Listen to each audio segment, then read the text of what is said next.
Chapter 87. Qingya's brain was unable to function normally and was currently in a frozen state. Not to mention Qingya, everyone including Jiuyi was stupefied. Even Jian Yuan was stupefied. To casually create a living spirit, how is this possible? The face of the young man at the back was filled with disbelief. How can he be a cultivator? This is definitely fake. Evil arts of the pugilistic world, watch my sword.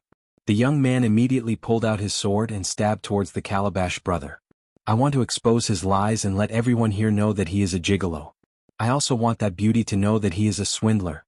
The purple Calabash brother looked at the incoming sword curiously and did not move at all. However, the sword that was glowing with white light easily pierced through the body of the Calabash brother. Everyone couldn't help but let out a sigh of relief. A complacent look appeared in the young man's eyes. He even looked towards Yi Hua, seemingly saying that this little thing is not much, I killed him easily. Yi Hua did not say anything and poked Qingya's forehead. Stupid? Qingya came back to her senses and said, You are the stupid one. How do you want to deal with them? You decide. Yi Hua said indifferently. In any case, I didn't do it myself, so I didn't break the rules. Qingya punched Yi Hua. What do you mean deal with them? Your Calabash brother was pierced through the heart. Pierced through the heart? Yi Hua smiled and did not say anything. The purple Calabash brother touched the sword and seemed to be very curious. However, just this small action of his made everyone gasp in shock. He didn't die. The young man turned pale with fright and tried to pull the sword out with his right hand, but the Calabash brother grabbed onto the sword and seemed to be very unhappy. This is my toy. Back off. Jian Yuan shouted lightly. Deacon, I can't pull it out. The young man was very helpless. Just what the hell is this Calabash brother?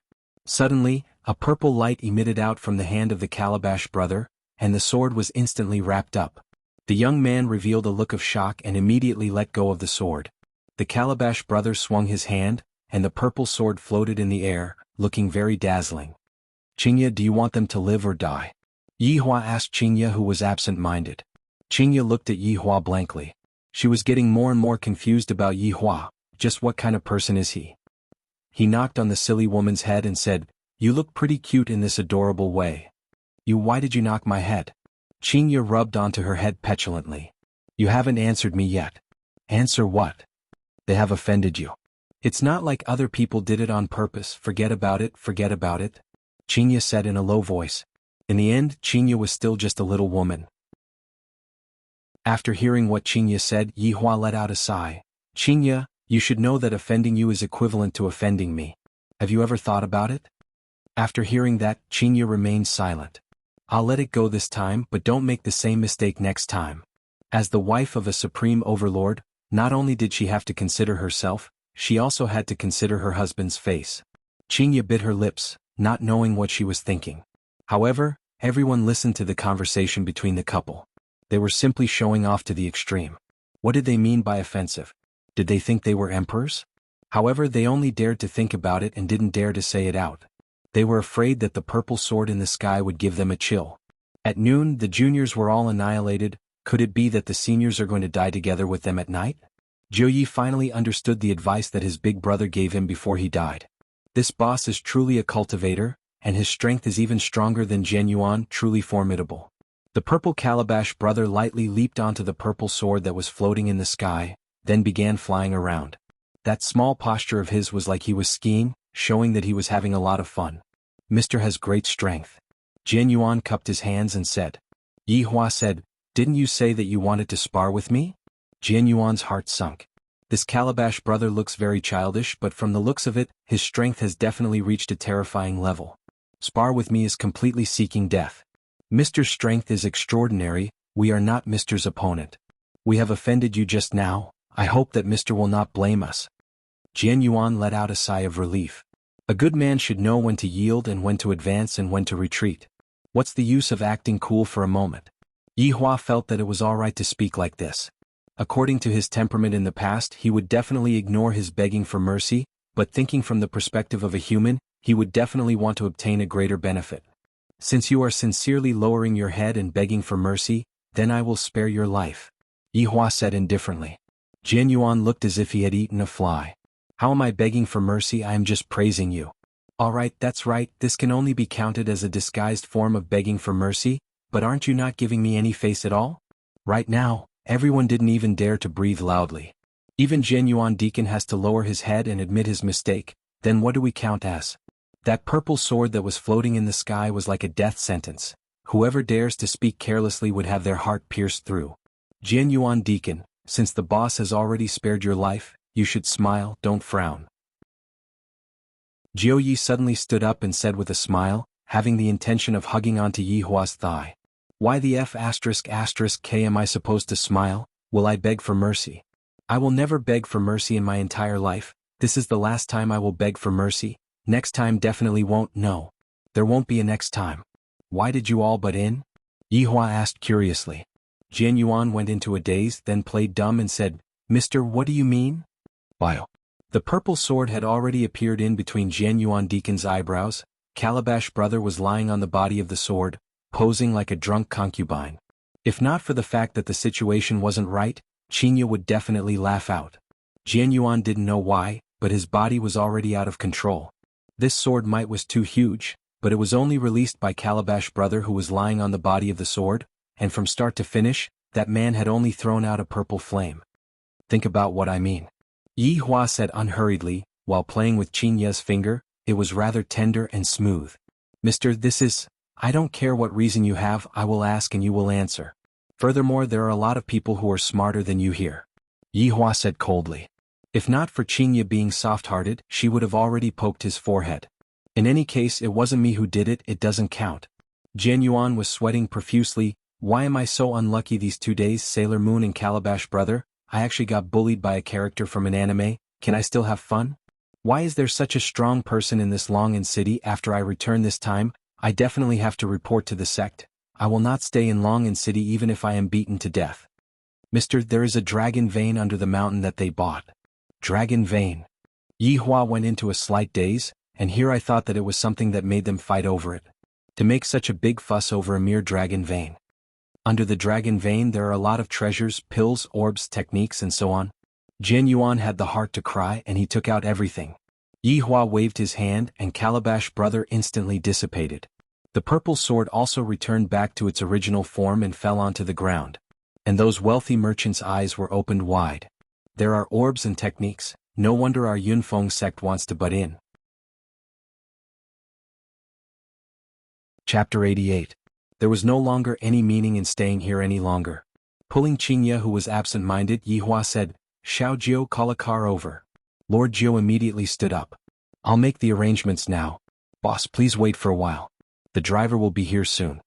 Yi Hua nodded his head. This Wei Chang and Lai Gu's temperament is very weird. As long as someone is disrespectful to me, I will kill them without saying a word. Leaving this Xiao Jiao with me can also be used to deal with some trivial matters. If Jiao Yi were to know of Yi Hua's thoughts, he would definitely be in a dilemma.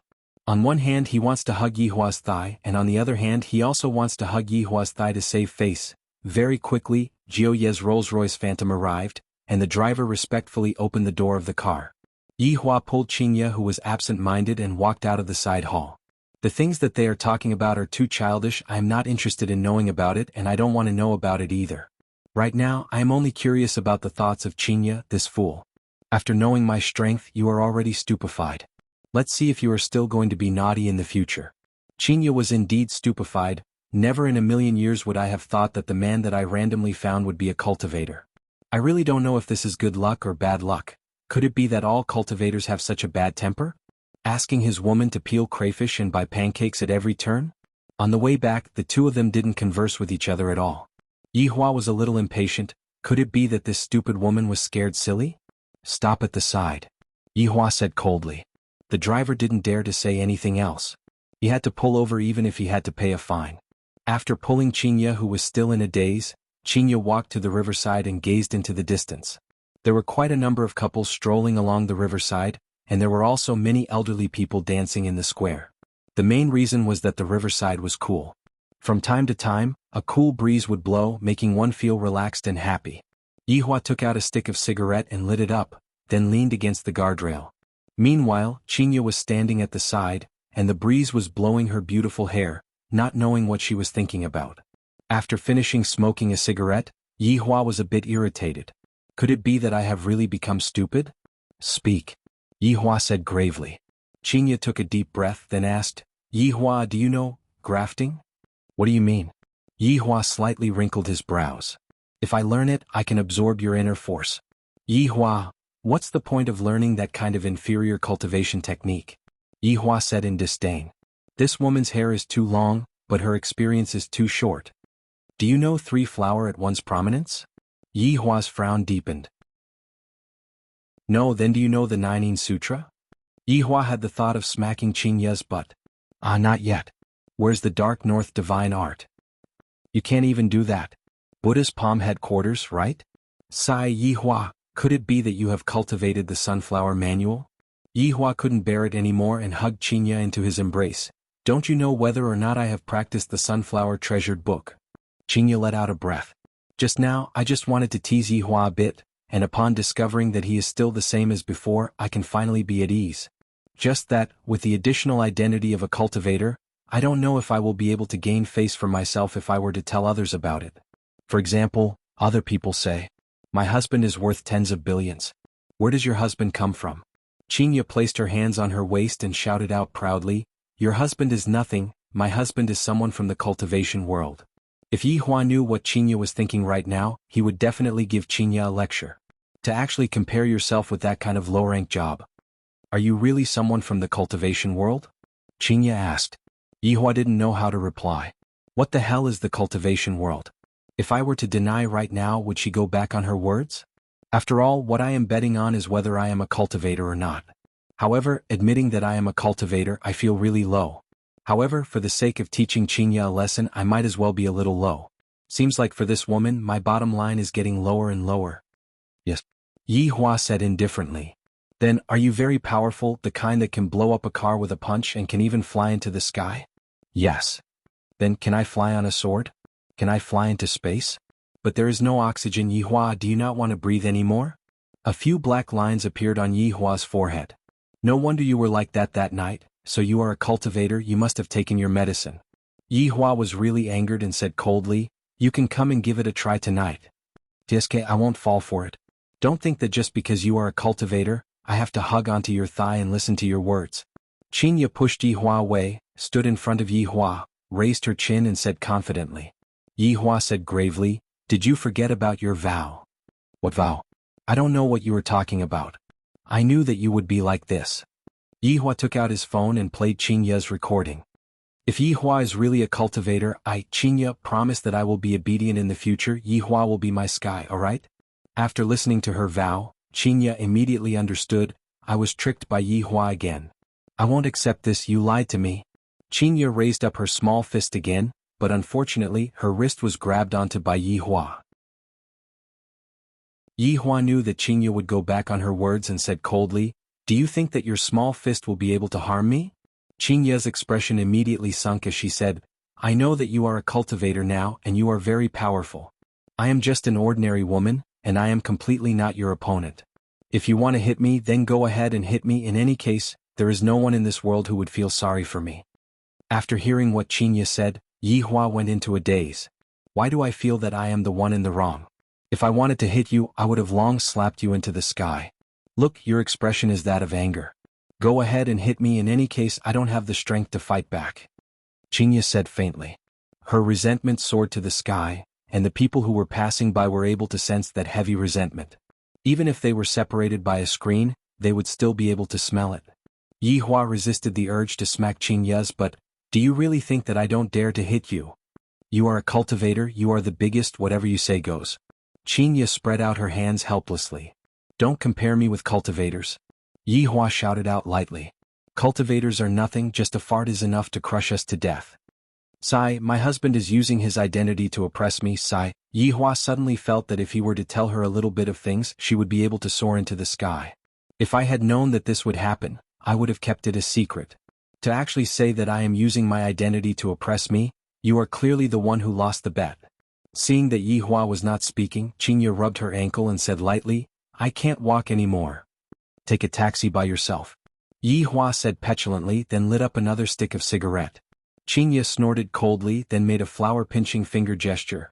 I don't know who was the one who said that as long as my ankle hurts, you will have to carry me on your back. And you are even a cultivator, your mouth sure is full of nonsense. Cough, cough, cough. This was the first time that Yihua choked on his own cigarette. Originally, I wanted to use the recording to educate Qinya, but in the end, I didn't expect that my identity would instead become a handle that Qinya could use against me. She is even a cultivator. If I were to tell her my real identity, things would get out of hand. Forget it, I will just slowly walk back. The identity of a cultivator is noble. How can I carry my wife on my back? If this matter were to be spread out, I would lose so much face. Qinya suddenly added a sentence. Chapter 89. Come up. After a while, Yihua suppressed the impulse in his heart and shouted out coldly. A trace of a smile appeared on the corner of Qinya's mouth, then she turned her head and said, Really? You won't throw me into the river, right? Come up. I don't want to say it a second time. Yihua really wanted to turn back time. This woman is truly much smarter than what I imagined her to be. Qinya immediately arrived behind Yihua and patted on Yihua's back. Squat down a bit. As the almighty supreme overlord, Yihua felt tired and helpless as he slowly bowed his body. This is the first woman that dares to be so arrogant towards me. Qinya suddenly jumped up and wrapped her spotlessly white arms around Yihua's neck. Meanwhile, Yihua began to walk forward, and the scene was rather comical. Because Yihua didn't hold onto Qinya's legs right now, it was as if Yihua was carrying a corpse. Qinya, who was on Yihua's back, immediately shouted out, Yihua, if you don't want to carry me, just say it. What are you trying to do this time? This cannot be blamed on Yihua. After all, he had never turned his back on anyone before. Don't you know how to hold my legs? Do you want to drag me home? Yihua took a deep breath. You are the first woman who dares to shout at me. What's wrong? Did I hurt the dignity of the cultivators? Don't mention cultivators to me. Right now, Yihua hated cultivators to the core, and he really wanted to get rid of all of the cultivators. It was precisely because of the cultivators that he was teased by this woman. Qinya pouted and did not provoke Yihua anymore, because she discovered that Yihua was currently walking towards the riverside. Unknowingly, Qinya walked to the street, and Qinya became the object of envy of all women. Look at the others. They all know how to carry their girlfriends. Why don't you carry me? Then why don't you look at other people's girlfriends' bodies? As long as I carry you, you have to give me mouth-to-mouth resuscitation. You're so annoying. You want to take advantage of me again. The skinny man was already in despair. Was I talking about taking advantage of her? I'm talking about how fat you are. Oh my God, this is so hopeless. Leaning on that broad and sturdy back, Qinya felt extremely safe. Towards the envious gazes that other people were casting at her, she also happily accepted them. If you guys have the ability, then go and find a cultivator husband to carry as well. Yihua. Qinya called out softly. Yihua lightly nodded. In actuality, he was silently praying in his heart that Lai Gu and Wei Chang must not see this. Will you really hit me? Yihua stopped his footsteps and immediately slapped onto Qinya's perky. But, do you think that I dare or not? Qinya was stupefied. This fellow actually dared to spank my butt in front of so many people. Shameless. Without waiting for Qinya to start scolding, Yihua took the initiative and said, I have a voice recording as evidence. You better be more obedient in the future. If not, I will spank your butt until it is swollen. Qinya pouted her small mouth. Humph, you are a cultivator, so of course you can only rely on your martial strength. Yihua remained silent. I swear. Tonight I am going to properly teach Qinya a lesson and let her know the consequences of going back on her words. Not long after, Yihua arrived at Leisure Bar while carrying Qinya on his back. Under everyone's astonished gazes, Yihua walked upstairs. Wei Chang swore that he would definitely tell this scene to Lai Gu. Bang. The bedroom door was heavily closed by Yihua. Qin Yutong naturally heard what happened and immediately ran over to the corner of the bedroom to eavesdrop. Brother-in-law and big sister sure are passionate every single day. Sure enough, in just a few seconds, big sister's panting sound could be heard from the bedroom. Qin Yutong's entire body was in a bad state. Brother-in-law is simply too ferocious. Big sister's panting is not panting anymore. She is almost shouting for help. The two of them are simply too hardcore, so perverted. On the spacious bed, Yihua was currently teaching Qinya a lesson. Don't think too much, I'm just placing Qinya on my thighs and spanking that sexy little butt of hers. The amount of force that I control is just right. Just that, isn't Qinya's scream too exaggerated? Yihua, I have seen through you, you only know how to hit your wife. Let me tell you, Yihua, if I am stronger than you, I will use the same posture to spank you. You bastard, are you addicted to spank me? I am a pregnant woman. You can't spank me like this. Suddenly Yihua recalled that Qinya was still pregnant with his blood, and immediately stopped. Come on. Why did you stop? Cultivator. Qinya shouted out coldly. Yihua let out a sigh, then helped Qinya up and said seriously, Qinya, can you not make me worry a bit less? Qinya looked at Yihua in disbelief, then directly pushed Yihua onto the bed and said, Who are you saying is not making you worry? How am I not making you worry? You explain clearly to me. Yihua was a bit absent-minded as he stared at the face that was right in front of him and that charming red lips. Suddenly he recalled that night, that soft feeling, and expressed that he still wanted to try. Sure enough, under Qinya's adorable expression, Yihua kissed onto Qinya's lips. Yihua thought to himself in his heart, it is still that kind of soft and a bit sweet. Bang. At this moment, the door was suddenly pushed open by Qin Yutong. Yihua and Qinya, who were on the bed, immediately looked at Qin Yutong, who suddenly appeared with cold eyes. I heard that the two of you didn't make a sound, and I thought that the two of you had perished together. I will leave now, the two of you can continue, don't bother about me, bye-bye. Qin Yutong immediately left. The gaze of brother-in-law and big sister is so scary. Yihua pushed Qinya away and said calmly, I am going to take a bath. In actuality, his heart was not calm at all. Qinya, who was angry just a moment ago, also cowered and sat cross-legged on the bed in a daze. The atmosphere between the two of them immediately became awkward. Even after Yihua came out from the bath, Qinya did not say anything and just rushed into the bath. After that, the two of them just lay on the bed, one on the other side, and neither of them spoke first. Is your phone turned off? Yihua asked lightly. He was unable to hold it in anymore. Qinya's tone was also not that cold. It is turned off. Just that, the two of them spoke one after another, and the atmosphere instantly quietened down. Roughly half an hour later, Qinya finally could not hold it in anymore and asked lightly, Are you asleep? If you want to come over, then come over. Yihua said faintly. This woman really wants to save face. Qinya snorted and lightly moved her body, then closed her eyes and hugged onto Yihua, as if by doing this she would not find out. She was purely deceiving herself. Just that Yihua's heartbeat is a bit fast today. Why is my heartbeat also following the rhythm? This fellow is indeed messing around with the rhythm. Yihua, you are a cultivator and I am just an ordinary person, will you? Before Qinya finished speaking, Yihua interrupted and said solemnly, I won't. This was the tacit understanding that a husband and wife should have. There were some words that the other party did not need to finish speaking, and the other party would know. Yihua was just like this. Qinya's character was more or less clear. To put it simply, she was a hedgehog that did not have any sense of security. Before tonight, Qinya felt that the gap between her and Yihua was not that big. In any case, Yihua was also the boss of a bar and both of them were bosses. However, now it had changed. Yihua was not only a boss, he was also a cultivator, and in the novels he was able to ascend to immortality. The huge sense of loss made Qinya very melancholy, feeling that Yihua was suddenly very far away from her. Thus, she made Yihua look as angry as usual, and the facts proved that Yihua was still the same. However, she kept feeling that she would lose Yihua, perhaps on the day when the child was born. After all, the promise that she made on that day was still lingering in her mind. Chapter 90. Carrying along this uneasy feeling, Qinya gradually fell asleep. Hugging onto Yihua while sleeping is very comfortable. If I suddenly lose him one day, I will probably suffer from insomnia. Right now, Yihua was also thinking blindly, but he wasn't as emotional as Qinya. Instead, he was thinking about how to get back my face. Could it be that I have to show off my manliness in front of her? I wonder if killing millions of people would be enough. If that's the case, she would willingly submit to me. This doesn't seem right. Just what is wrong? This is so vexing. Just like that, the two gradually fell asleep with their own feelings, until the sound of knocking on the door rang out in the morning, waking Yihua and Qinya up. Brother-in-law big sister, Qin Yutong stood outside the door and shouted. From her tone, one could tell that she was asking for someone. Yihua patted onto Qinya's shoulder. Go and open the door. Qinya grabbed onto her hair. What are you doing so early in the morning? What's the matter? Qinya opened the door and asked angrily. Qin Yutong could be seen to have already changed her clothes.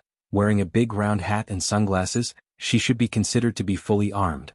Big sister, didn't you tell me to go to Gaohai City today? It's so dangerous for me to go to the airport alone. Aren't you and brother-in-law going to send me off? Qin Yutong blinked her beautiful eyes, pulled onto Qinya's arm and said coquettishly. Qinya wrinkled her brows. You are already an adult. Do you still need to send me off? Can't you just drive directly to the airport?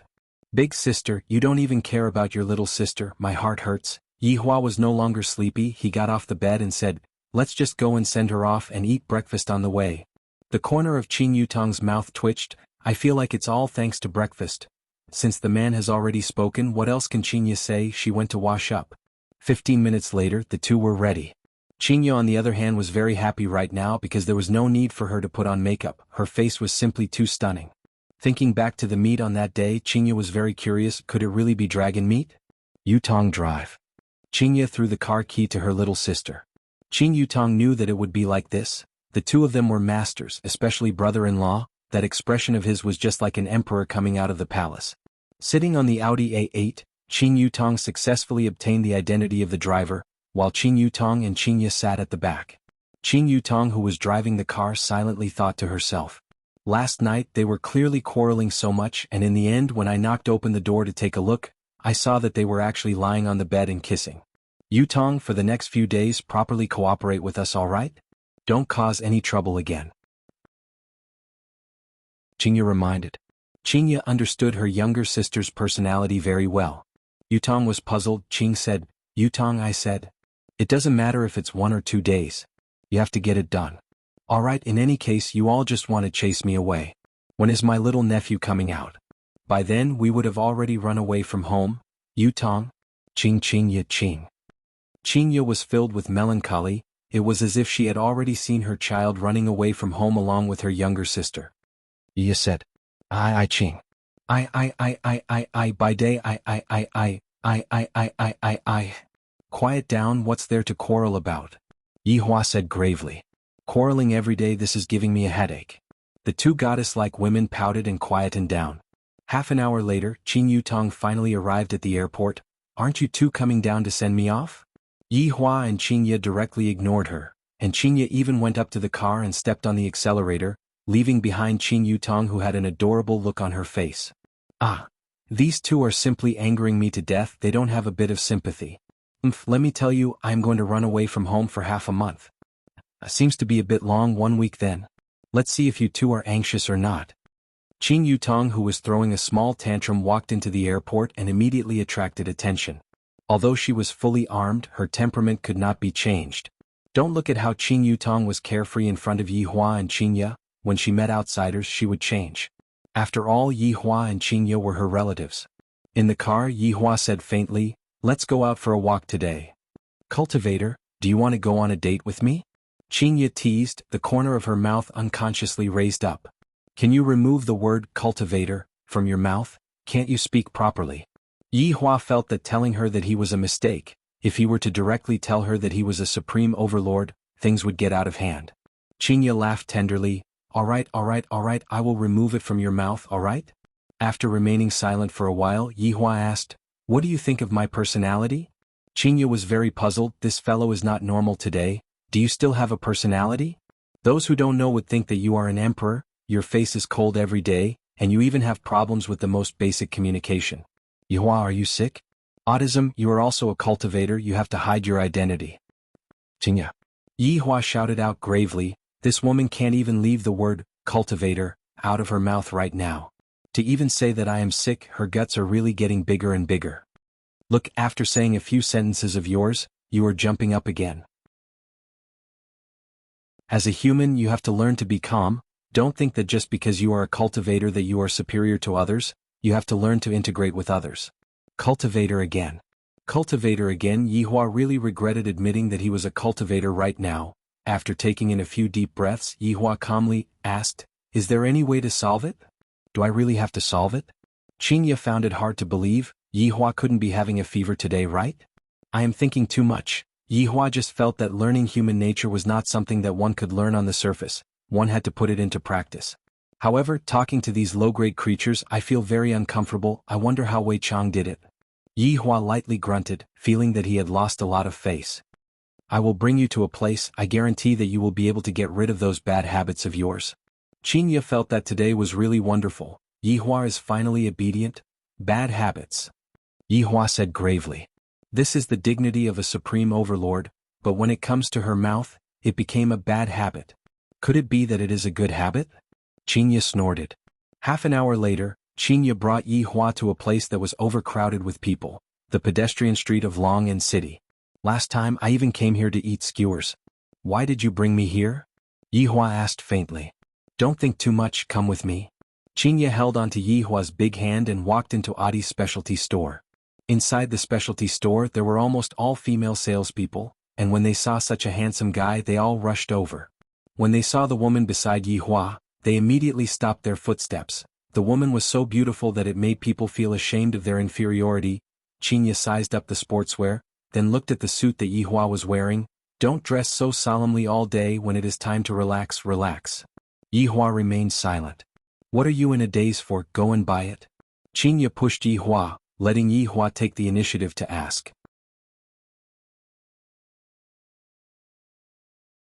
Chapter 91. Yi Hua's breathing became a bit hurried. Are these small fries even qualified to talk to me? However, I have to assimilate into the human race. Assimilate? If I am unable to control my emotions later on, Qinya will have to take the blame. Come over. Yi Hua shouted out gravely. The big sister was given a fright as she walked towards Yi Hua while trembling with fear, and her face was a bit pale. Qinya held onto her forehead. Can you be a bit more gentle? What are you being so fierce for? Fight. Shut up. Yi Hua said petulantly. Qinya snorted coldly, then walked to the side and ignored Yi Hua. Yi Hua rubbed his temples. Sooner or later, I will explode from anger because of Qinya. Qinya, come over. Qinya, who was pretending to choose clothes, snorted, but she still walked over. I'm sorry, my husband is sick. He has a language barrier. Just a moment ago you even roared at me, see if I don't teach you a lesson. Don't think that you can bully me just because you are a cultivator. Oh, so it's like that. The big sister was relieved. She was scared to death. Right now, Yi Hua's mood was just like Jian Yun's mood yesterday, constipated. Beauty, does this set of clothes come with a couple's outfit? Qinya asked curiously. The waiter smiled and said, Miss, of course. Qinya poked the angry Yi Hua. What are you doing? Bargaining. Qinya shook her head. This husband of mine is just like a child, he doesn't know anything. Yi Hua's brows wrinkled deeply. Have I ever seen a supreme overlord haggling over the price when buying something? This wasn't bargaining, this was lowering the price. If word of this got out, where would his face go? We need to interact more with each other. Qinya said in a low voice. Yi Hua took a deep breath then asked, how much? The lady was still very shy. She looked at the price and said, 489 yuan. Hearing that humans like to bargain with the lowest price, Yi Hua had an answer in his heart and said gravely, too expensive, 1 RMB. The big sister was instantly stupefied and even Qinya was stupefied. This fellow isn't messing with me, right? However, looking at that incomparably serious face of his, he doesn't seem to be joking with me. Sir, although you are handsome, you can't bargain like this. The young lady wanted to cry. Even a handsome guy couldn't bully people like this. Qinya was hating iron for not becoming steel. How can it be returned like this? Let me do it, you learn more from me. Qinya let out a sigh. To think that I, the madam, would still have to do it. Seems like Yi Hua has cultivated himself to the point that he became stupid. Qinya picked up her clothes and touched it, then frowned and said faintly, for 89 is too expensive, how about this for 188? What an auspicious number. This time, it was Yi Hua's turn to be a little stupefied. This is called bargaining? It seemed that this woman was even more ignorant than he was. She was still pretending to know. Even the waiter was laughing. The young lady felt that they were very strange. One was silly while the other was cute. They were a perfect match. Of course. Qinya raised her chin proudly and said towards Yi Hua, did you see that? This is called bargaining. It is truly a miracle that your company didn't go bankrupt. Yi Hua shook his head helplessly. What do you know? You can't mix the two together, okay? Hurry up and bargain like me. I can't do it. As expected, Yi Hua refused. How can you be like this? Didn't you say you wanted to have a good conversation? Yi Hua said faintly, I have already had enough exchanges with you. Qinya went into a daze, then pulled onto Yi Hua's sleeves. Where did you learn those sweet words from? They are quite alluring. Yi Hua took a look. Communicating with you is already troublesome enough. I don't want to add more troubles. Qinya knew that it would be like this. This fellow just doesn't know how to say some sweet words. Quickly go and change your clothes, it is so dark all day, can't you be a bit more sunny? Qinya shoved the clothes into Yi Hua's hands. If I didn't appear, you can just be a single dog for your entire life, who would be able to endure your temper. Yihua did not refuse and walked into the changing room with the clothes. Qingye also chose a set of clothes and walked into the changing room to change. When the two walked out of the changing room, no matter if it was the staff of the store or the people who came to buy clothes, all of them were shocked. Yihua, who had changed into the sportswear, indeed looked a lot more sunny, less calm and more gentleness. Qingye was the same too. It was as if she had become the big sister next door. Simply too childish. This was the portrayal of Yihua's inner heart. Tsk, look how handsome he is. The only thing that Qingye felt fortunate about was that her husband was still pleasing to the eye, to the point that she wouldn't get tired of looking at him. It could be said to be a great fortune within misfortune. Yihua was very unnatural as he urged, quickly go. Go and pay the bill. I didn't bring any money with me. Why didn't you even bring any money? Yihua was speechless. She definitely did it on purpose. You are my husband. When we are outside, I definitely need you to count the money. Of course, you are a cultivator. You can completely force me to do things. Yihua simply didn't have the slightest bit of temper. The biggest mistake in this lifetime was yesterday night. I originally wanted to use my identity to shock Qingye, but in the end it had the opposite effect. Seeing that Yihua obediently went to count the money, Qingye was still very happy. She went up and held onto the man who was throwing a small tantrum. Men, after all, have to be coaxed. If not, why would they be obedient? Although I am an ordinary person and my husband is a cultivator, but so what? Yihua is still obedient. I will take care of you when we return home tonight, Yihua said gravely. If I don't beat you up for a day, you will start to climb up the beam and tear down the tiles. Qingye could be seen touching her abdomen. Baby, daddy is going to hit mommy. What do you think I should do? My God, Yihua is not only regretting yesterday night, he is also regretting that night. This woman is simply like a curse to me. The two returned to the pedestrian street. Qingye looked at Yihua, who was sullen, and felt that it was very funny. She asked lightly, Yihua, last night you secretly kissed me? Here it comes again. I already have 3 of my weaknesses in her hands. I simply want to die. If you are not happy, you can kiss me back. Yihua said gravely. I, the Supreme Overlord, would also have such a day. I really didn't expect that. Qingye tiptoed and said sweetly, as long as you admit that you are a swindler, I can let you do whatever you want, just like that night. Immediately, the anger within Yihua's body rose rapidly, causing Yihua to turn pale with fright. I am actually being controlled by this woman. How is this possible? The words that I, Yihua, have said before are of enormous weight. Alright, let's see how long you can keep your words to yourself for. Qingye's breath was like an orchid. She had Yihua firmly in her grasp. Seeing that Yihua was angered to the point that he was speechless again, Qingye said sweetly, how about we go and take a risk? What do you mean? Let's just sit on a random car and go wherever we go. How about it? In actuality, Qingye had a small wish, and that was to go on a trip without any purpose. Boring. Let's go. Qingye, when did you learn Yutong's moves? Yihua wrinkled his brows. Qingye's expression immediately changed as she shouted out coldly, are you going or not? Actually, it is also good to learn from Yutong.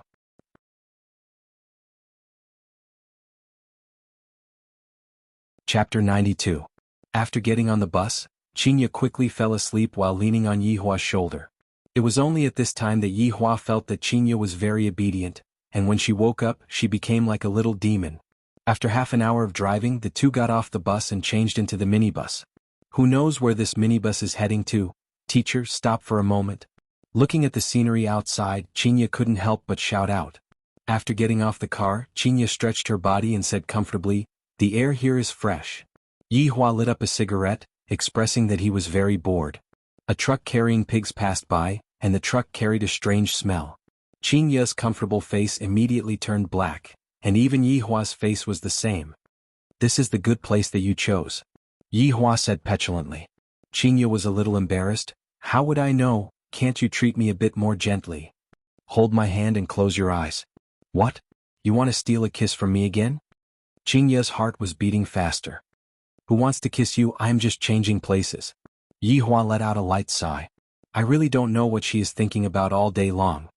Tisk, let's see what kind of flower you can conjure up. Qingye snorted coldly and pulled onto Yihua's hand. 1 second later, Yihua said, we're here. Qingye slightly opened her eyes. Just a moment ago, everything in front of her eyes had changed. What she could see was a green lake and all around her were towering trees. This was the real utopia. Yihua, have we transmigrated? Yihua poked onto Qinya's forehead. Just what is going on in that little head of yours? Qinya stuck out her tongue, then ran to the lakeside and opened up her arms. Yihua followed behind her unhurriedly with a cigarette in his mouth. With a wave of his hand, 2 chairs and a small table immediately appeared. On the table was a dragon blood wine, as well as the meat of star-cleansing sparrow and golden delicate crane. Don't just stand there. Come and sit down. When Qinya turned her head around to take a look, she was first startled by the things that suddenly appeared, and soon after she muttered, having a cultivator as a husband sure is good. He can even bring so many things with him. Another cultivator. Yihua really wants to throw Qinya into the lake to calm down. Lying on the chair, Qinya took a sip of the dragon blood wine and said, we will be able to save a lot of money on transportation fees in the future. Yihua didn't want to talk anymore. Yihua, are you able to transmigrate to another world? Qinya asked curiously. It's simple. Upon hearing that it was okay, Qinya became interested. When are you going to bring him over to play with me? Let's talk about it after you give birth. That's true. Speaking of children, Qinya rubbed onto her flat stomach and asked curiously, Yihua, will our children be like Superman when they are born? Qinya, don't compare children with those inferior races. Yihua said in displeasure. Qinya muttered, I'm just asking, why are you getting angry again? After eating a small mouthful of the star-cleansing sparrow's meat, Qinya seemed to have thought of something, and her mood instantly became gloomy. Yihua. How long can you two live? Qinya asked gravely. Yihua finally knew what Qinya was thinking about. This woman is actually worried about this. Thus I decided to tease her a little. A very, very long time. Yihua said leisurely. Then when I get old, will you still be so young? Qinya's eyes turned red. When I think about how old I am, and how Yihua is still the same as before, I even have the heart to die. This silly woman, she is eating the star-cleansing sparrow's meat, and she is still worried about her appearance. Yihua said faintly, if nothing unexpected happens, it will be like this. This time, Qinya was really sad and tears of helplessness fell out from her eyes. If only Yihua was an ordinary person. Yihua didn't expect that Qinya's reaction would be so big. He was startled for a moment, then said slowly, of course I also have a way. What way? Teach me. Hearing that there was a way, Qinya was like a person who was drowning, tightly grabbing onto that life-saving straw. For people like us, every part of our body is where the essence lies, so... Qinya went into a daze for a moment, then immediately jumped onto Yihua's body and punched onto his chest. Yihua. I didn't expect you to be so shameless and perverted. Yihua lightly hooked onto Qinya's chin and said with a light smile, such a beautiful face, how can I bear to let you grow old? You are teasing me again, Yihua, I hate you, what a silly woman. Yihua laughed out loud, then hugged onto Qinya's soft and delicate body. Hugging onto my body feels very comfortable. Ripples appeared on the surface of the clear lake, and a light breeze blew onto Qinya's soft and beautiful hair. Yihua caressed onto Qinya's beautiful hair. You, if only you didn't talk back to me. Qinya closed her eyes and said, you, if only you didn't act cool all the time. Yihua couldn't help but smack onto Qinya's, but the one who acts cool all the time is you, right? Qinya opened her beautiful eyes and shouted out, you only know how to smack my butt. Your butt sure is bouncy, it feels good. Yihua. Right now, other than acting cool, you have also become a hooligan. Yihua hugged onto Qinya tightly. What's wrong with me acting like a hooligan towards my own wife? Qinya felt that this couldn't go on, so she said to Yihua, I want to learn martial arts. Why do you suddenly want to? Because I want to defeat you. And then bully you. Qinya turned around and rode onto Yihua's body. Her posture was too explosive. Yihua laughed lightly. Your way of thinking is perfect, but you won't be able to succeed. In this lifetime I am definitely going to bully you. Humph, if you don't teach me, who would know? Perhaps you know that my talent is extremely good, and you are afraid that I will surpass you. Qinya expressed that she was not convinced. Failure isn't scary, what is scary is that you still believe in this sentence. Qinya pouted, how do you know that I will fail? From the moment you said that you want to surpass me, you were destined to fail. Humph, you are just stingy, stingy, stingy, Yihua. Yihua sighed, then held onto Qinya's small hand, pointed towards the infinity ring and said, with this ring, you are already invincible. Qinya was confused. Other than looking good, This ring doesn't seem to have any other use. In the future you will know, my woman, why must you cultivate so bitterly? It is just like playing a game, we are all pay-to-win players, and we will forever be ahead of normal players. From level 1 to level 100, it is just a ding. Qinya touched onto Yihua's forehead. Your illness is acting up again. Yihua raised his hand and was about to smack onto Qinya's forehead, scaring Qinya to the point that she jumped up and immediately ran away. See if I don't smack you today. Humph, you have to catch me first. Qinya still had the innocence of a child and made a funny face. If Qing Yutong were to see this, she would definitely rub her eyes. Is big sister infected by me? You run slower. Don't slip and fall. Yihua warned gravely. You are still so crazy even though you are pregnant.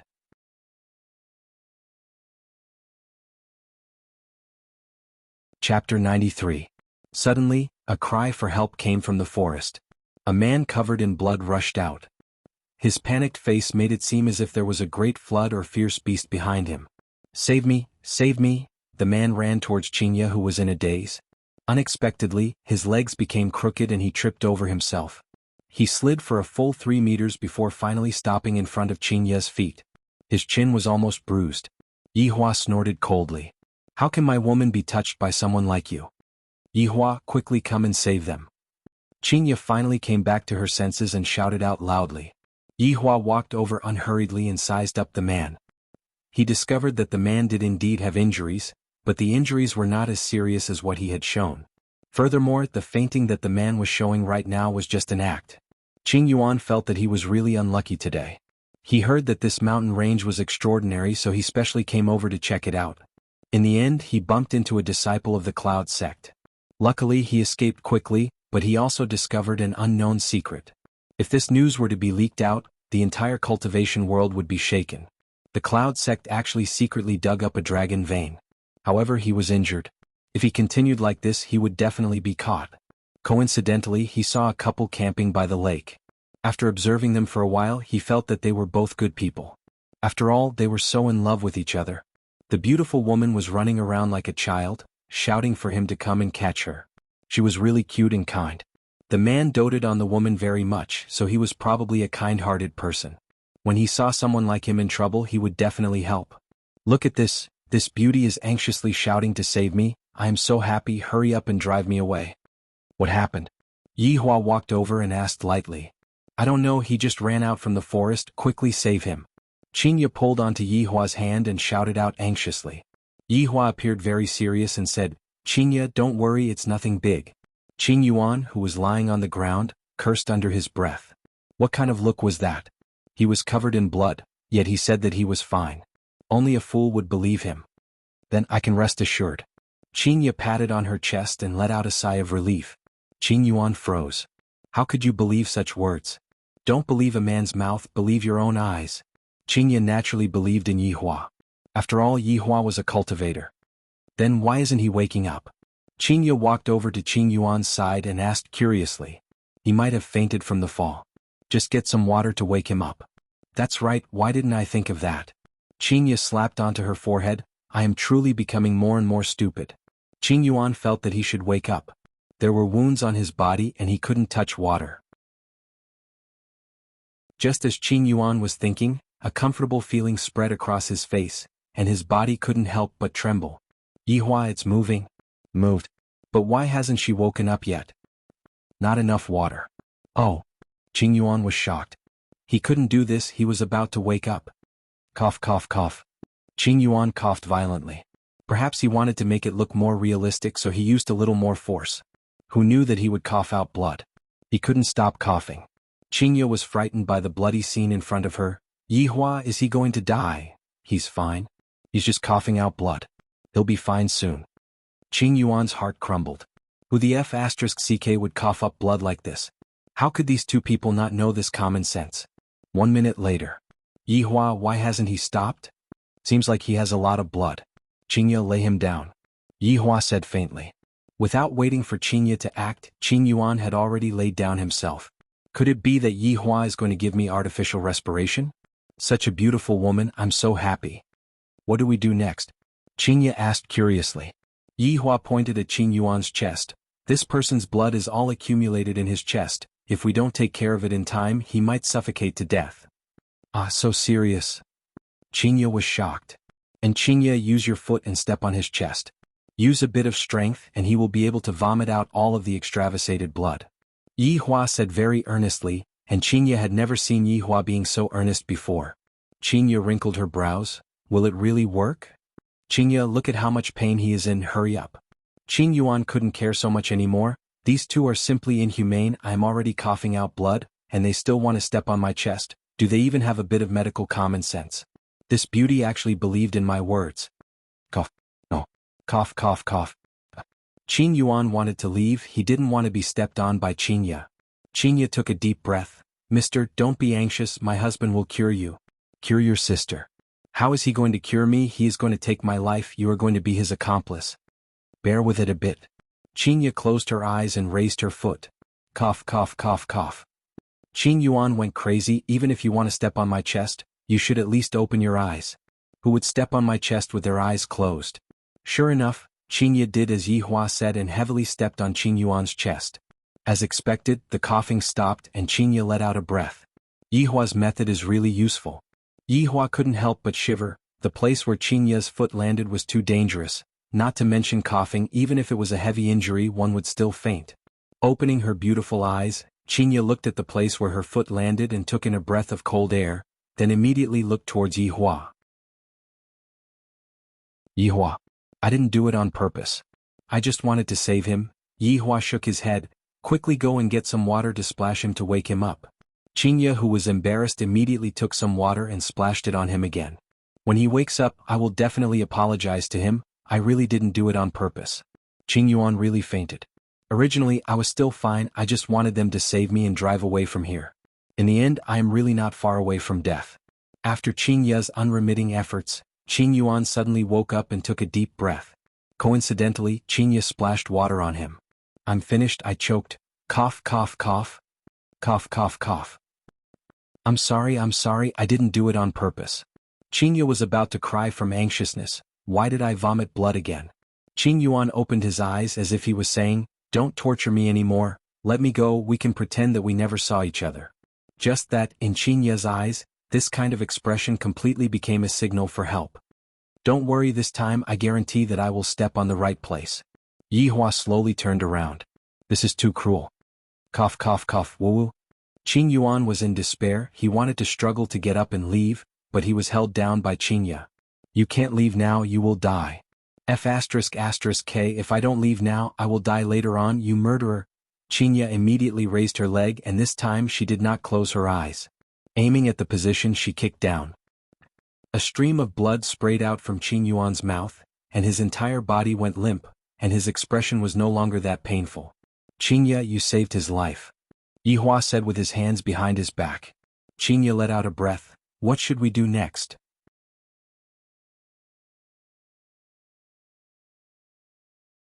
Chapter 94. At this moment, two men in green robes ran out of the forest and saw Qin Yuan lying on the ground. Qin Yuan, on the other hand, seemed to have seen a life-saving straw, and with strength that came from who knows where, Qin Yuan crawled forward with all his might. Save me! Quickly bring me away! The two disciples of the Cloud sect were dumbfounded. Just a moment ago, this fellow was running with his life on the line.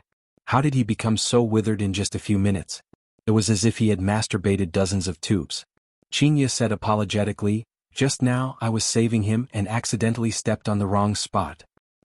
This was the first time that Cloud Sect's disciples heard that one has to step on someone to save someone, and they were a bit stupefied. But no matter what, they had found them. One of the men cupped his hands and said, thank you both. Farewell. Qinya also cupped her hands. About that, take care. Qin Yuan shed tears of remorse. He no longer believed in TikTok, who said that a good-looking person would have a beautiful heart. If God gave him another chance, he would definitely not ask them for help, even if he had to die. Yi Hua, I really didn't do it on purpose. Qinya apologized. Yi Hua took out a tissue and wiped off the sweat on Qinya's forehead. All right, didn't you save her? But don't worry, this is a medical accident, it wasn't done on purpose. After hearing Yi Hua's explanation, Qinya felt relieved. That's right, this is only a medical accident. In actuality, this kind of treatment was indeed effective, and it wasn't because of Yi Hua's ill will. Yi Hua just wanted to punish this man. To actually dare to lie to me, it is already good enough that I didn't kill this man. Cloud Sect's disciples were currently carrying Qin Yuan back to the sect, and one of the disciples cried out in surprise, "Senior brother, he is bleeding. Isn't bleeding normal?" But the location of the bleeding is not normal. Qin Yuan no longer felt anything. When he lowered his head to take a look, he immediately fainted. That woman is so terrifying. At the lakeside, Qinya seemed to have walked out from the shadows and was eating the star-cleansing sparrow meat that other people yearn for even in their dreams. "Yehua, is this really dragon meat? It will be fine if you just eat it, it is good for your skin." Yehua lit up a cigarette and looked at the sky, which was gradually becoming dark. "Yehua, why do you treat me well sometimes?" Qinya asked curiously. Yehua turned his head around and took a look at Qinya, as if he was saying, "You idiot, how did you even think of such a question? If I don't treat you well, who should I treat well? No matter what, I am still the child's mother." Suddenly, Qinya felt that other than being beautiful and rich, she didn't have anything else. Sigh. This is so depressing. Looking at Yihua's high and mighty appearance, Qinya was in a bad mood and decided to just ignore Yihua and rest on the chair. What Yihua was currently thinking about was another matter. Tomorrow is the last day of the 3 days deadline. If Yihua doesn't return the money, then according to the previous rules, Yihua will have to pay back his life. To even dare to owe me money and not return it, Yihua's guts are not ordinary. No. Today was different from the past. Exterminating an entire sect was too vicious. Change it. This matter will be handed over to Wei Chang or Lai Gu to handle tomorrow. I still have to teach Qinya a lesson. Look at her sleeping posture, my God, she is drooling again. Yihua, I want to spank your butt. In the dream, Qinya shouted loudly. Yihua shook his head, then carried Qinya and disappeared from the spot in an instant. When he reappeared, he had already arrived at the bedroom. After placing Qinya onto the bed, Yihua covered her with a blanket. Coming to the office, Yihua said gravely, "Wei Chang, Lai Gu, come over." In an instant, Wei Chang and Lai Gu put down the things that they were doing and appeared in front of Yihua, then respectfully called out, "Your Honor." Looking at Lai Gu, Yihua asked, "Has your body adapted to it?" Lai Gu said happily, "It is all thanks to your honor that subordinate was able to create a body for subordinate. Subordinate was able to experience the joy of being a human. Actually, I still prefer you to transform into a dog." Yihua lit up a cigarette and said. Lai Gu expressed that he was very embarrassed, while the corner of Wei Chang's mouth arced up. "Wei Chang. Subordinate is here. What is the meaning between you and that waiter?" Yihua asked. Wei Chang didn't dare to be careless and said gravely, "Your Honor, subordinate is currently experiencing the feelings of humans." Feelings? This caused Yihua to be a little puzzled. "What did you gain?" Yihua asked. Wei Chang bowed his body and said, "After spending these few days together, subordinate discovered that the feelings of humans are very strange." Yihua became interested and asked, "How strange?" "When Xiao Tang is not around, subordinate will feel a bit uneasy, but when subordinate is together with Xiao Tang, subordinate will be able to calm down, that's about it." Wei Chang was also very vexed, he thought that he was poisoned. Yihua wrinkled his brows, "Why is this symptom a bit similar to mine?" "Lai Gu, tell me about your feelings." Yihua asked. Lai Gu paused for a moment and after thinking for a while he finally said, They are very awesome, Yihua." Wei Chang, if I were to ask you to go and kill that waiter right now, what would you do?" Yihua's aura suddenly changed, and sharp killing intent emerged out from his body. A trace of hesitation appeared in Wei Chang's gaze, but very quickly, he changed his mind and knelt down on one knee. "Subordinate will solemnly obey your honor's command." Yihua waved his hand, "All right, don't make it so serious. Wei Chang, it is fine for you to get a girlfriend and experience human nature, but your real identity has to be hidden. If your little girlfriend finds out, you should know how to deal with it." Subordinate understands. Wei Chang lowered his head and replied. "Lai Gu, you are the same. Subordinate obeys your command." Yihua lit up another cigarette and asked, "Do you smoke?" Wei Chang said, "Subordinate doesn't smoke." Lai Gu, smoking is bad for the lungs. Wei Chang looked towards Lai Gu confusedly. "You still have lungs? Is there any news about the other 5 sins?" Yihua took a puff of the cigarette and exhaled out the smoke. Lai Gu changed his frivolous expression and said solemnly, "Not at the moment. Your Honor, it has already been 5 years. The other 5 sins have not been found yet. I am afraid that something unexpected has happened." Wei Chang's tone was filled with killing intent. Towards traitors, there was no need to give any face, even if the traitor was a former comrade. Yi Hua let out a breath. Each of you 7 sins have your own unique points. If they were to join hands, the 2 of you would not be their match, but you are still able to fight them one-on-one. Wei Chang and Lai Gu remained silent.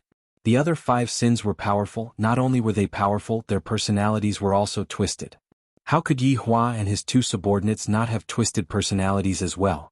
It was just that after learning for 5 years, their personalities became slightly better. However, who knows what the other 5 sins are doing? Perhaps they are still maintaining their original character. Yi Hua extinguished the cigarette butt, and a trace of red light flashed past his pitch-black pupils. My 7 subordinates are just like my 7 children. If the other 5 sins were to really betray me, should I kill them or not? Furthermore, the strength of the other 5 sins is not to be underestimated. Let's put this problem aside first. We will deal with it in the future. Let's deal with that Xiao family that owes money and doesn't return it first. Yi Hua sat on the boss's chair and said calmly.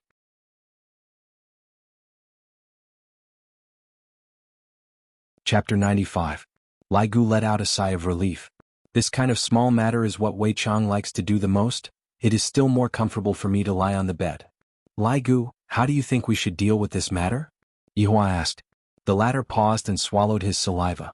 His honor is here to test me again. I cannot be careless. Your honor, just a mere human dares to not pay back the money he owes. Of course he has to pay back the money with his life. Kill them all. Lai Gu was still the same as before, killing all the people he meets. Wei Chang, how do you think we should deal with this matter?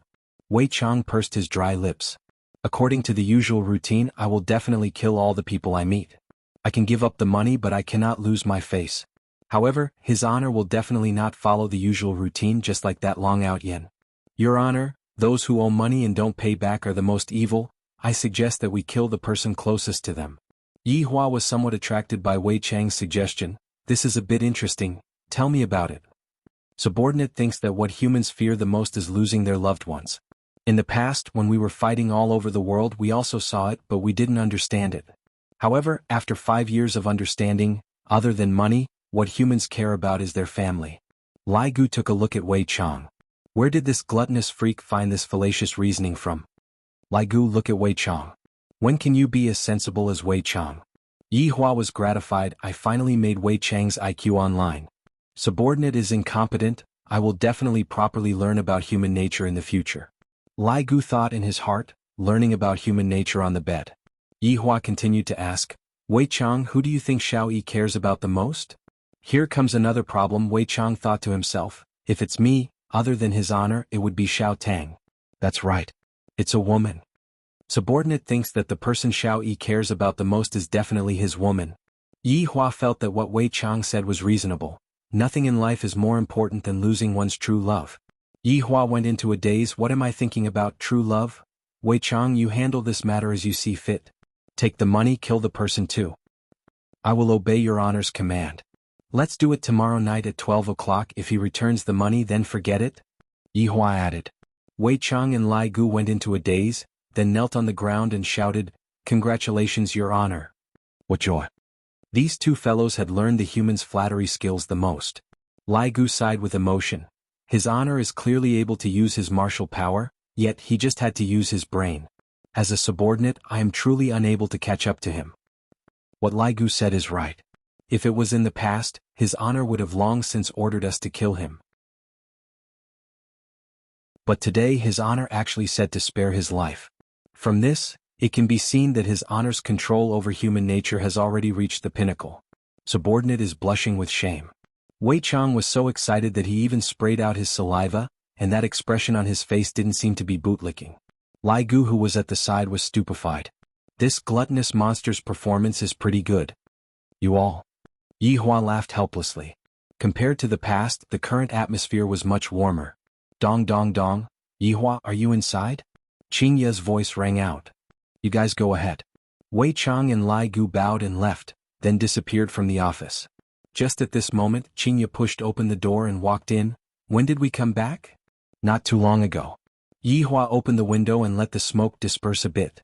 Although it was just a small action, Qing Ye's heart still felt warm. Yi Hua, let's go out to eat, watch a movie and take a walk. All right. Yi Hua let out a breath. The human emotions that Wei Chang spoke of, are they really that mysterious? Could it be that I, the Supreme Overlord, already care about this woman? This is truly inconceivable. Emotions are the most mysterious thing in the human mind. Even a strong person like Yi Hua is about to fall into such a state. It is truly not easy. However, this kind of emotion was still continuously warming up. This was something that the two people didn't expect. Yi Hua admired Qin Ye's courage to be angry and speak out, and Qin Ye liked Yi Hua's concern. Although Qin Ye has a bad temper sometimes, overall, Qin Ye is still considered to be good. The morning sunlight was always so gentle. Without his sister-in-law at home, there seemed to be a bit less joy, but at the same time, it was also a lot quieter. Wake up, Ing monster. Ing. To be honest, Yi Hua rather liked Qin Ye, who was acting coquettishly. Caressing onto Qin Ye's smooth long hair, Yi Hua thought to himself, these days are pretty good. It is a bit better than the lonely days I had in the past. Seeing that Qin Ye was lazing around on the bed and not getting up, Yi Hua could only take forceful measures and directly carried Qin Ye to the washroom. Qin Ye naturally didn't want to comply, and the sound of quarreling immediately rang out. Qin Ye, who lost the quarrel, pouted and went out to buy breakfast, while Yi Hua went to his sister-in-law's bedroom, turned on the computer and prepared to play games. I still have to practice my skills no matter what. I have to bring my wife and sister-in-law to eat chicken, and not listen to the two of them complain. And after Qin Ye came back, she saw that Yi Hua was secretly playing games, so of course she had to join in. In the end, the two of them had to play as a pair, and both of their lunch and dinner were takeaway. Yi Hua had led my wife astray. Yi Hua, play one more round, I want to eat chicken. Qin Ye pulled onto Yi Hua's sleeve and begged pitifully. Yi Hua pointed towards the clock. Look at what time it is already 11:30 a.m., don't you want to sleep anymore? Please play one more round. You have been saying that you will play one more round since 10 a.m., you are already a person who is going to be a mother. Really, this is definitely the last round. After playing, let's go to sleep. Qin Ye opened her big watery eyes and even learned from her little sister to act cute, simply refreshing Yi Hua's understanding of her. This was also under the situation where Qin Yutong was not present. If she was present, Qin Ye would definitely have the appearance of a big sister.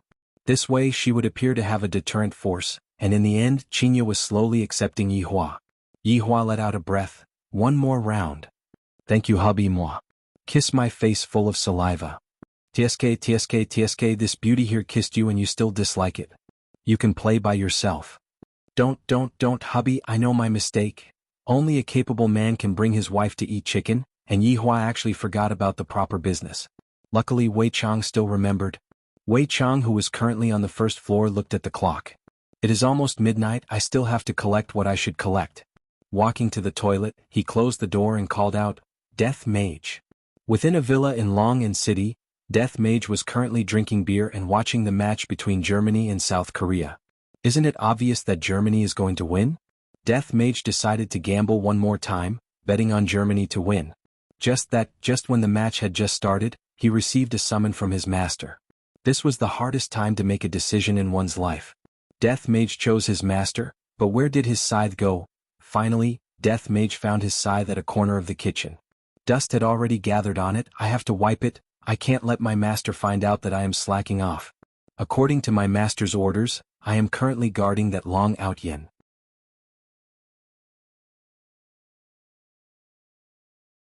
Chapter 96. Master. Death Mage respectfully lied on the ground and shouted out, hoping that his master would quickly give the order, I still have to go back and watch the match. Wei Chang wrinkled his brows, however he did not ask too much about it.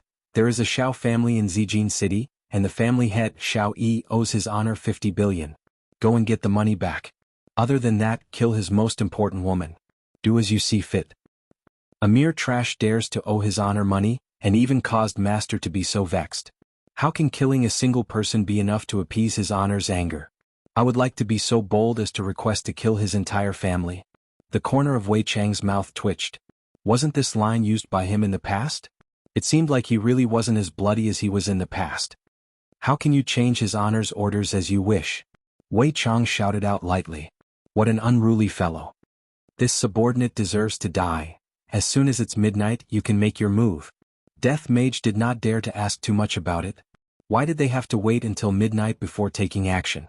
This is truly strange. The opponent's strength is not bad. Wei Chang warned before opening the door.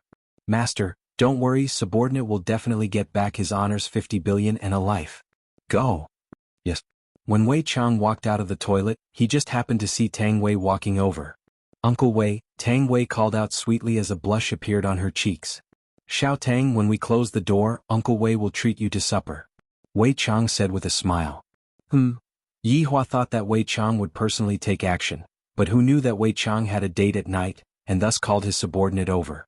In actuality, his subordinate was still going to watch the football match at night. If it wasn't for Wei Chang saying that the opponent wasn't weak, Death Mage would definitely have sent his subordinate over. The Zijin city's Xiao family was located in the northern suburbs. This was a manor that occupied an extremely large area. To be precise, it was not a manor but a mansion. Just like the residence of the prince in the past, it was all Chinese-style buildings with small bridges and flowing water. The environment was elegant, and it was the enjoyment of an emperor. In the east courtyard of the Xiao family, Xiao Yi was lying on a big bed with two beautiful wives beside him. One of them was Nangong Sini and the other was Yuqi. She was the most beautiful girl in the school, but she was taken away by Xiao Yi. But that was 10 years ago. Although it had been 10 years, Xiao Yi's wives were still the same as before, showing no signs of aging. This was all thanks to Xiao Yi himself. Big brother Xiao, you're finally willing to accompany me today. Yuqi stretched out her index finger and drew circles on Xiao Yi's firm chest. Nangong Sini laughed softly. Brother Xiao, little sister Yu is hungry and thirsty. You have to feed her until she's full tonight. Sister Sini, why do you have to tease me every time? Nangong Sini lifted Yuqi's chin and said, because I like you. I hate you, Xiao Yi chuckled. He was also watching the match, but his thoughts were restless. He felt that something big was going to happen tonight, and it had been a long time since he had such a feeling. Brother Xiao, what's wrong? Do you feel uncomfortable anywhere? Why don't I ask Sister Shunan to take a look at you? Xiao Yi shook his head. There's no need. Besides, I was the one who taught Shunan his medical skills. I know my body well. Brother Xiao, why don't you rest early? You still have to take Yun-er to sign up for the children's soccer team tomorrow. The little guy is very excited today. Sister Sini coaxed him for a long time before he fell asleep, Yuqi said softly. She then rubbed her belly and smiled happily. Oh, is Yun-er that excited? Xiao Yi laughed. Although he had many wives, it was very difficult for them to get pregnant. Until now he had only given birth to one son, Xiao Yun. Of course Yuqi was also pregnant. It was already 3 months and it was a girl. She couldn't bear it for 3 months and tonight she had to do something. Nangong Sini said with a smile, isn't that so? Recently, the little guy has been saying that he wants to enter the national team and play in the World Cup to win glory for our country. Not bad. He already knows how to win glory at such a young age. Xiao Yi was very happy and looked forward to the arrival of his daughter. After a pause, Xiao Yi said, Sini, I will start my seclusion tomorrow. I have a feeling that something big is going to happen. Okay, don't worry and go into seclusion. I will look after the company, Nangong Sini said. Sister Sini, I also want to go to the company to help you, Yuqi said pitifully. You just stay at home and wait for the delivery. Otherwise, someone will say that I mistreat the pregnant woman again. Nangong Sini poked her husband's arm. Hubby, let's go to sleep, it is already 11:50 p.m. Yuqi lightly bit onto her lips, expressing that she was feeling very uncomfortable. Xiao Yi laughed, let's watch for another 10 minutes. If Germany doesn't score a goal, we will go to sleep and feed you properly. Annoying, Nangong Sini laughed helplessly. Today you guys are the home team, I am here to cheer for you guys. Sini, don't even think about running away, give birth to another one for me. Xiao Yi said straightforwardly. Don't, the other sisters are going to be jealous of me to death. Ha! Xiao Yi's arrogant laughter immediately rang out in the room. This is the peak of life, hugging onto one's left and one's right, and it's still joyful and harmonious, tsk. At this moment, outside of Xiao Residence's wall, Death Mage was leaning on the wall while hugging onto his sickle of death. His 5 hand bones were holding onto his phone, and the phone was still lying horizontally. The commentator's passionate voice was currently ringing out from the phone. 100 meters away from Death Mage, there were a few scouts that were holding onto night vision goggles and looking at the situation. Quickly look at the wall, there is an idiot. Quickly let me take a look, damn it. Seriously, not only did he not sleep in the middle of the night, he actually came to Xiao Residence to cosplay, and he even dressed up as a Grim Reaper. Awesome. He seems to be watching the World Cup. Did you place a bet on the match between Germany and South Korea tonight? Of course, Germany is the defending champion. I even used the money that I used to buy a house to bet that Germany will win. Me too. If Germany wins, I will become a young model at the club. If Germany loses, I will become a slave. Haha, you know me best, my brother. However, we have already waited for a few days, and we still haven't seen a single ghost. That's right, there are only damn mosquitoes. Death Mage naturally knew that there were a few groups of humans in the surroundings, but he was not interested in caring about them. Right now, what he was concerned about was the match. Germany team, quickly score a goal. There are still 8 minutes before I have to start working. If I were to lose tonight, all of them will be castrated. Motherf asterisk her, this family is truly tired of living, to actually dare to even owe his honor money, causing me to not be able to watch the match in the middle of the night. It is a pity that his honor asked me to only kill one person. What kind of great luck did they have? Looking at the time on the phone, Germany team still did not score a goal. Death Mage let out a breath of relief. After I teach them a lesson, I will cheat, I swear. Next time I will definitely not cheat. After keeping away his phone, Death Mage raised up his scythe and walked towards the front door step by step. Going through the back door? That is impossible. It is impossible in this lifetime. Who is it? Of course, Xiao family had their own security measures. When Xiao family saw a person that was wearing a black robe and holding onto a scythe that was even taller than a person, and that scythe's blade was shining with a silver light under the moonlight, Xiao family's appearance had already explained everything.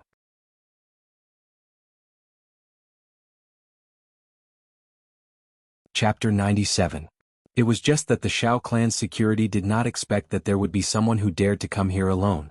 This aura was not bad and they did not know where that prop came from. GGG. Death Mage naturally wouldn't be able to speak, and only Wei Chang was able to understand what Death Mage was saying. Imperial translation, they're here to collect their debt. Where did this lunatic come from? Get lost. Otherwise we'll beat you up. One of the security guards took out an electric baton and poked it in his palm. GGG, Imperial translation. If it wasn't for his honor's request to only kill one person, the two of you would have long turned into dust on the ground. Yo, I'm giving you face but you don't want it. What the hell are you laughing at? See if I don't beat you to death. 2 rays of black light shot out from Death Mage's hand, and the security guards who were still acting arrogantly just a moment ago were instantly unable to move. They were unable to even shout out, and only their eyes were filled with shock and fear. The jaws of the spy squatting outside almost dropped to the ground. Damn it. They weren't here to be funny, they were here to cause trouble. Hurry, hurry, hurry. Quick, report the situation here. Very quickly, the situation at this side fell into the ears of the various big clans.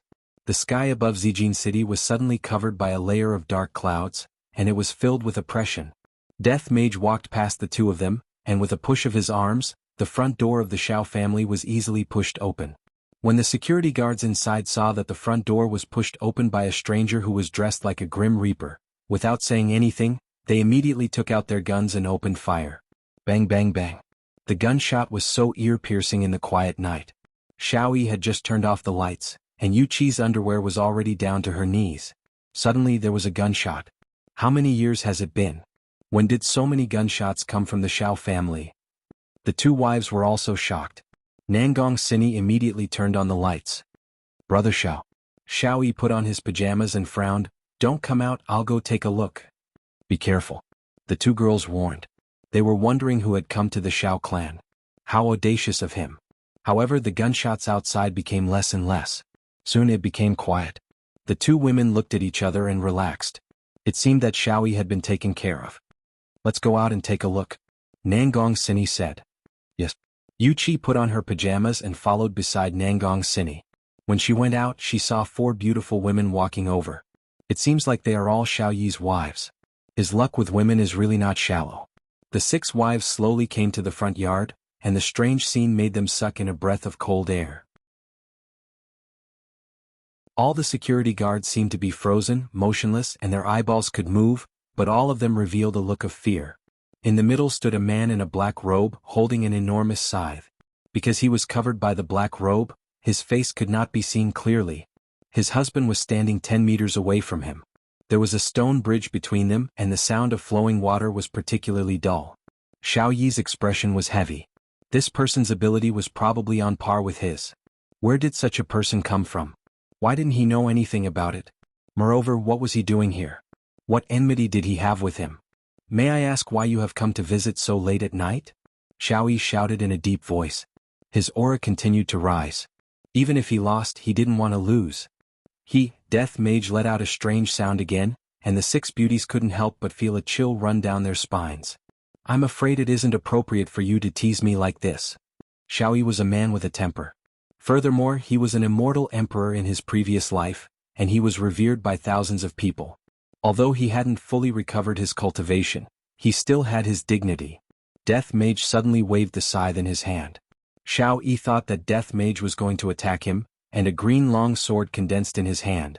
This sword was called the Broken Emperor Sword, and it was personally forged by Xiao Yi. The body of the sword was green and there were all kinds of runes on it. When activated by his cultivation, it would emit a dazzling light, and it was the Act Tough King Xiao Yi's most proficient weapon. However, when he saw that Death Mage wasn't going to attack him, but was instead taking out his phone, his expression became even uglier, especially when he was so scared that he took out his weapon. Suddenly, the voice of the commentator of the World Cup rang out from Death Mage's phone. I was watching it too. Could it be that he was watching the match between Germany and South Korea? Why would such a strong person do such a weird thing? That's right, Death Mage was squatting in a corner watching the World Cup, and the face scan unlock was still on that screen. Death Mage took a glance at the screen. Damn it, it's still 0, 0. I better get down to business first. Stretching out the hand bone, Death Mage was drawing on the phone screen, not knowing what he was doing. Meanwhile, Xiao Yi was able to see that hand bone. This isn't a human. However, the 6 wives who were far away were not able to see anything clearly. When Death Mage took out the phone screen, the words on the screen were very big, and they were even scrolling across the screen. There weren't many words, but it caused Xiao Yi to be incomparably shocked, and even the 6 wives were dumbfounded. 2 words could be seen scrolling across the phone screen. Return the money. There were even 3 exclamation marks, indicating that Death Mage was very angry. Xiao Yi tightly held onto the Broken Emperor Sword in his hand. I am here to trample on the debt. When have I ever owed someone money? What a joke. Not right. That night 3 days ago, that man. Could it be that that man told me to come here to trample on the debt? Calculating the time that Qing Yutong called me, today just happens to be the 3rd day. Just like that, it's already a match. 50 billion. What that prodigal earned was all cash, and where would I find 50 billion in cash? It is possible to gather the money, but if the capital chain is broken, the company will definitely be suppressed by others. This was also why I wanted to deny the 50 billion. If it was 5 billion, it would still be fine. Nangong Sini also thought so, but she didn't expect that the person who denied the money would come to trample on the debt, and this person even made her husband vigilant. Sisters, let's go in, don't disturb brother Xiao. Nangong Sini said tenderly. Towards her husband, she trusted him a lot. It could be said that her husband had never been defeated before. The women had also seen such a scene before. Although they were worried, they didn't want to distract their husband. All of them returned to the backyard and waited for their husband's triumphant return. Xiao Yi's gaze was deep, and at the same time, the desire that he had been immersed in for a long time was ignited. Being unrivaled is lonely. It has been a long time since I was this excited. Right now, it is hard to find an opponent. It is either that the opponent has some misgivings or the opponent doesn't dare to. In any case, there are all sorts of reasons. And this person in front of me, wrong. He is not a human. No matter what he came here for today. This battle must definitely be fought and it must be won. If not, Xiao family will become a laughing stock in the entire north. This is something that is absolutely not allowed to happen. I reckon that right now there are already a lot of eyes staring at us. Xiao Yi took a deep breath. Let's fight at another place. Death Mage waved his left hand, indicating that he didn't mind. Such a disdainful action caused Xiao Yi to sneer. You don't even know who is standing in front of you. Do you think that I, the Emperor, will be afraid of you?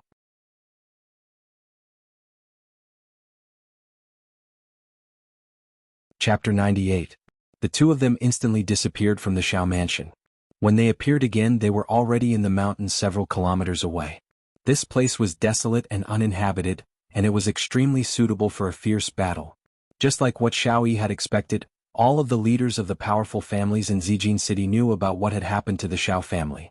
At first, he thought that it was just a joke, but he didn't expect that the other party was actually serious. At the other side of the northern suburb of Zijin City, there was a manor that was very modernized. And under the surface of this modernized manor, various kinds of mechanisms were concealed, and all of them were personally designed by Tang Wushuang. That's right. This was Tang Wushuang's home. At this moment, Tang Wushuang had also received the news from his subordinate, and he seemed to be very surprised. There is really someone who dares to provoke Shao clan. Was that man inflated? Or ignorance? Bam. Bang. A one. Tang Wushuang let out a heavy sigh. He had married over 10 wives, and only after he married them did he realize that all of them were gambling experts. Even his gold desert eagle was used as a gambling cushion. Standing up, Tang Wushuang placed his hands behind his back and let out a long sigh. Why are all the people with the surname Tang so miserable? Could it be that I am the reincarnation of Tang Bohu? Wushuang? Quan'anrong walked over with a smile. Tang Wushuang was gratified. Finally, there was someone who was obedient. Unrong you, Wushuang, I'm out of money? Give me a few million first. Tang Wushuang's entire body froze. Wushuang, I'm just joking. Tang Wushuang couldn't help but rub his wife's nose. Little mischievous, I'm afraid a few million is not enough. How about 10 million? Tang Wushuang requested for a close-up shot of the scene where Tang Wushuang spurted out blood.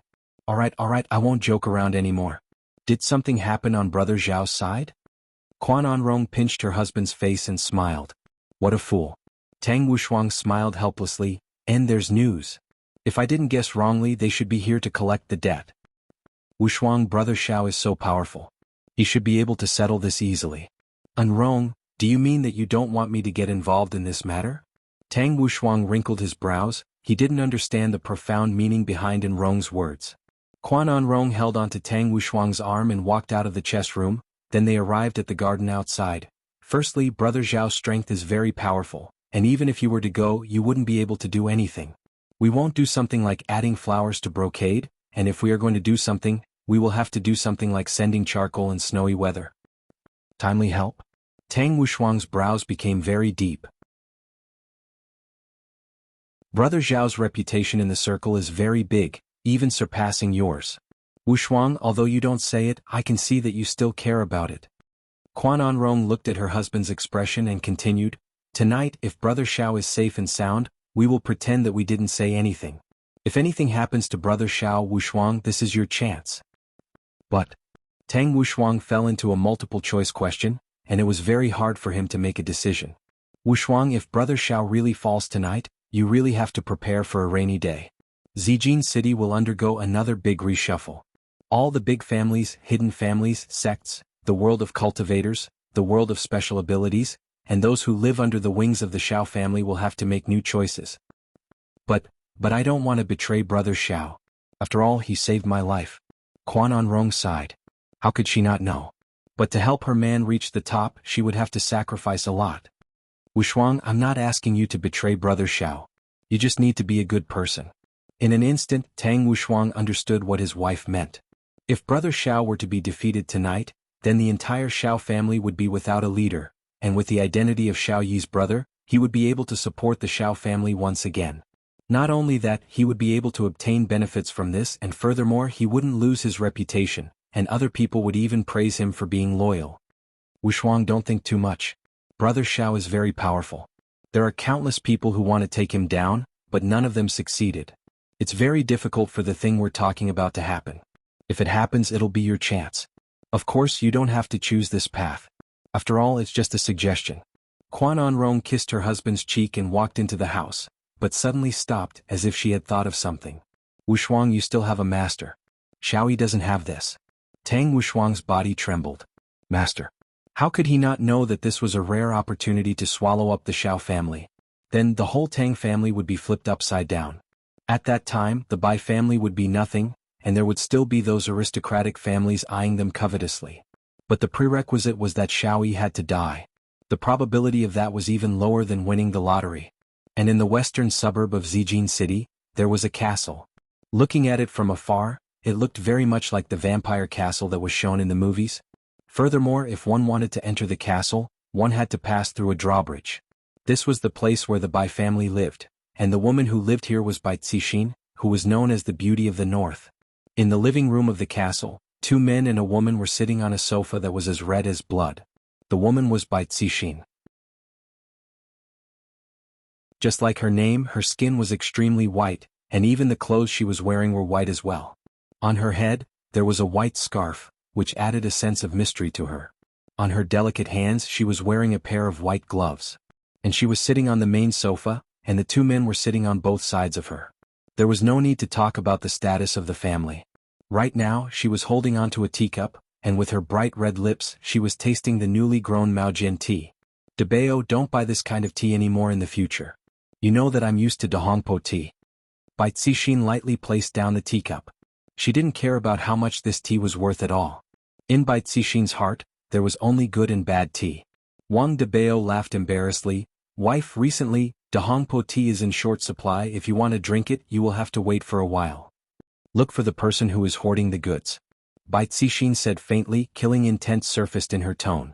Wang Debao liked his wife's aloof look because at night he would be aloof. Wife, you have the final say. Bai Qi, who was sitting at the side, was very melancholic. He didn't care whether it was Maojian tea or Dahongpo tea. In any case, it was bitter. Big sister, how are we going to deal with Long'an City? Bai Cixin said lightly, they are just some insignificant small figures during this period of time, don't go to the south. Understood, big sister. Bai Qi paused for a moment then asked curiously, big sister, we just gave away that 50 billion? Is that true? Bai Qi still didn't understand his own big sister. On the surface, his big sister looked gentle and pleasant, but in the dark she was actually a female devil. This time brother-in-law lost 50 billion, and when it was time for him to return the money, he would definitely ask big sister, and big sister actually agreed to it. In actuality, Wang Debao was also curious. He felt that his wife's intention was rather deep, but he didn't dare to ask about it. If he were to ask about it, it would make him seem like an idiot, as if he didn't even understand what was going on. It just so happened that his brother-in-law asked about it and everything went so smoothly. Debao, what do you think? Bai Cixin suddenly asked her husband.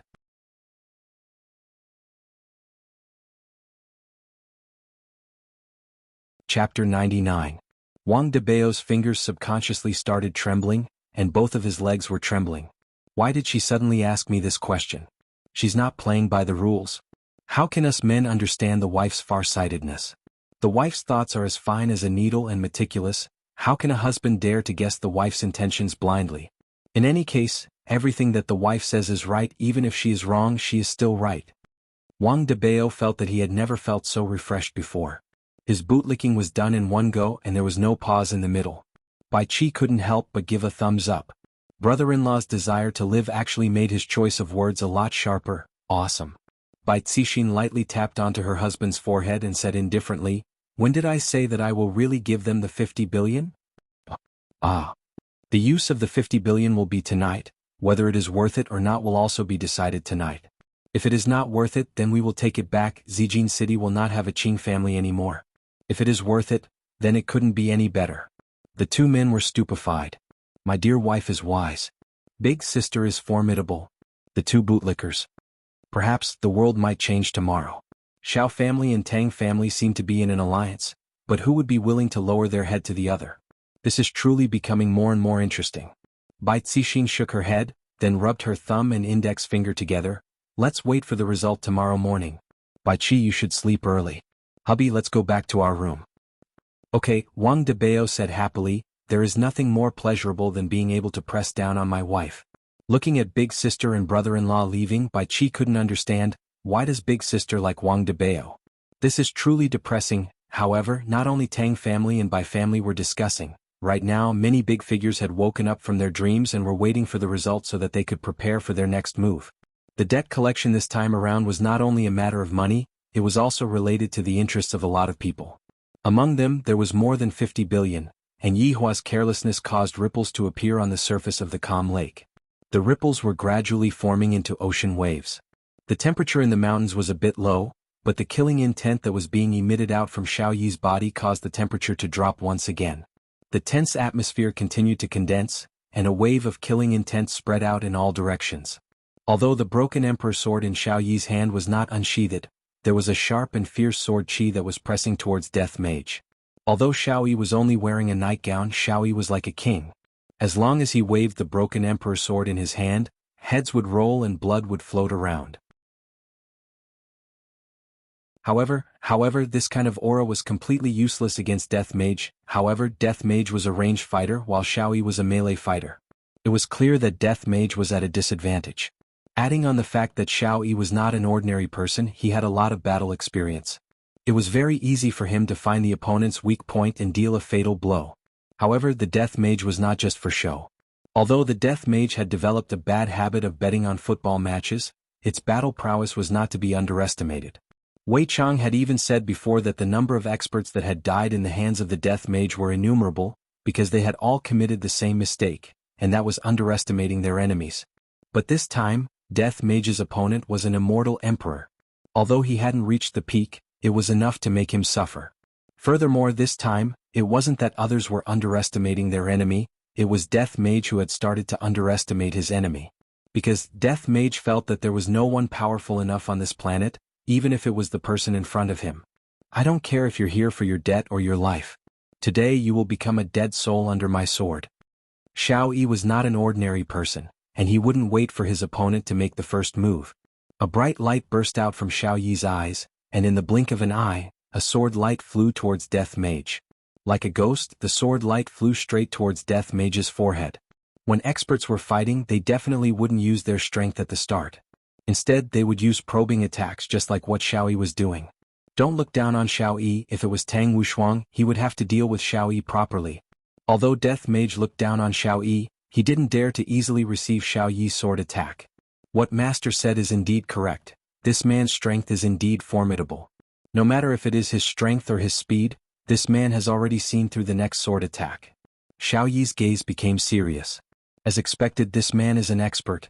Xiao Yi gave up on stabbing towards Death Mage in front of him, and instead turned around and slashed towards Death Mage. Emperor Broken Sword immediately blossomed with a dazzling light, forming a sword chi that slashed towards the air. The air in front of Xiao Yi immediately flared up, and the trees in front of Xiao Yi were all sliced into two. Death Mage, who was behind Xiao Yi, gradually disappeared and reappeared not far away from Xiao Yi. His body had already been sliced into two by the sword chi. Actually, in that instant, Xiao Yi felt that there was something wrong with the Death Mage in front of him, so he decisively swung his sword at Death Mage.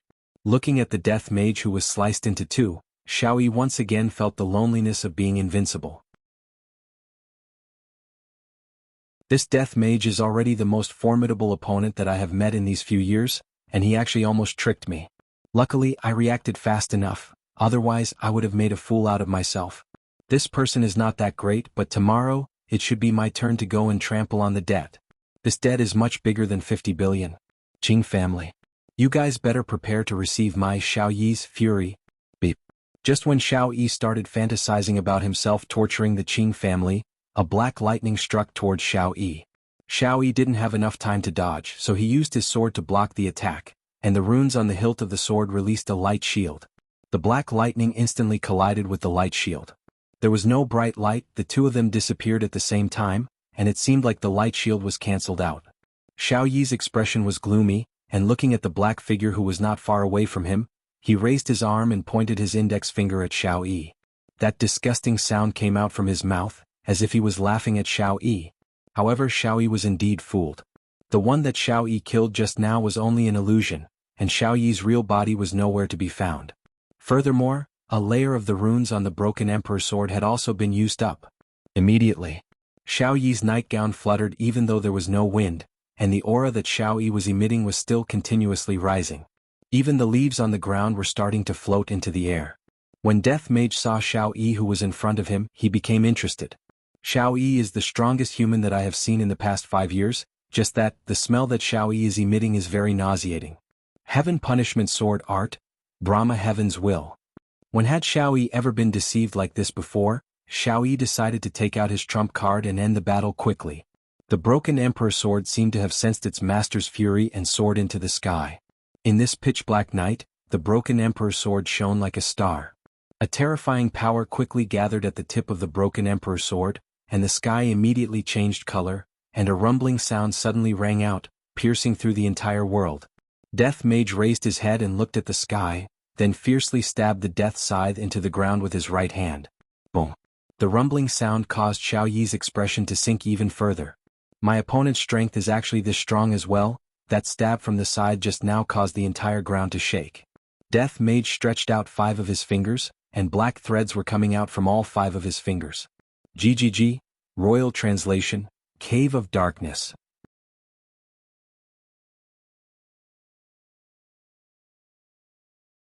Chapter 100. However, no matter what technique you use, no matter if you are a human or a ghost, you will still have to die under my sword. Xiao Yi shouted out lightly as his fingers quickly formed seals. Broken Emperor sword that was in the sky shot out a dazzling light, and that dazzling light brought along a terrifying power as it struck towards Death Mage who was on the ground. Before the dazzling light even touched the ground, the powerful airwave that was emitted from the dazzling light already caused all of the trees to collapse, instantly razing the ground to the ground. From this, it could be seen just how powerful this move was. And under this terrifying power, there was also a huge sound wave attack. However, Death Mage seems to have no eardrums. Go and die, trash, no matter who it is, don't even think about acting cool in front of me, Xiao Yi. The people who acted cool in front of me have all been sent to hell, and you are no exception. Death Mage really didn't know how to speak. If it was possible, I would definitely have a verbal battle with Xiao Yi.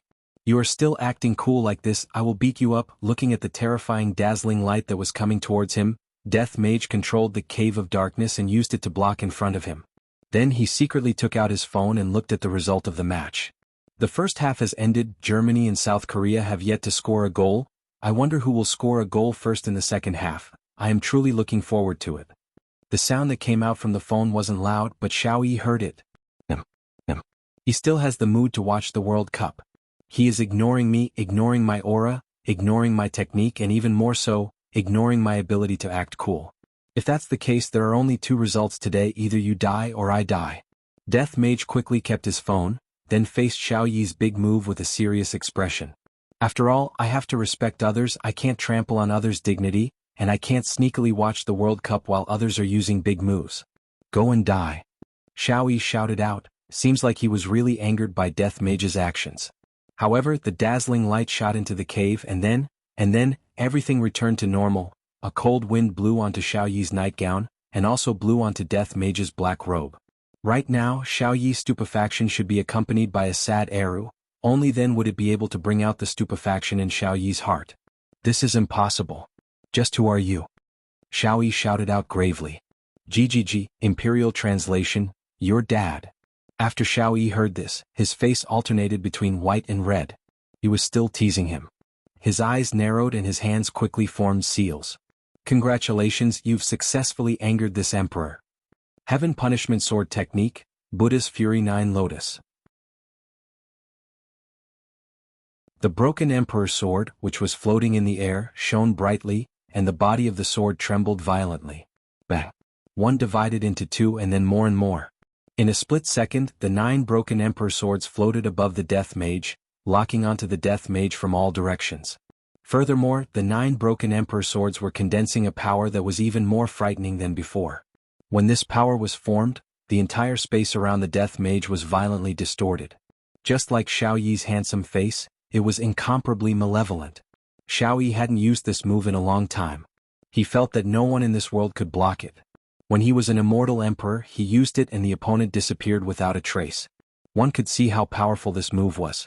However, his opponent this time was Death Mage, Wei Chang's valiant general. It stretched out its 10 bony fingers, and black fog appeared on its fingertips just like before. Imperial Translation, 9 dark acupoints. 9 mirror-like bottomless abysses appeared around Death Mage. Xiao Yi, who was not far away from Death Mage, was stupefied.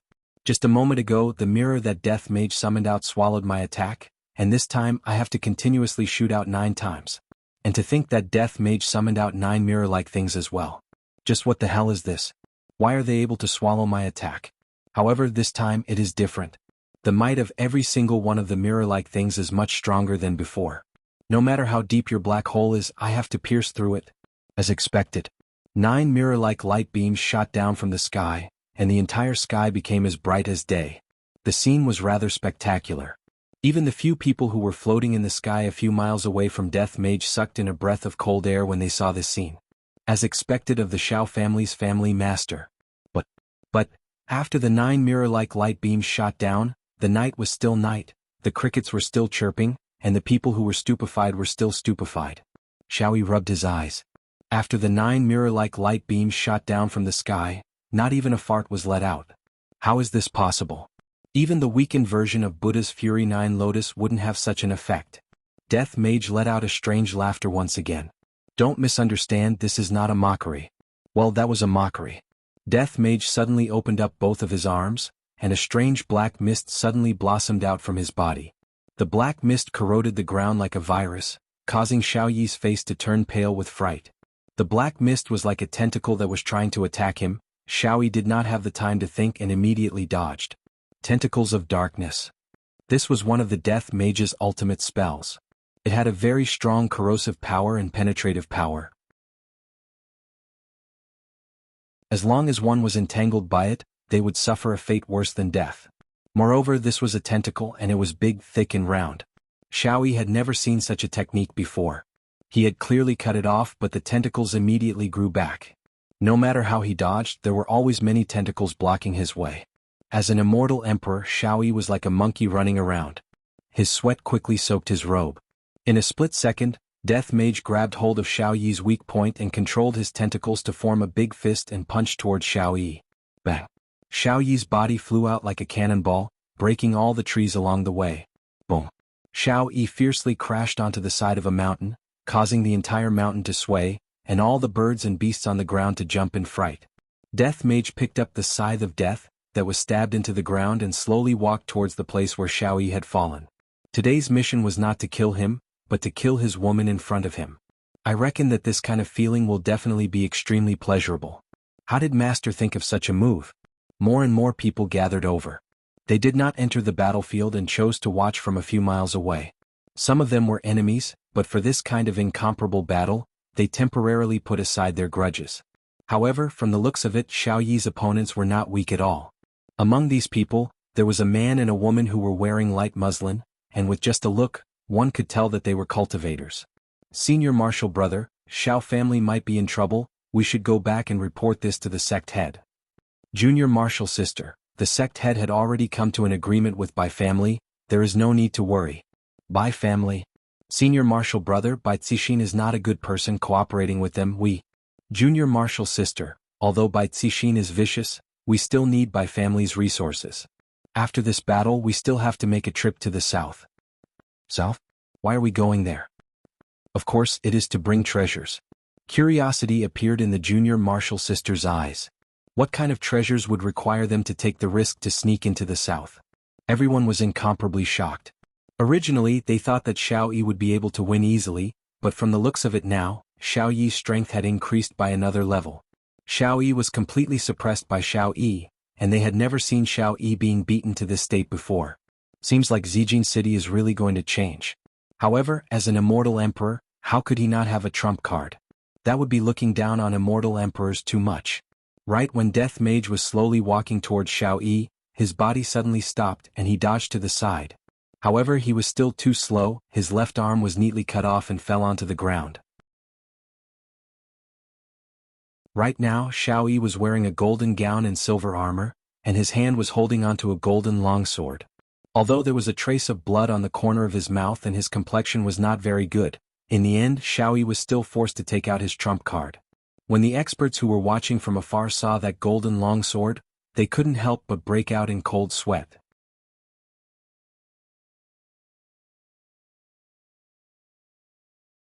Chapter 101. When the spectators in the distance saw the Shenyuan sword, they all gasped.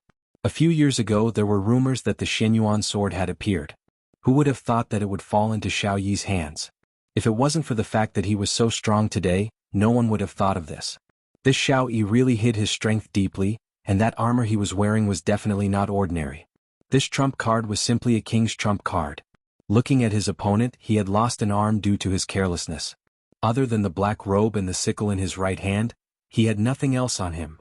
The difference in equipment was too big. Not only would Xiao Yi not lose tonight, but he would also become famous. His reputation would be even higher than before, and the Xiao family's status would also rise because of this battle. Not to mention the other chain reactions. In actuality, the majority of the spectators hoped that Xiao Yi would lose. The current situation required a breakthrough, and tonight was a rare opportunity, just that right now. At this moment Xiao Yi was holding the Shenyuan sword. The sword was releasing a faint light, and with his golden robe and silver armor, he was like a god descending to the mortal world. Just standing there would cause people to feel fear. But Xiao Yi was shocked. That sneak attack just now could have killed the opponent, but the opponent had discovered it. It was just a broken arm, and from the looks of it, it didn't seem to be of much use. However, he had already taken out the Shen Yuan sword and the mystic tortoise strange armor. One was shockingly powerful, while the other had explosive defense. He didn't believe that he couldn't kill this skeleton. I didn't think that Shao Yi couldn't be low-key anymore. After tonight, the Shao family will definitely rise to glory once more. Although the plan has been brought forward, it is not a big deal. Let the world witness the true strength of this emperor. The skeleton in front of him was only a stepping stone for him to reach the pinnacle, nothing more. Death Mage turned his head around and took a look at the severed arm on the ground. He felt very surprised, but at the same time he was also very excited. This human in front of him had finally aroused his desire to fight. He picked up his severed arm and placed it to the side. Then he took off his black robe and carefully placed his precious phone on it. However, he still couldn't help but open it to take a look. It was still a score of 0. God damn it. Shao Yi silently looked at Death Mage's actions. However, when he saw Death Mage turning on his phone again and hearing the commentator's voice, Shao Yi felt like his lungs were going to explode from anger. This was a very serious battle. Could they keep their hearts on it? But looking at the skeleton, there was no heart at all. How could such a creature appear in this world?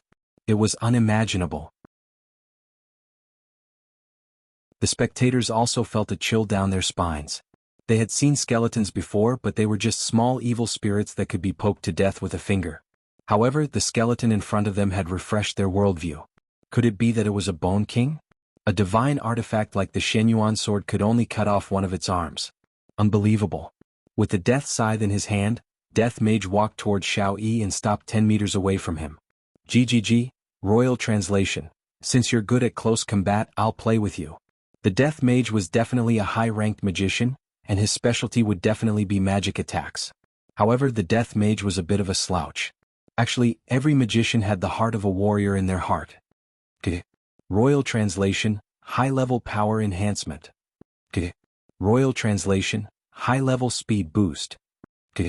Royal Translation, High-Level Long-Lasting Support. Royal Translation, Top-Notch Defense Enhancement. Shao Yi stared blankly at the Death Mage, who was crying out weirdly. However, every time the Death Mage cried out, a different light would appear on its body. After the light flashed for more than 10 times, Shao Yi finally came back to his senses. This skeleton was very weird, but Shao Yi also discovered that the Death Mage needed to chant when it was releasing magic. As long as the distance between the Death Mage and the Death Mage got closer, Shao Yi would be able to gain the upper hand. As for the Death Mage's scythe, I reckon that the Death Mage's scythe is just a decoration. Right now, Shao Yi's speed was a few times faster than before, and he immediately disappeared from where he was standing.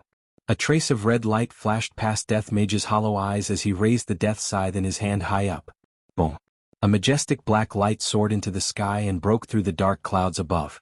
The moonlight once again shone onto the ground, and under the moonlight, the death scythe blossomed with a silver light. This wasn't just a simple light, the entire death scythe changed from black to silver. The eyes of the spectators who were a few miles away almost popped out. What is going on? How can a skeleton be so awesome, to be able to pierce through the sky with just a slight movement? However, in the next second, everyone was so frightened that they retreated a few miles away. Death Mage could be seen raising the Death Mage's scythe and fiercely slashing it forward. The huge might of the scythe spread out in a fan shape. Boom boom boom. Immediately, a series of rumbling sounds rang out in the world, shaking everyone's heart. Wave after wave of air was like a surging giant beast, engulfing everything in front of it. Starting from beneath Death Mage's feet, everything in front of Death Mage's body disappeared. The mountain that was still there just a moment ago had already been evaporated. The might of the Death Mage's scythe was actually so terrifying, everyone was so frightened that they retreated frantically to prevent themselves from getting injured. However, Shao Yi's figure gradually appeared and stood steadily in the sky. The mystic tortoise armor blossomed with a bit of light, and the cloak on his back slowly fluttered. The spectators couldn't help but swallow a mouthful of saliva. Such a powerful might, and he is actually not injured in the slightest. As expected, Shao family's family head is formidable. However, no one saw that there was a trace of blood on Shao Yi's face. Shao Yi, who was standing in the sky, looked down at Death Mage, and the astonishment in his eyes was unable to be concealed. Just now, I wanted to engage in close combat with Death Mage, and I didn't expect that Death Mage would actually make such a move. This is simply terrifying to the extreme. Not only is this death mage capable of long-range combat, he is also capable of close combat. Just who the fuck is this death mage? Just when Xiao Yi was feeling furious, he suddenly felt a killing intent coming from above his head. Xiao Yi's gaze became serious, and the Xian Yuan sword in his hand immediately slashed towards the sky. Bang! The golden Xian Yuan sword and the silver-white death scythe collided head-on, and the resulting shockwave spread out in all directions. Trees were uprooted one after another, and even the people who were standing a few miles away could feel the scorching heat rushing towards their faces. This is a true expert. On the battlefield, Death Mage looked at his scythe, and a crack actually appeared on it after being slashed by Xiao Yi's weapon. What a good weapon. Xiao Yi also saw this and he sneered. This emperor's weapon is Xian Yuan sword, how can it be blocked by a small scythe like yours? However, Xiao Yi forgot one thing: just how powerful was Xian Yuan sword. It was only able to cause a crack on Xiao Yi's weapon, and that was enough to prove that Xiao Yi's weapon was not ordinary. Of course, Xiao Yi would be immensely pleased with himself. After all, he had subconsciously placed Xiao Yi on the same level as him, and when he was able to cause damage to Xiao Yi, he would definitely feel extremely pleased.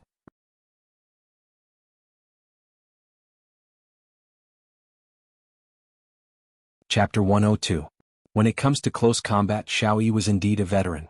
Death Mage was being a little too careless in this aspect. It was clear that he was underestimating his opponent. However, Death Mage, who had all sorts of buffs, was not someone to be trifled with. Die. Xiao Yi's killing intent surged. The Xianyuan sword in his hand felt its master's killing intent, and the light on the sword became even more dazzling. The technique that Death Mage was using was incomparably simple, even a child would know about it. Other than slashing, it was just slashing.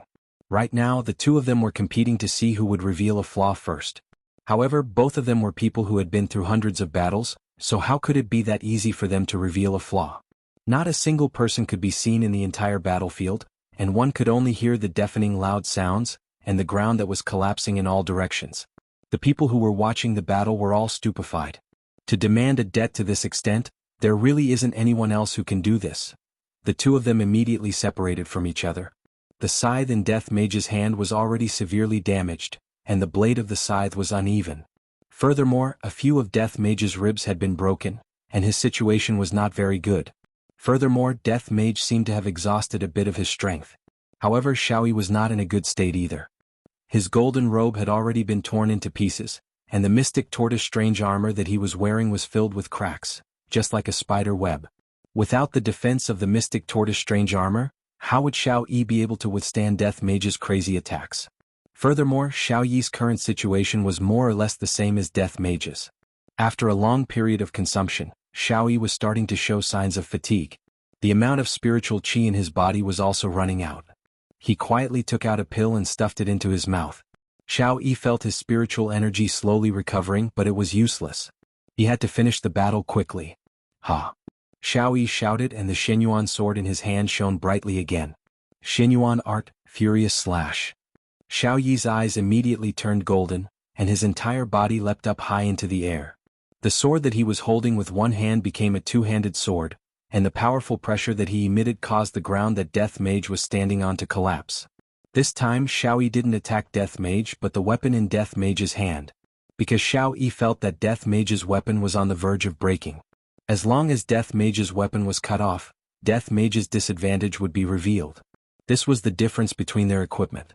Xiao Yi was wearing a full set of godly equipment, while Death Mage's entire body was filled with skeletons. If it wasn't for the fact that Xiao Yi was buffed with magic, Death Mage would have long been chopped into pieces by the Xianyuan sword.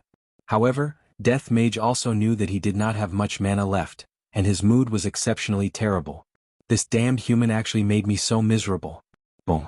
The two weapons clashed against each other again, and just like what Xiao Yi had expected, Death Mage's weapon was instantly cut into two. The silver-white light disappeared, and Death Mage's weapon returned to its original black color. When Death Mage saw that his scythe was cut into two by a human, he immediately let out a roar that would make people tremble with fear. Black fog began to emit out from Death Mage's entire body. Death Mage had already lost his rationality.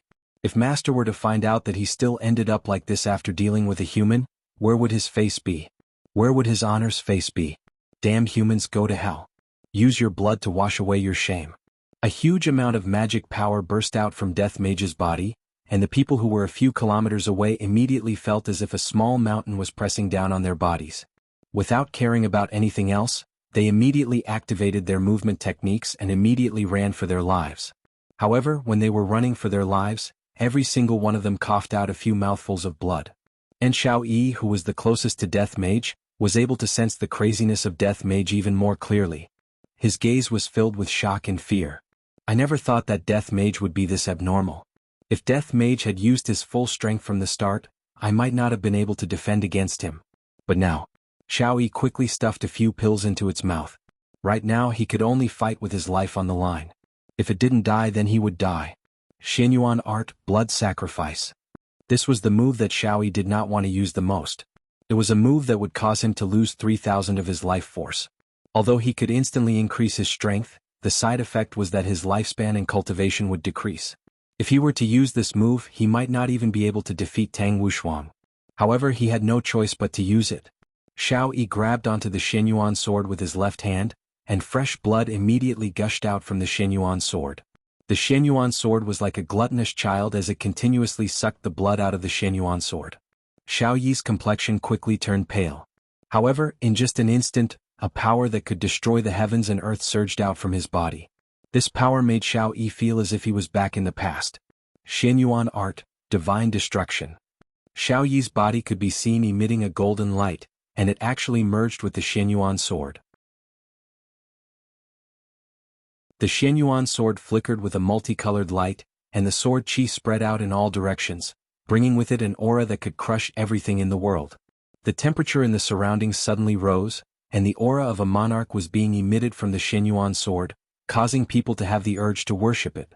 However, all of this was useless against Death Mage. Right now, he only wanted to wash away his shame even if he had to pay the price. This time Xiao Yi's timing was very good. He made a decisive decision and used this move without any hesitation. After all, Death Mage was still in the middle of chanting the Xianyuan sword, and he had yet to complete the super magic. In the next moment, Xianyuan sword flew towards Death Mage and everything that it passed through turned into dust.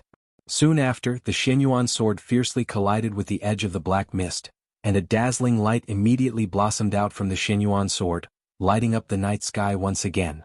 Death Mage resisted the power of the Xianyuan sword with all his might.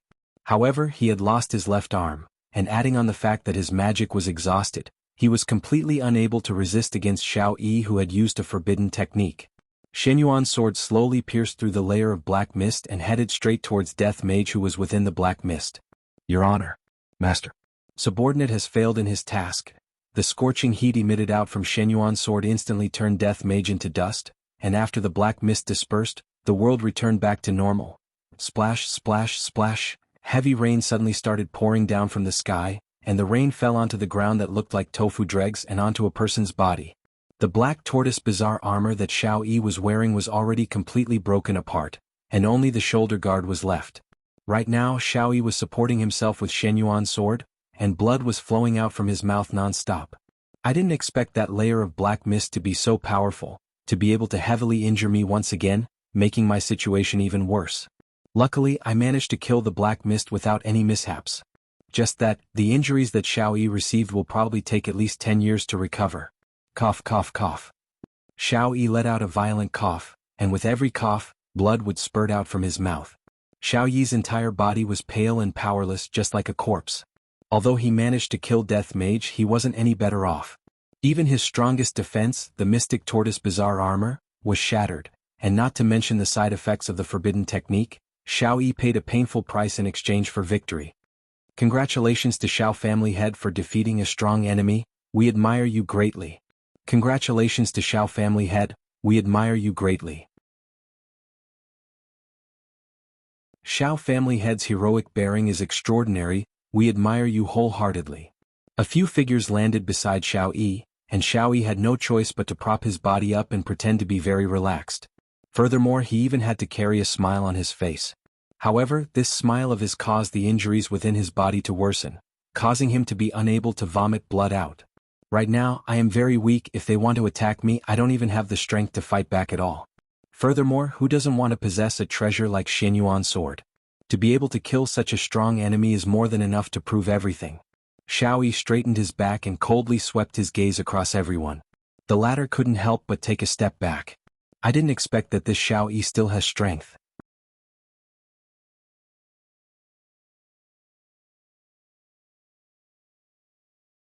Chapter 103. Enduring the dizziness, Xiao Yi left the scene. Everyone let out a sigh of relief. They were really afraid that Xiao Yi would kill someone. On the way back, Xiao Yi couldn't endure it anymore and vomited blood. After eating a few medicinal pills, he felt a bit better and found a water source to wash his face. He didn't want his wives to worry. Even though he had wiped off the blood stains, he still exuded a sickly aura, as if he was about to die. After returning to the Xiao mansion, Xiao Yi was in a daze. It was as if he could faint at any moment, as if he was drunk. The 6 wives sat in the front hall, anxiously waiting for their husbands to return. When they saw their husbands stumbling over, the wives immediately went forward to support them. "Brother Xiao, what's wrong? Where are you hurt?" Nangong Sini's expression changed greatly. This was the first time she saw Xiao Yi so weak. "Sini, hurry up and support Brother Xiao. Let me see." The woman who spoke was precisely Shu Nan. Her medical skills were outstanding, and back then she also fell in love with Xiao Yi's medical skills. Xiao Yi replied weakly, "I'm fine." "Hold him down," Shu Nan said in a tender voice. She placed her delicate hand on her husband's wrist, and her expression immediately changed. It was too heavy. It was already a miracle that he was still alive. "Shunan, how is Brother Xiao?" Yuqi asked hurriedly. Xiao Yi gave Shunan a look. Shunan sighed, "Brother Xiao is fine. He will be fine after a few days of rest." However, in his heart, he was afraid that he would not recover even after a few years of rest. But the other wives would rather believe this result. In Long and City's midnight snack stall, Wei Chang and Tang Wei sat at the side of a small table eating skewers. Tang Wei told Wei Chang about the interesting things that happened when she was young, and Wei Chang listened attentively and drank a mouthful of beer from time to time. Instantly, Wei Chang frowned. "Uncle Wei, do you feel uncomfortable?" Wei Chang smiled. "Maybe I drank too much cold beer. I'm going to the toilet." "Uncle Wei, I told you not to drink too much ice. Let me help you over." "Xiaotang, your Uncle Wei, am not that weak. Just sit here and wait for me." Wei Chang pressed Tang Wei down, and the moment he turned around, his face was extremely black. Death Mage actually died. How was this possible? After walking into the toilet inside the supper stall, Wei Chang closed the door and said in a deep voice, "Evil spirit, Death Mage." A black vortex appeared on the ground. The black robe, the scythe of death with the smell of death, appeared once again. Of course, there was also the skeleton. "Master." Death Mage shouted out with deep regret, and prepared to greet Yi Hua. Wei Chang shouted in a low voice, "All right, stop kneeling, the ground is very dirty." "What's going on? I told you to collect a debt and kill someone. How did you end up killing yourself?" Wei Chang was unable to understand. Death Mage's strength was not weak. Even if he couldn't defeat Death Mage, he should still be able to run away. Yet he was actually killed by someone. "Master, I'm suffering too." "Master, it is Subordinate who has underestimated the enemy, and has brought shame to his honor and master. Let Subordinate complete this mission, and then use my death to atone for my sins." To be honest, Death Mage didn't want to be summoned by his master again. It was too shameful. This was what it meant to be reckless. He lost completely because of his recklessness. Wei Chang's mood wasn't very good either. If his honor were to know that there was such a process in the mission this time around, I wonder what kind of rage his honor would have. Wei Chang seemed to have already heard his honor's curses. "Enough, I don't want to listen to your explanation. You better keep this matter to yourself. If this matter were to be spread out, the first person that I will kill is you." Who would dare to talk about such a shameful matter to others? Just how shameful would that be? "Master, be at ease, Subordinate will keep my mouth shut." Wei Chang paused for a moment, then asked while wrinkling his brows, "Is that Xiao Yi really that powerful? Even you are not his match?" "Master, that Xiao Yi is indeed not bad. He is the strongest human that Subordinate has ever seen.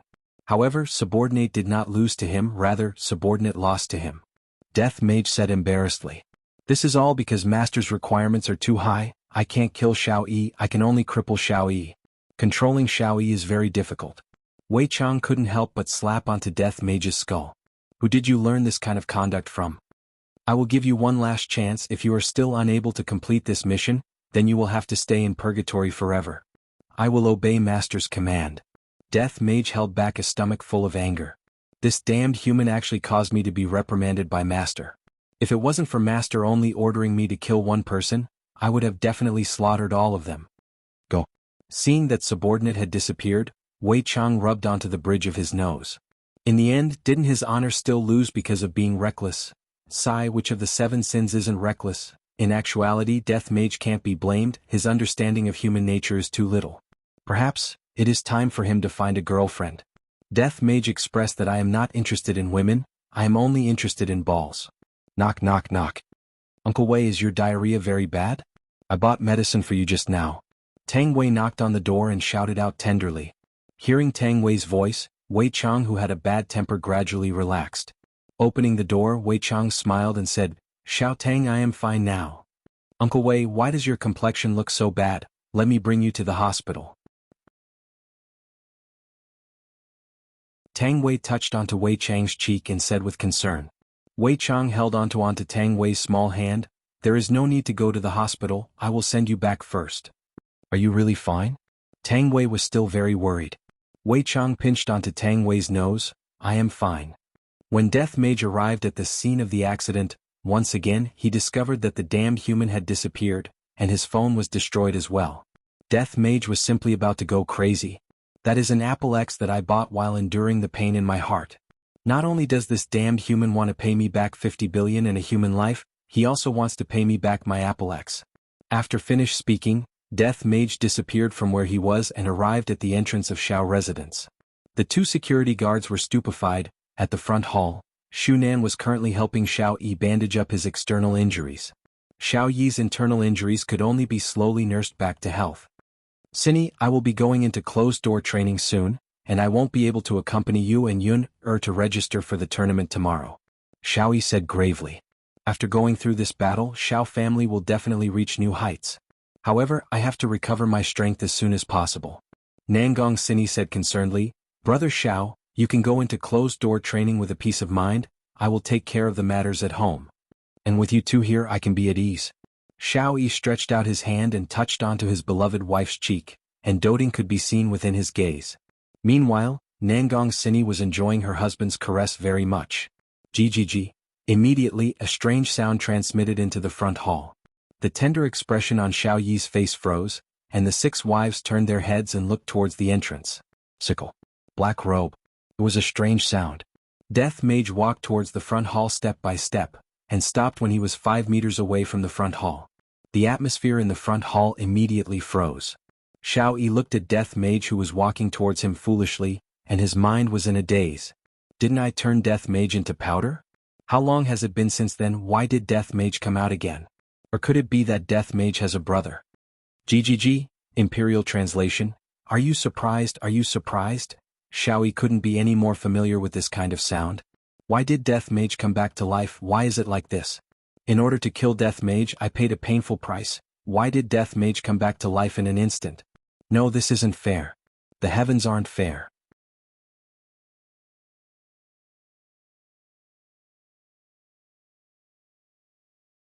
Chapter 104. Death Mage stood there woodenly and didn't make any movements. It was as if he was a relative or friend who had come to visit him. However, everyone present knew that he didn't come with good intentions. Xiao Yi's wives knew that they weren't a match for this monster, but they still protected him. If he wanted to die, he would kill them first. If Lai Gu was here, he would definitely take Xiao Yi in and train him well. Lai Gu wasn't a picky eater, and furthermore, all of Xiao Yi's wives were beautiful and alluring. It was a pity that Death Mage wasn't interested in them. Get out. You're not welcome here. Yuchi didn't know where she got her courage from, but she shouted in a deep voice. Xiao Yi propped himself up from the chair. He was afraid that he would be doomed tonight. Let them out. Your opponent is me. Xiao Yi coldly said. However, the moment he spoke, his wound opened up and blood flowed out from the corner of his mouth. Brother Xiao, you can't fight anymore. Xu Nan immediately supported her husband and used her white sleeves to wipe off the blood stains. Her eyes were filled with worry. Yuchi nodded. Brother Xiao, although we don't know much about martial arts, we can still fight with this monster. Xiao Yi gasped for breath. Now wasn't the time to be a hero.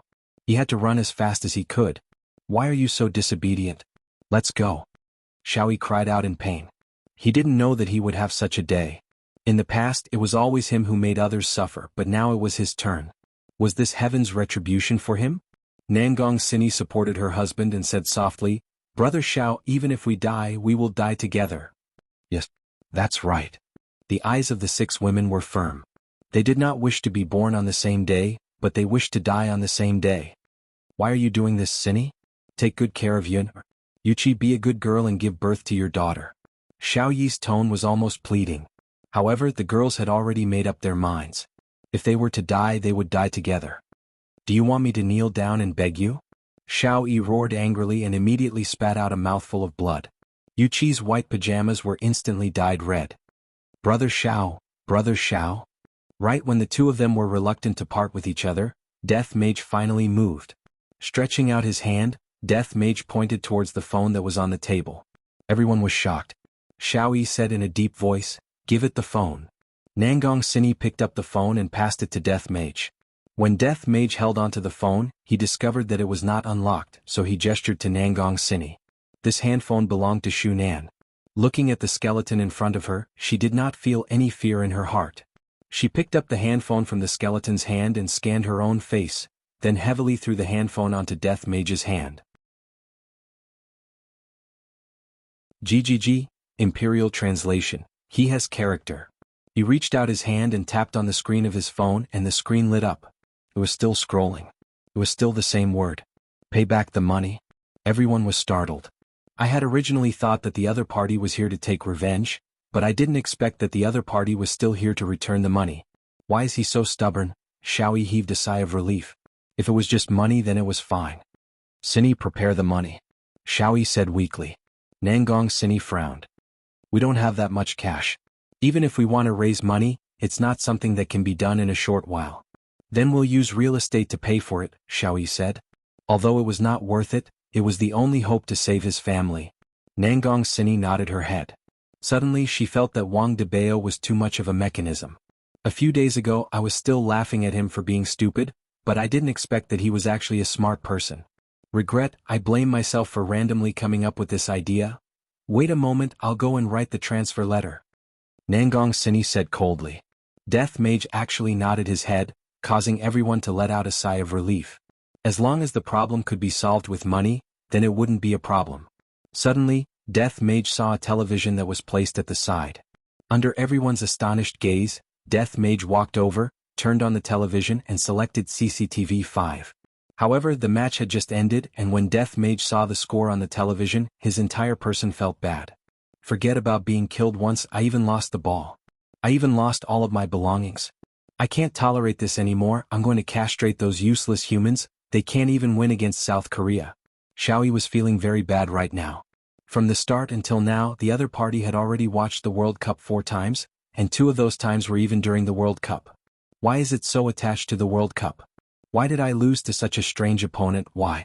My illustrious reputation has been ruined tonight. Bang. Death Mage smashed the coffee table with a punch, giving everyone a fright. Death Mage thought that the other party was going to flip out, but who knew that he would walk back and forth, point at the television and let out that horrifying voice, seemingly as if he was cursing at the television. After cursing at the television, Death Mage decided that he was going to get back his money. Those money that they had was illegal, I have the right to get it back. After I finish this matter, I will go and get back my debt. In any case, I had gambled 1,000 RMB, and that was all of my belongings. Recently, Master has been giving me very little work, and I am not able to earn much money. I am even almost unable to pay the electricity bill. And this time, I am also unable to draw any water from the 50 billion that I stepped on. That is His Honor's money, just thinking about it makes me scared. Death Mage turned his head around and took a look at the beauties. The things that are on their necks, fingers and wrists, those things seem to be quite valuable. Xiao Yi's wives naturally noticed Death Mage's gaze. Although Death Mage doesn't have any eyeballs, they were still able to feel that Death Mage was looking at their bodies. The shameless skeleton. Death Mage hugged onto his side and walked here and there. Sometimes he would even walk to the side of the 6 women and look at their progress. Death Mage was acting just like a loafer. Xiao Yi found it hard to believe that he would lose to an opponent like this. Death Mage doesn't even have a bit of the demeanor of an expert. In any case, I have killed you once, But you don't even look at me, you are simply a bastard. Did your hatred get eaten by dogs? About half an hour later, Nangong Sini finished drafting the transfer documents, and even stamped her official seal and signature on the documents. Nangong Sini handed over the documents and said coldly, "The market value of these three companies is more than 50 billion. Only more, no less." Death Mage didn't even look at the documents and kept them into his bosom, then pointed at the beauties. The 6 beauties couldn't help but take a step back. Xiao Yi even slammed the table and stood up, but very quickly, he vomited out a mouthful of blood and sat back down. Right now, Death Mage just wanted to say, "The thoughts of you humans are too dirty." After Death Mage signaled to the women finally understood. This skeleton wants jewelry. However, these jewelry were all given to them by Xiao Yi.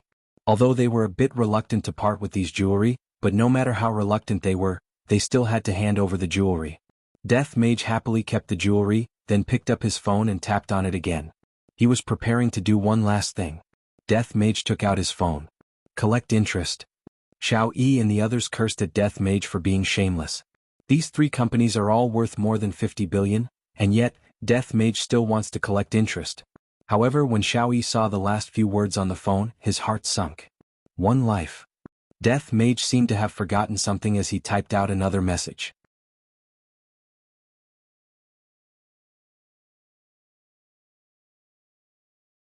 Chapter 105.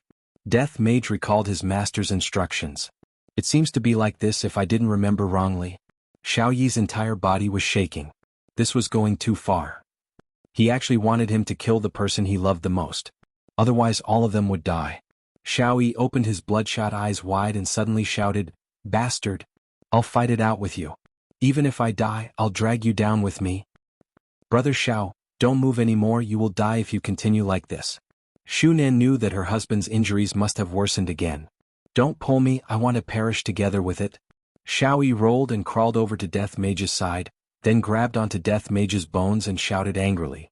Death Mage remained indifferent as he waited for them to make their choice. It has been a long time since I have heard such words from Death Mage and I am feeling a bit nostalgic. Nangong Sini didn't pull her husband. She said softly, "Brother Xiao, you often saved me in the past. This time, it's Sini's turn to save you and the whole Xiao family." Xiao Yi turned his head in a daze and looked at his wife's gentle smile. Bits and pieces of their past flashed through his mind like a movie. No. Sini, you can't do this." Xiao Yi couldn't even stand up and crawl to his wife. Nangong Sini squatted down and combed her husband's hair. She gently wiped the blood from the corner of her husband's mouth. "Brother Xiao, to be able to know you, Sini has never regretted in this life. Although you were very annoying at the beginning, I still like you. After I leave, you have to take good care of Yinair, understand?" Xiao Yi stretched out his trembling hand and caressed his wife's cheek. "Don't, we still have a long way to go, Yuna cannot be without a mother." "Brother Xiao, Sister Sini, let me do it." Shunan took a deep breath and said in a deep voice. Yuchi couldn't stop crying. "Let me do it. Yuchi, you have a child. Let me do it. Let me do it, Brother Xiao." Nangong Sini's eyebrows furrowed as she lightly shouted, "All of you shut up. Your mission in the future is to take good care of Brother Xiao. This was all my idea. If I had asked Brother Xiao to return the money, this wouldn't have happened. I should be the one to bear the consequences." Death Mage seemed to have become impatient from waiting. "Hurry up and kill one of them so that I can go and collect the debt from the others." He, Imperial Translator, "Hurry up." Nangong Sini could tell that he was telling them to hurry up. She said softly, "Brother Xiao, let me do something for the Xiao family. Otherwise Yun'er will not be safe. Where there's life, there's hope. Don't look down on women." Nangong Sini was asking her husband to endure and wait for him to rise again. "Brother Xiao, Sini won't be able to take care of you in the future. You have to take good care of yourself and Yun, or he's our only son."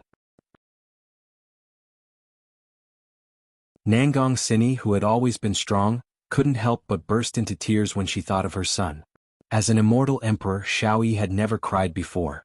But now, his face was full of tears and helplessness. "Sini, let me kill you. How could I do it?"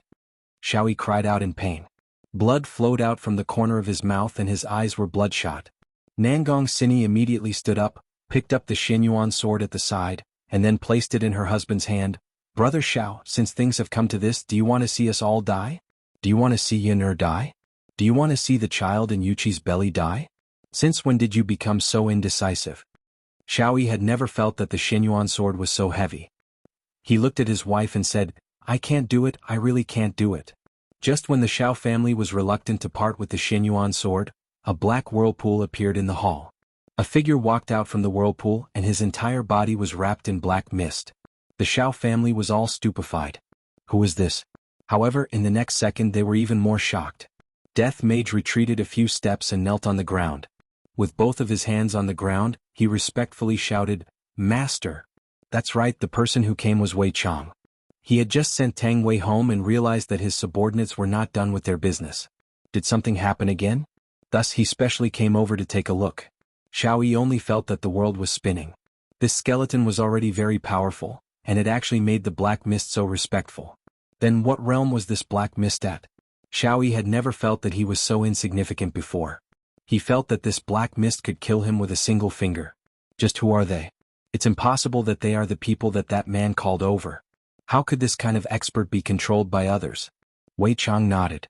Death Mage stood up and took out his phone to type something. Then he showed his phone. "We pay our respects to Master." Everyone from the Xiao family had their own dignity, but Death Mage had already released his might, causing everyone to kneel on the ground. Wei Chang looked at the person in front of him coldly. "To actually dare to refuse to pay me back, you truly deserve to die." After taking over the document that Death Mage passed over, Wei Chang took a look at the document and kept it. Then he said faintly, "Hurry up." Death Mage replied respectfully. And Wei Chang took another look at the document, then stepped into the black whirlpool and disappeared. Death Mage typed another word. Last minute. All of the women felt that they had provoked an extremely powerful person this time around. This was a feeling that they had never felt before. In the past, they felt that they still had the ability to fight back, but the person who just appeared did not even have the thought of fighting back. How could Xiao Yi not have the same feeling? That person just now was completely capable of killing all of us, so why did he want me to kill my beloved woman? Could it be that you all aren't afraid of me taking revenge? What Wei Chang was least afraid of was taking revenge. If the person behind me comes, you will slowly kill the woman beside me. Brother Xiao, don't take revenge for me, live on properly, we cannot afford to provoke them. Nangong Sini gave the most rational suggestion to Xiao Yi. The other party is like a titan and we are just ants. It is already a kind of leniency for them to not kill all of us. Only until death did Nangong Sini realize this point. Just how lucky is it to only kill one person? Without waiting for Xiao Yi to react, Nangong Sini grabbed onto Xian Yuan's sword that was in her husband's hand and fiercely pulled. Escape. This was the sound of a sharp object piercing into flesh. Xian Yuan's sword pierced through Nangong Sini's abdomen, and the tip of the sword that was dripping with blood appeared on Nangong Sini's back. Sini! Xiao Yi roared out as he looked at his own hand in disbelief. I killed my beloved. No. Xiao Yi hugged onto his wife and roared towards the sky, and tears of blood flowed out from the corner of his eyes. Nangong Sini, who was lying in her husband's embrace, revealed out a trace of a smile and said weakly, Brother Xiao, your embrace is still so warm. After finished speaking, Nangong Sini slowly closed her beautiful eyes, and Death Mage disappeared from Xiao Residence as well. Death Mage was preparing to collect his debt. Xiao Residence's main hall was filled with a sorrowful atmosphere. Xiao Yi sat on the ground and foolishly hugged onto his wife's corpse. Both of his eyes were already unfocused, and he looked as if he had become demented.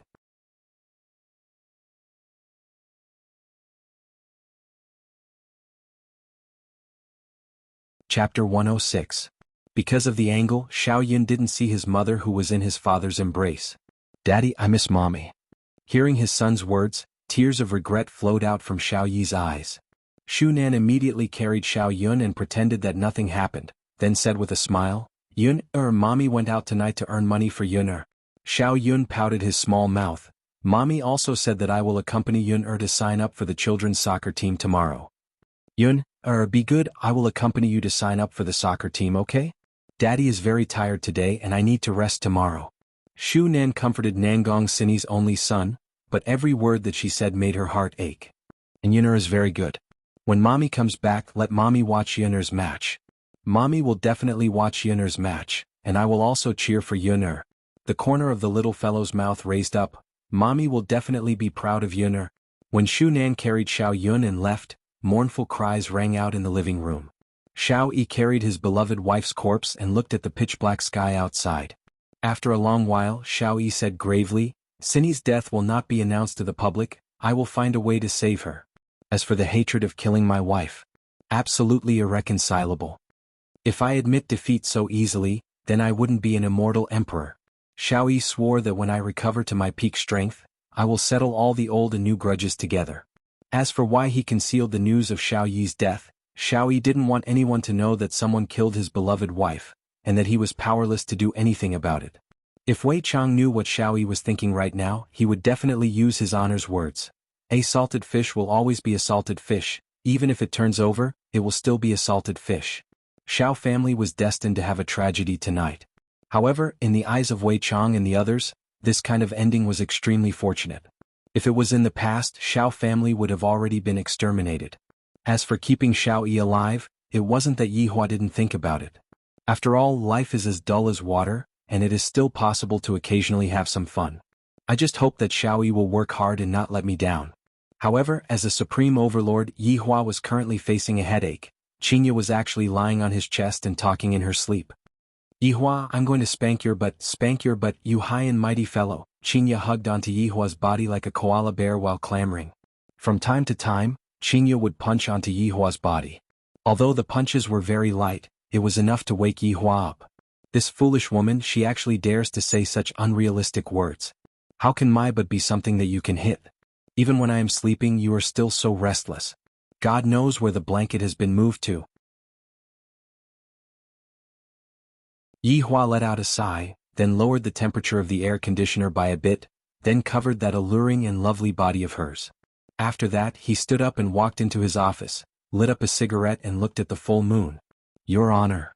Not knowing when, Wei Chang appeared behind Yi Hua and was respectfully kneeling on the ground. Wei Chang took out the document bag and said, "Your Honor, the matter has been settled."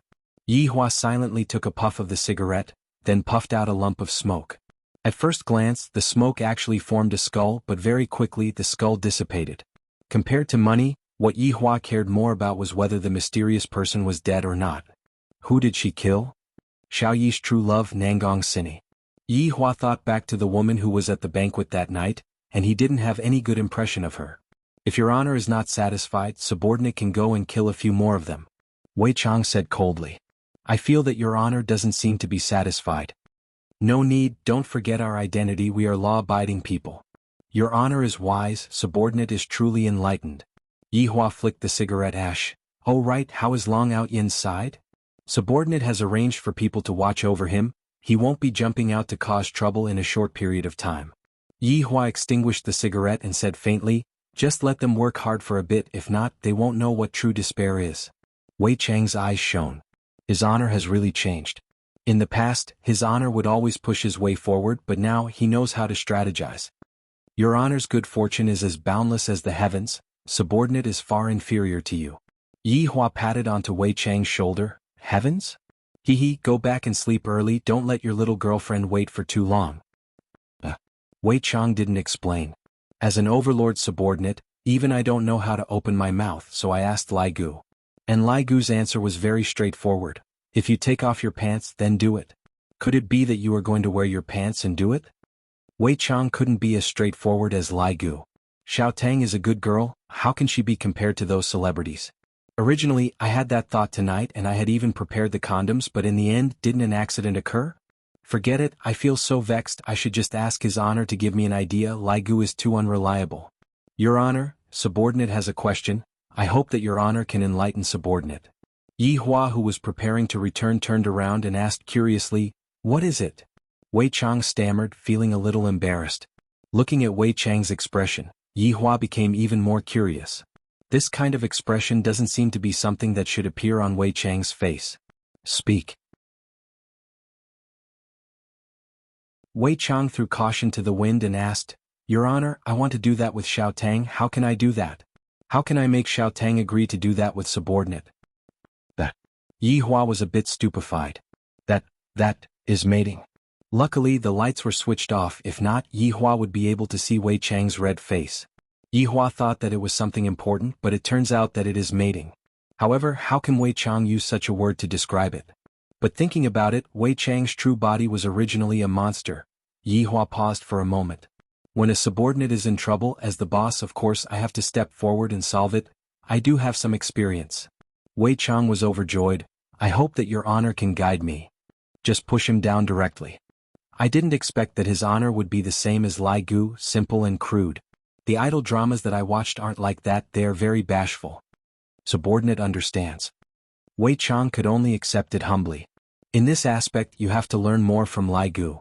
Yi Hua said faintly, then walked out of the office, leaving behind Wei Chang, who was in a daze.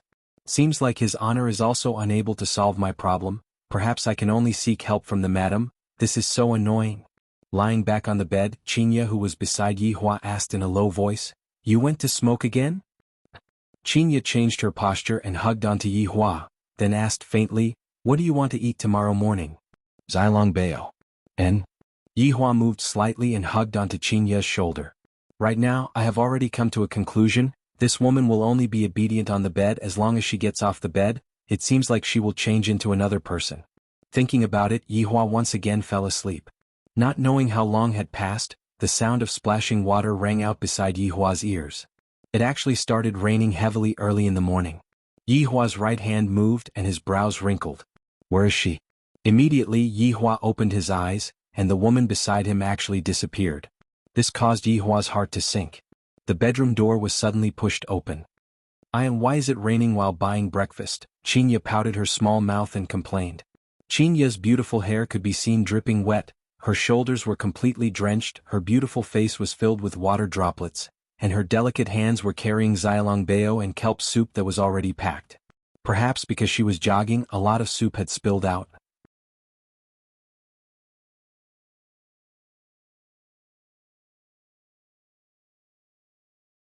Chapter 107. Qinya placed the soup dumplings on the plate, then turned her head around and looked towards Yi Hua. "Why are you still in a daze for? Quickly go and wash your face and brush your teeth, it won't taste good if it gets cold." Yi Hua wrinkled his brows, seemingly a bit unhappy. "Come over." "What?" "Qinya is the same as well. I went out early in the morning to buy food for you to eat, yet when you come back you don't even give me a good look. I'm simply unable to communicate with you. If I ask you to come over, then just come over. Why are you talking so much nonsense?" Yi Hua's tone became heavier, causing Qinya to feel very unhappy and wronged. However, he wanted to see what this bastard was going to do. If he took an inch, he would definitely run away from home this time. With a face filled with coldness, Qinya sat beside Yi Hua, and when Yi Hua saw Qinya's wet appearance, he wished that he could slap this foolish woman awake. Doesn't she know how to take shelter from the rain? Yi Hua stretched out his hand and placed it on Qinya's back. A gentle radiance appeared on Yi Hua's palm, and Qinya's beautiful hair and clothes were gradually dried. "Don't you know to bring an umbrella when you go out? Why are you so stupid?" Yi Hua lectured. Originally, Qinya thought that Yi Hua would fly into a rage, and didn't expect that it would be like this. Feeling the warmth coming from Yi Hua's back, Qinya's heart felt like it was about to melt. "This fellow is just too concerned about my face." Qinya snorted. "Isn't it all for the sake of letting you eat something hot?" Looking at Qinya's slightly arrogant appearance, Yi Hua suddenly had the urge to push her down, just like how he dealt with her that night. However, Yi Hua endured this urge. The words that the Supreme Overlord had said are like water that was spilled out. It is absolutely impossible for me to make irresponsible remarks. Not long later, Qinya's clothes dried up. Yi Hua stood up and said faintly, "Let's go out and eat breakfast together tomorrow." After finished speaking, Qinya went to wash up, leaving behind the adorable Qinya. However, right now, Qinya was still feeling very happy in her heart. In actuality, having a cultivator as a husband is not bad. To think that a cultivator actually knows how to dry clothes, in the future I will even have money left for ironing clothes. Yi Hua had a bit of understanding towards the soup dumplings. After dipping the soup dumpling into the chili sauce, the soup dumpling would become bright red, and it would look very appetizing. With a bite, the meat filling of the soup dumpling and the chili sauce would mix together in the mouth, and it would feel very comfortable.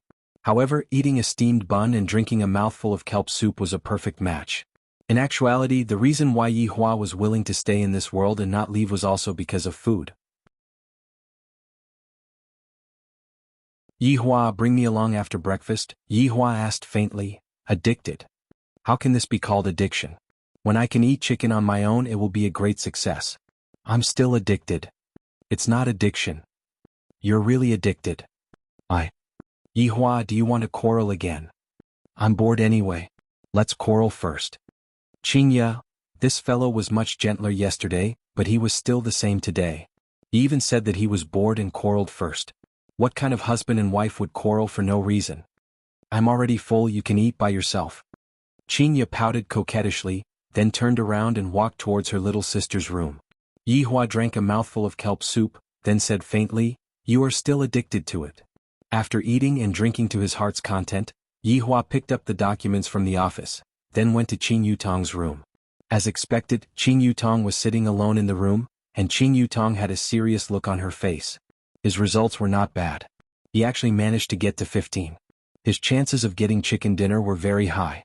However, Yihua decided to let Qingya experience the feeling of a black screen.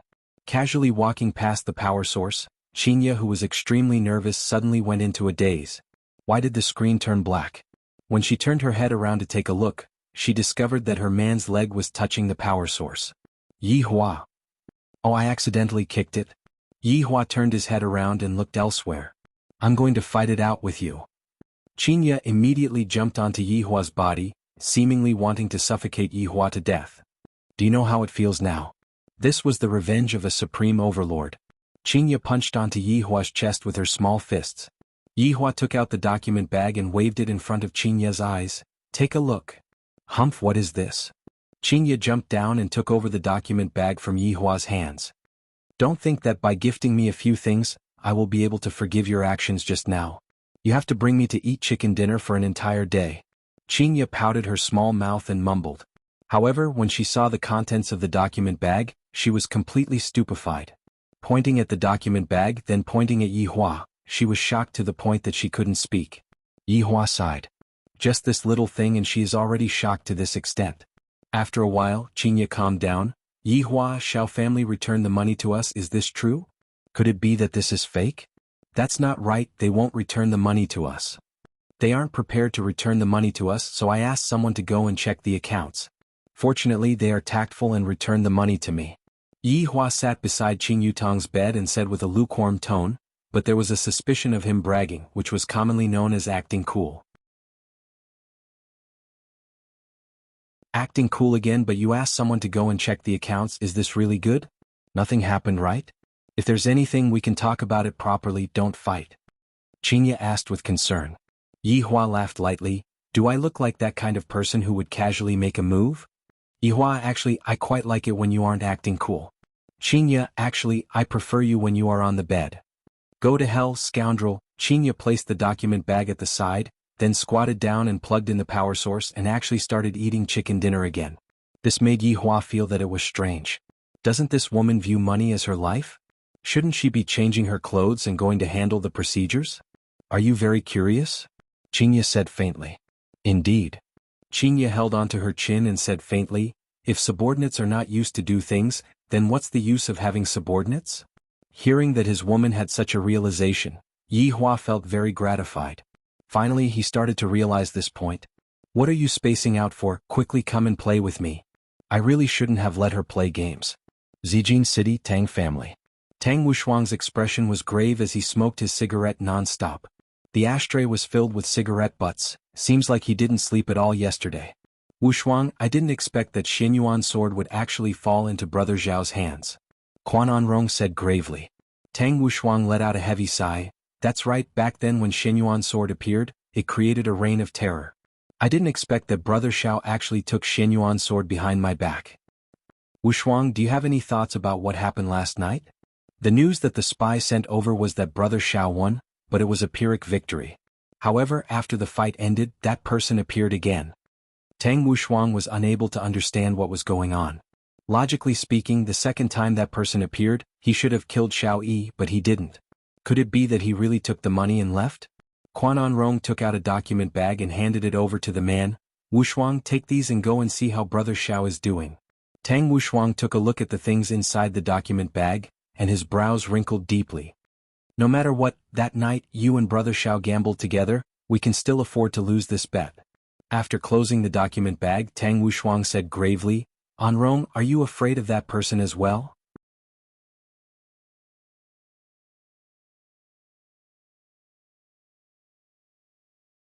Chapter 108. That's right, if it was really that man who called them over, then who is he? Quan Anrong suggested, Wu Shuang, you can find someone to test him out. And Rong, other people will be more curious about that man's identity, we should not stand out. Tang Wushuang was not an idiot, even Xiaoyi suffered a loss, I have to be cautious. Hubby is still the smart one, quickly go and take a bath, then go and see how Brother Xiao is doing. Alright. Tang Wushuang let out a breath. Brother Xiao did not die yesterday, Zijin City is going to be quiet again, and a lot of people are going to be disappointed. Why didn't the other party kill Xiaoyi? I really don't understand. Right now, inside Bai family's castle, Wang Debao and Bai Cixin had just finished their morning exercise. Wang Debao had a comfortable expression as he hugged onto the woman that other people were envious of. Only Wang Debao dares to press down on Bai family's woman. TK. Wife, was the 50 billion spent worth it? Wang Debao said bewilderedly. From the situation last night, Xiaoyi seemed to have won. As for the black-robed man that appeared at the end, Wang Debao was not sure. Bai Cixin leaned on her husband's side and said faintly, I can only say that we didn't lose anything. Then should we ask for the money back? Wang Debao was also testing his wife's attitude, and he became a lot more daring. Debao, how about you go? Wang Debao paused for a moment, then looked at the ceiling and said, Do I, Wang Debao, look like someone who can't afford to lose? If I ask for the money back, how embarrassing would that be? Besides, it doesn't matter if I lose my face, but if I lose your face that wouldn't be good. Bai Cixin laughed lightly, you really know how to talk. Wang Debao let out a sigh of relief, luckily my desire to live is high. Let's put aside the matter about the money first, you still have to go back to the south to control the situation. Those rich merchants of Long and City and Yun sect are searching for treasures together, you have to pay more attention to them. Bai Cixin sat up, her sexy body was exposed to the air, causing Wang Debao's eyes to stare straight at her. After putting on her light pajamas, Bai Cixin picked up the secret document on the table and took a look, then frowned. Wife, what's wrong? Bai Cixin put down the documents and walked to the window with graceful steps. She looked into the distance. Debao, go back to the south later. The treasure this time is not simple. You must find it before they do. Wang Debao put on his clothes and his expression became serious. Wife, what kind of treasure is it? Ancient godly item. Wang Debao's expression changed drastically and he muttered, when the Xianyuan sword appeared, the northerners fought until their heads bled, and there were countless casualties. After a few years, an ancient godly item actually appeared again. Debao, the Xianyuan sword has been snatched away by Xiao Yi. This time we must obtain the ancient godly item. Bai Cixin heaved a sigh of relief. She turned around and combed her husband's hair. The Bai family seemed powerful, but they were still far from being able to compete with some of the ancient aristocratic families and sections. Other people had been through the baptism of time, and their foundations were very strong, whereas Bai family only lacked an ancient godly item, and with that they would be able to stand on equal footing with Xiao family. Surpassing Xiao family would only be a matter of time. Wang Debao hugged his wife's waist. Don't worry, isn't it just an ancient godly item? I will definitely help my wife get it back. Debao, you have to be careful. I can only stand guard here. I can't help you much. Wang Debao laughed heartily and lifted Bai Cixin's chin. Wife, wash up and wait for your husband to come back. You aren't being serious again, Bai Cixin pinched onto her husband's waist. Meanwhile, Wang Debao carried his wife and returned to the bed. Seems like there will be another round of overtime. The news of an ancient godly item appearing in Long and City swept through the whole of Wuxia in an instant. The rich merchants and Yun sect in Long and City were extremely furious. Just which bastard leaked the information? In actuality, the ones who were the most furious were those rich merchants. Originally, they thought that there were only some ordinary treasures inside, and they didn't expect that there were even ancient godly items inside. No wonder Yun sect was so courteous. Only now did they know the real reason they were too cunning. The whole south started to move, and they all rushed towards Long and City. Even if they couldn't obtain it, it was fine for them to have a look. The northerners also started to move, and they secretly snuck into the south. After all, the treasure appeared in the south this time, and the sects and families in the north did not have the qualifications to get involved. Just like how the Xianyuan sword appeared back then, the south did not get involved either. However, just last night, a lot of people heard about the might of the Xianyuan sword, and it was practically exactly the same as what was said in the legends. However, right now, a second ancient godly item appeared. How could the northerners sit still? Without a doubt, Long'an City, which was a second-tier city, was going to be in turmoil. Qingya, divert the firepower from the side. Qingya, drive. Qingya, give me the level 3 helmet. Qingya, support me. Go and die. Qingya snorted. Even if I die, I still have to support you. I have to give all the good equipment to you. Yihua took a sideways glance at Qingya. If I die, who is going to carry you to eat chicken? Have you ever carried me to eat chicken before? Isn't it because you are too noob? At most, you can be considered as a level 4 bun. Yihua said indifferently, angering Qingya half to death. Who are you calling a level 4 bun? Qingya shouted out gravely. A quarrel was going to happen at any moment. Could it be that there is someone else in this room? I'm going to fight it out with you. Qingya directly jumped onto Yihua's thigh, and the posture was rather ambiguous. Children, please close your eyes. At this moment, the door of the room was suddenly pushed open, and Yihua and Qingya immediately looked towards the door. Qing Yutong could be seen dragging her luggage and looking at her big sister and brother-in-law with an adorable look. You two are actually doing that in the room of an unmarried girl in broad daylight? You two are too perverted. Qing Yutong's face collapsed and said pitifully, as if she would not be able to get married in the future. Qingya glared at Yihua fiercely and stood up. Why didn't you two give me a call? Big sister will go and pick you up. I almost blew up your phone calling. I think that you two can't wait for me to not go home. Qingya touched her pocket, and only then did she remember that her phone was still in the bedroom, and Yihua's phone was most probably in the bedroom as well. Yutong, big sister will treat you to a big meal at noon. You want to pacify your little sister's hurt mood with just a meal? Whatever you say, in any case, big sister only has money left right now. Yihua leaned against the window and lit up a cigarette. Qingya, it is almost noon, hurry up and sell the food. I'll go and get my phone. Qing Yutong was about to kneel down to Yihua. These two are planning to be otakus to death. In the past, big sister wasn't an otakus at all, but I didn't expect that after getting together with brother-in-law, she would instantly become an otakus, and even the company doesn't care about her anymore. If this goes on, I will be more or less the same as brother-in-law facing bankruptcy.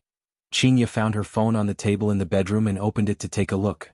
She discovered that there were a lot of missed calls, and among the missed calls were from Yutong and her father. Helpless, she could only call them. Dad. What's going on with Xiao family? Qing Huashuan's questioning voice immediately rang out from the phone. Qingya replied faintly, I don't know. You still don't know? Do you know how many people are distancing themselves from us? Isn't that even better? You are able to clearly distinguish who is good to you and who is bad to you.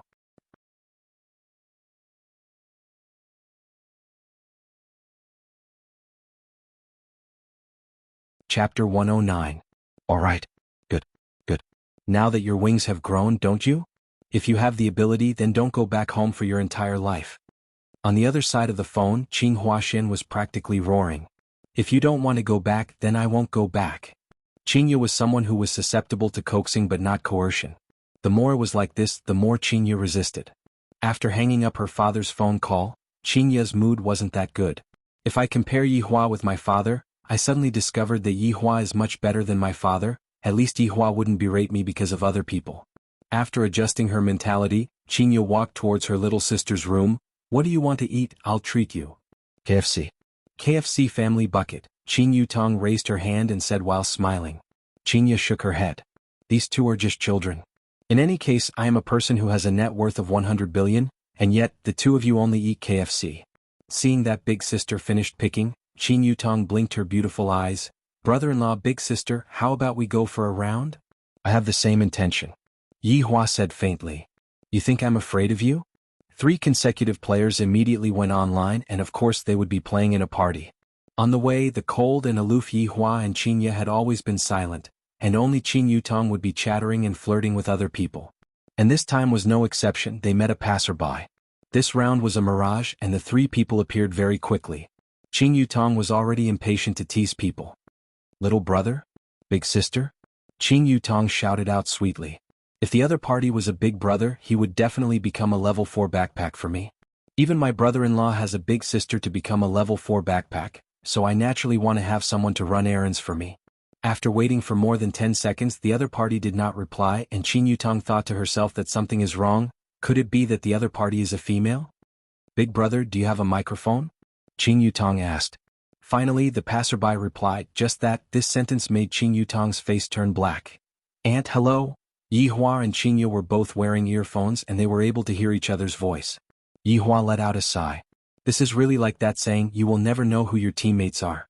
Bringing along 2 level 4 bags is already very disadvantageous for me, and now I still have to bring along a burden. Qin Yutong took a deep breath. This little fellow actually called me aunt. Auntie. Oh my god, I'm still a virgin. Little friend, not auntie, it's big sister. Qin Yutong's smile was very forced. A trace of an arc appeared on the corner of Yihua and Qinya's mouth. We finally got to see Qin Yutong being teased instead. Mother said that only children who are about the same age as Ali are called big brother and big sister.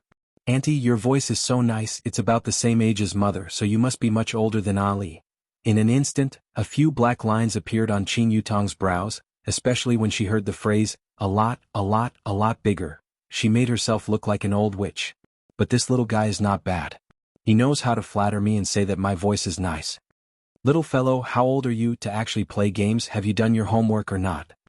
Seeing that Qin Yutong was unable to be stubborn anymore, Qin Yutong began to use her age to bully Qin Yutong. Ali has finished the homework assigned by mother. Auntie, don't you need to go to work? I heard that adults who don't go to work are no different from salted fish. The immature voice of a little girl rang out from the earpiece. Qin Yutong had met an opponent with high strength. Yihua and Qinya took a look at each other. We are both jobless people. Qin Yutong coughed lightly to express her awkwardness. In actuality, her entire person was in a bad mood. Little fellow, auntie has a special occupation. You still haven't told auntie how old you are. Ali will be 3 years old this year. The three immediately went into a daze. It is actually a little kid who is almost 3 years old. Qin Yutong felt very sullen being bullied by a little kid who is almost 3 years old. However, it is normal for a little kid who is almost 3 years old to call me auntie. This is so painful being called auntie by someone. Qin Yutong asked curiously, where's your mother? Mother went out. Why are you calling mother? Why aren't you calling mother? Ali doesn't know either. Then what about your father? Mother said that father died. The little fellow's tone immediately became downcast. Qinya glared at her little sister. How can you go and bully a child? Ali, I'm sorry. Auntie, it's alright, Ali is already used to it. Although the little girl said it very casually, the three could tell that her tone was very downcast, and Qinya subconsciously rubbed onto her stomach. Qin Yutong patted onto her chest. Ali, don't worry, auntie will bring you to eat chicken. Is auntie very powerful? Of course, auntie is a beautiful girl warrior. I can take down everything in a matter of minutes. That's great. Are the other two aunties friends as well? Ali asked with her childish voice. Qin Yutong giggled. That's right, they are all cold type, they don't talk at all. Uncle and auntie are all cold type, my mother is also a bit like that, everyone is afraid of her. Ali said in a low voice, seemingly as if she was afraid of being heard by others. Qinya let out a sigh. Thanks to my little sister, I have also become an auntie. Very quickly the four entered the plane and the four prepared to jump. Qin Yutong gave the order, we are going to jump to a place with fewer people and develop wretchedly. Auntie, why are we going to jump to a place with fewer people? Ali often jumps to a boxing gym. Yihua, Qinya, Qin Yutong, to actually ask why are we going to jump to a place with fewer people, is there even a need to ask? Of course it's because we are noobs and we are prepared to stay low all the way. However, as an elder, how can I be looked down upon by a child? Qin Yutong said gravely, isn't auntie afraid that Ali will get hurt? That's why we are going to jump to a place with fewer people. Auntie, don't worry, Ali often wins chicken dinner. Yihua, Qinya, Qin Yutong was very hurt. She sneaked a glance at her brother-in-law and big sister, and their expressions were the same as well. So miserable. Yihua decided to bring them to win chicken dinner this round, only then would he be able to display the strength of a supreme overlord. If I don't win chicken dinner this round, I will quit smoking for an hour. The four of them all jumped to the boxing gym, and there were quite a lot of people that jumped to the boxing gym. There were even 2 teams of people that jumped to the boxing gym. Yihua definitely has to display his true strength and let them know what an expert is. However, here came the problem, the entire boxing gym actually didn't have any loot. Not even a frying pan could be found. In actuality, it wasn't that Yihua hadn't seen this kind of situation before, he would occasionally bump into it a few times, but he didn't pay too much attention to it. However, today's situation was different. How could he not have any guns? At the same time, in the red building below the boxing gym, one of the rooms was filled with equipment, M498K level 3 helmet, level 3 armor, all kinds of bullets and medicine. F***K. What kind of luck does this streamer have to actually bump into such a thing the moment he opened the door? Brother, I'm afraid that this is your first time coming to see this streamer. Let me tell you, this streamer really didn't cheat. In any case, I'm already in awe of the streamer's luck. If the airdrop didn't hit his face, then he would have really cheated.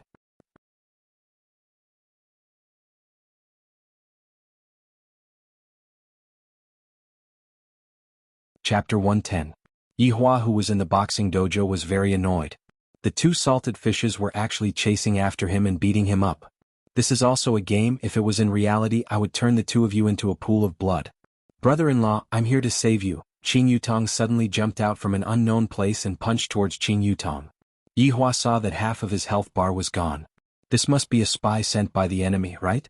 Qin Yutong's head shrunk back. Brother-in-law, this is purely an accident. Who asked you to suddenly stop just now? Yihua was really speechless. This was already not the first time. There was another time when someone took out a 98K and aimed it at his head. Afterward, his helmet was destroyed and the excuse was that his hand shook a little. Brother-in-law, be careful. Just when Yihua was absent-minded, a player jumped up high into the air and punched towards Yihua's head. Bang! It was the sound of a revolver. The person who jumped up was instantly shot in the head. His companion saw that someone else had a gun and immediately ran away. Bang! Another headshot. Yihua and the other two were stupefied. Ali ran over and asked in a childish voice, "Uncle, are you okay? I have some bandages here." Yihua felt hurt, really hurt. I have never felt so sullen before. I was actually saved by a little girl and she even gave me a bandage. My God. The host in the red building had just finished cleaning up and was about to go to the boxing gym when he heard the sound of a revolver. The host's expression changed drastically. Host, run. The revolver monster has appeared again. Host, where there's life, there's hope. Run. Why did you guys tell the host to run? You guys don't know, but the host has been tortured by this revolver monster a few times in the past few days. After that, whenever she hears the sound of a revolver, she will take a detour. The host's equipment can't even beat a pistol. Sai, it's not that the host is bad, but that the opponent is too strong. Sure enough, the host chose to drive away. He had tried countless times in the past, but he had always died under the revolver's marksmanship. The opponent was too brutal. With a pistol, little Ali was simply like a god-slaying god. In just a short while, the entire boxing gym was cleared out.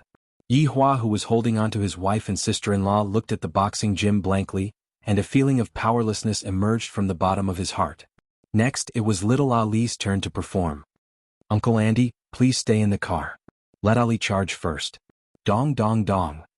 Gunshots and grenades rang out from the house in front. Uncle Andy, you can come in and loot now.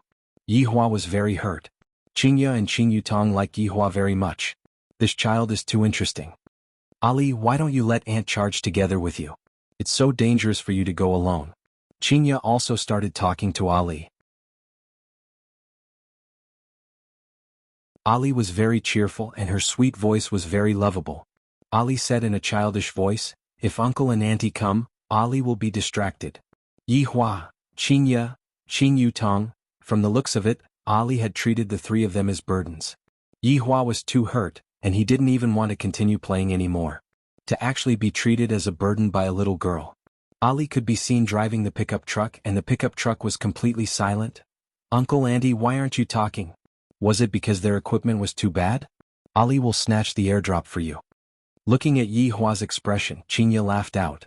Qin Yutong also looked over, and upon discovering that her brother-in-law's face was as black as coal, Qin Yutong immediately laughed out. Little Ali was confused. Auntie, what are you all laughing at? Qingya said tenderly, we are laughing at Uncle. He is too jealous of Ali. Ali seemed to have suddenly come to a realization. Uncle, I'm sorry. Ali stole your limelight and made you lose face in front of Auntie. The faces of the three immediately froze. Qingya and Qin Yutong immediately laughed to the point where they were gasping for breath. Little Ali is too cute, she actually said it out loud. Yihua endured the pain in his chest and said while gnashing his teeth, Ali, you played well. It's alright, Ali only played for a few days. Yihua almost vomited blood. Ali is the strongest opponent that I have ever met. Before even exchanging blows, I was already angered to the point that I almost vomited blood. Every single sentence that Ali said was filled with killing intent. With little Ali, Yihua entered the finals without any difficulty. Furthermore, there were only 5 players left. 4 versus 1. It's over, the anchor is going to die. A song of death for the anchor. You guys don't need to say any more, the anchor is very formidable. She fought her way to the finals with 4 players. What's the use of not getting chicken? The commenter above is correct. Yihua didn't even know what he was doing in this round. I clearly wanted to show off my strength, but in the end I didn't even do anything and reached the finals. Furthermore, I was even brought into the finals by a little child. If this were to be spread out, where would I put my face? This game is poisonous. Uncle, Auntie Ali, take care of him. This way it will be fair. After finished speaking, little Ali rushed out. In less than 10 seconds, little Ali had already gotten rid of her opponent and got chicken. This was the first time in Yihua's life that he got chicken without doing anything.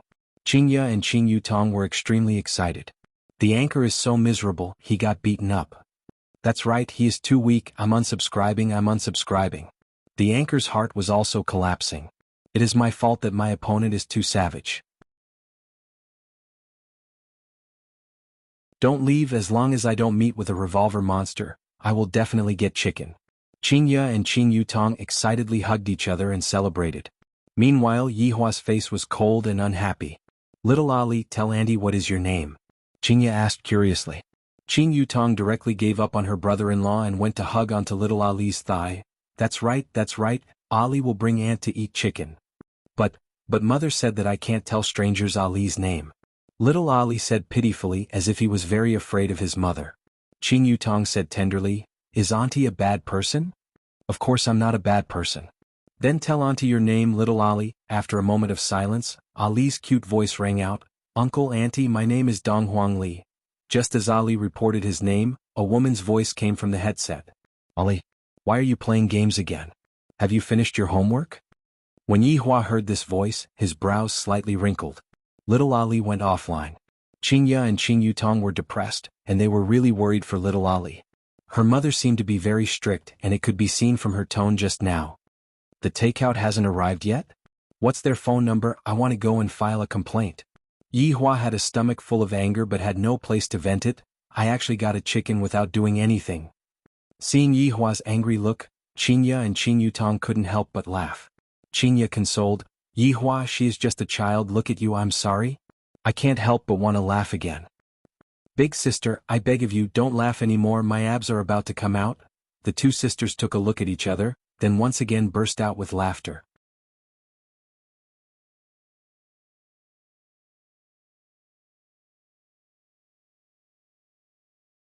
Chapter 111. However, that little girl just now was indeed formidable, this point has to be confirmed. It's just that, these 2 silly women, are they that funny? I just don't want to cheat. Aya, when is my little nephew coming out? When the time comes he will bring mom and aunt to eat chicken. Qing Yutong rubbed onto her big sister's stomach and giggled.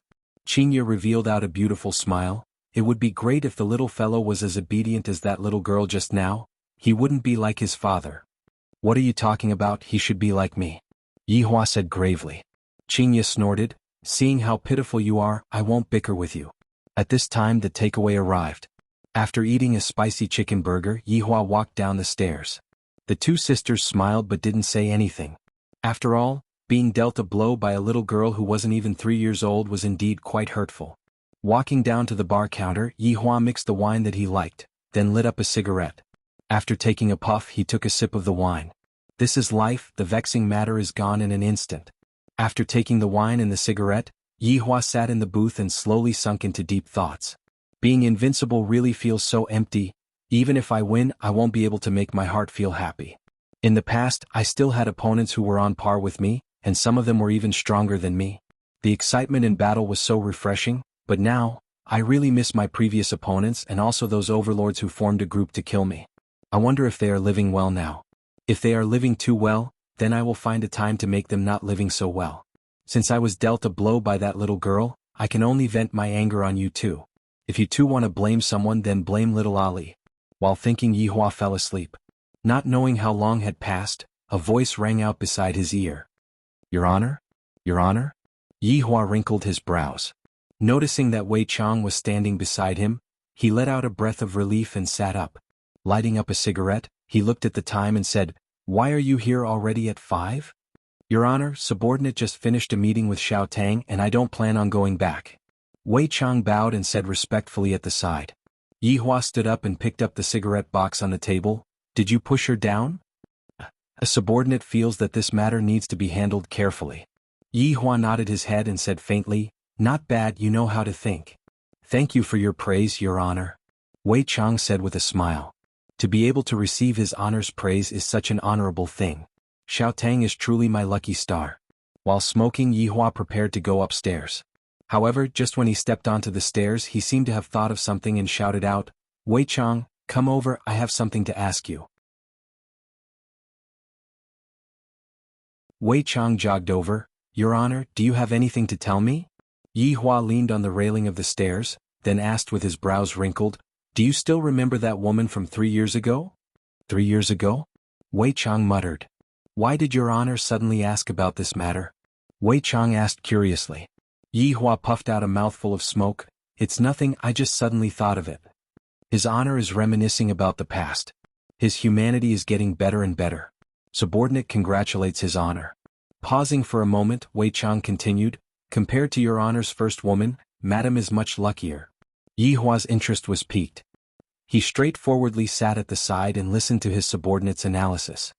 "Tell me, how lucky is Madam?" This subordinate does not dare to casually evaluate Madam. Yi Hua glared at him and said coldly, "I asked you to speak, so speak. You are already evaluating Madam." Wei Chang was frightened to the point that he directly kneeled down. "It's all my fault, why did I say Madam? This subordinate deserves to die. If you still don't speak, I will let Lai Gu go and kill your Xiao Tang," Yi Hua said faintly. In actuality, he just wanted to see how Wei Chang would react. As expected, Wei Chang became anxious, but very quickly, he hid his emotions. "This subordinate will speak right now." Yi Hua slowly closed his eyes and waited for Wei Chang to speak. "Your Honor's first woman," this subordinate still remembers it vividly. After all, she was the first human woman that Your Honor had ever touched. Her appearance was extremely beautiful, and only Madam's beauty could compete with her. However, for her to be able to receive Your Honor's favor, it is also her good fortune that she cultivated. "Tell me the main point, how did Madam get lucky?" Yi Hua said faintly. Wei Chang swallowed his saliva. "Does Your Honor feel that there is any difference between 3 years ago and now?" Yi Hua did not speak. 3 years ago, Your Honor's personality was still very unstable and moody, but now Your Honor is able to control those emotions. Madam waited for Your Honor for 3 days, and Your Honor went downstairs to meet with her. From this, it can be seen that Your Honor has a compassionate heart. However, that woman was not as lucky as Madam. 2 months later, she came to Leisure Bar and waited for Your Honor for half a month, and Your Honor did not even come down to meet with her. Yi Hua slowly opened his eyes. "She waited for me for half a month? You seem to have never told me about this before." Just like what subordinate said back then, Your Honor was very unstable, and before subordinate could even open my mouth, Your Honor told subordinate to scram. Yi Hua extinguished the cigarette. There is such a thing. Right now, Wei Chang had learned how to read someone's expression and figure out what someone was thinking, just like now. "Does Your Honor want subordinate to go down and look for her?" Wei Chang asked. Yi Hua slowly walked upstairs and said calmly, "No need, that one person has already made me worried to death." Wei Chang laughed. "Madam is, after all, a human, her words and actions are naturally different from Your Honor. Go and do your work." "Yes." Regarding the first woman, Yi Hua suddenly thought of her today. Just like what Yi Hua had said, he would only touch the same woman once. This time, Qinya was just an accident, because she was pregnant with Yi Hua's bloodline. If not, there wouldn't be such a thing. Yi Hua walked up to the second floor. He had already forgotten about the matter of the first woman. She was just a passerby in my life, so I should just slightly reminisce about her. Pushing open the door, Yi Hua could see Qinya and Qin Yutong sitting in front of the computer with a serious expression. The atmosphere was extremely tense. "I wonder if they will come and look for me if I turn off the power. Forget it, am I, the supreme overlord, such a senseless person? Only a foolish woman like Qinya would do something like turning off the power. However, as my woman, she is actually not infatuated with me, and instead she likes to play games. In the beginning it was work, and now, in a blink of an eye, it became a game." Brother-in-law, look at me and big sister, both of us managed to get into the top 10, and we are going to get chicken dinner soon. Qing Yutong began to become excited. The two women could be seen lying on the haystack, and the main point was that the two of them still had nervous expressions on their faces. Yi Hua let out a sigh. It should be about time to finish this game, let's go out and eat. So, Yi Hua, can you not speak? Other people will hear what you say. Qing Ye said in a low voice. What else could Yi Hua say? Yi Hua straightforwardly lied down on his sister-in-law's bed and rested. Today, after being dealt a blow by little Ali, I don't even want to play anymore.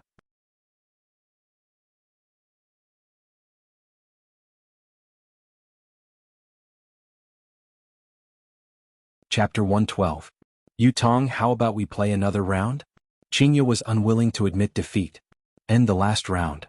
Qing Yutong belonged to the type of person who would accompany him to the end, even if it was an all-nighter.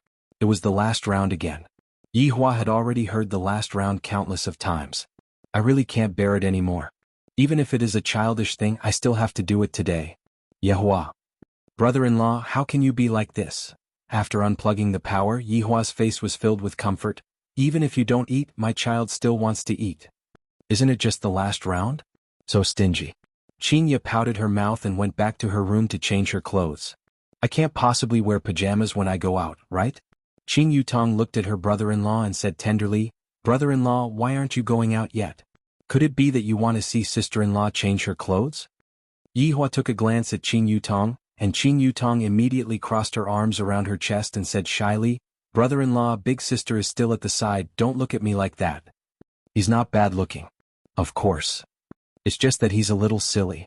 Brother-in-law, Yi Hua turned around and left. This sister-in-law's return has indeed added a bit of joy to me. Qing Yutong, who was in the room, stomped her feet and mumbled, How am I stupid? Master, you are indeed a little silly sometimes. You're the stupid one. You're the most stupid person in the system. Master should understand the meaning of the saying, He who keeps company with ink will be stained black. All right. All of you have come to bully me. I will remember this debt. Master, you'd better write it down in your little notebook. I'm afraid you'll forget the oath you made. Qing Yutong clicked her tongue. Don't mention my dark history. After Qing Ye finished changing her clothes, she said to Yi Hua, You go and change your clothes as well, it's summertime and you are still wearing a suit. Where is the short-sleeved shirt that you wore yesterday? It's too childish. Don't be long-winded, go in and change. Right now, Qing Ye didn't want Yi Hua to be too stylish, lest some wild bees fly over to him. Qing Ye walked downstairs and discovered that Leisure Bar was about to open for business, and everyone was starting to get busy. Madam. Wei Chang walked over and greeted respectfully. Qing Ye smiled gently. Wei Chang, what's wrong? Wei Chang looked at Tang Wei, who was not far away. She was currently wiping the table and said in a low voice, Madam, Wei Chang has a request. If I can help you, I will definitely help you. Qing Ye said with a smile. Wei Chang respectfully said, Actually, it's not a big deal. Madam should know that this subordinate is dating little Tang. Qing Ye went into a slight daze for a moment. This Wei Chang claims to be my subordinate, so strange. However, after thinking about Yi Hua's identity, Qing Ye felt relieved. This Wei Chang might be Yi Hua's underling, which means that Wei Chang is my underling. When my husband's underling is in trouble, of course I have to help him. I know. Didn't you say it last time? Is it that Yi Hua is too stingy? I will go and talk to him. Upon thinking that Yi Hua was still using Wei Chang's salary in the past, Qing Ye felt helpless. Wei Chang was greatly startled. I didn't say that his honor is stingy. Madam, you have misunderstood. Subordinate is not talking about this matter. Then what is it? I feel that my relationship with Lil Tang can be improved, but I don't know where to start. Wei Chang was very embarrassed. He felt that he would lose face if he asked someone else, but asking his honor was equivalent to not asking at all. Thus he could only ask the madam. Actually, Wei Chang asking Qing Ye was equivalent to asking in vain. After all, Qing Ye was also a newbie. This was the first time that Qing Ye had encountered this kind of problem, and she still didn't really understand what Wei Chang meant. Improved? To what stage? Qing Ye asked. Wei Chang let out a breath, then said in a low voice, It is to reproduce offspring. Reproduce offspring? This really made Qing Ye speechless. Isn't this phrase a little too appropriate? Qing Ye paused for a moment. This problem is a bit thorny.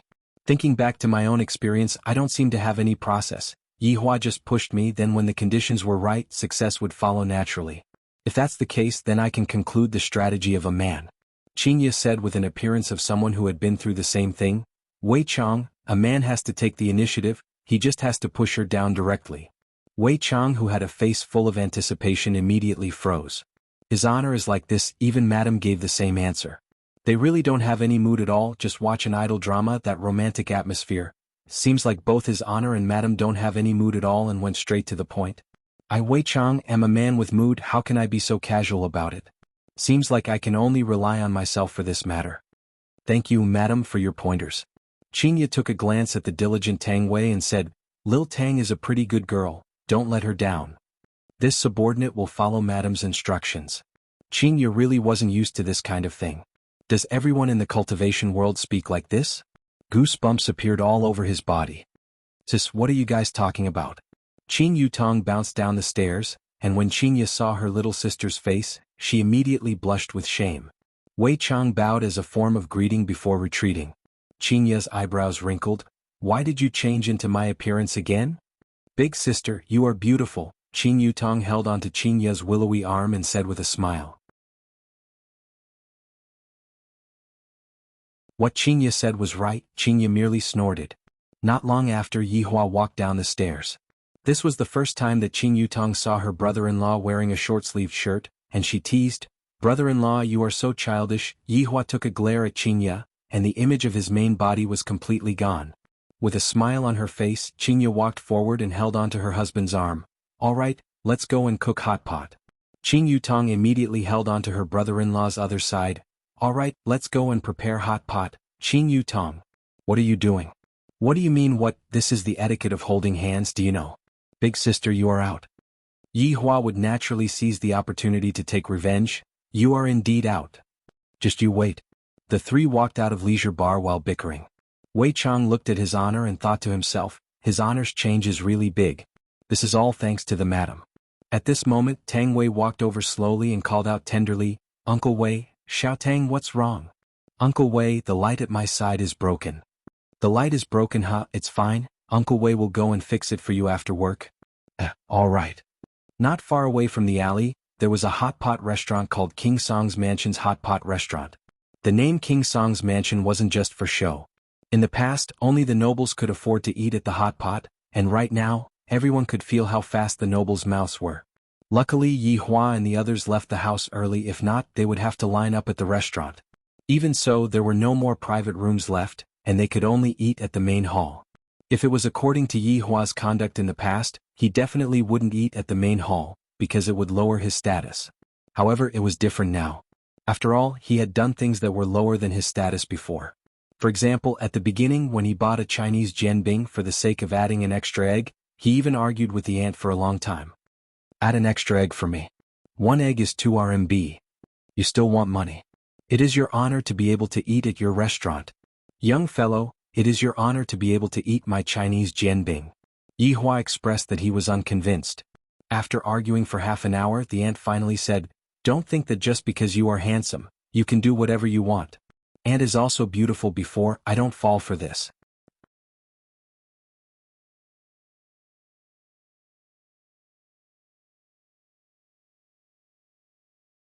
Chapter 113. As soon as the three of them sat down, they immediately became the center of attention. A man with a pair of beautiful twins was simply inhumane. They were so beautiful that there was no bottom line. Qin Yutong picked up the menu and muttered, The shop owner of this shop is selling top-grade beef rolls, shrimp sliders and tripe. Just listening to it is enough to make one drool.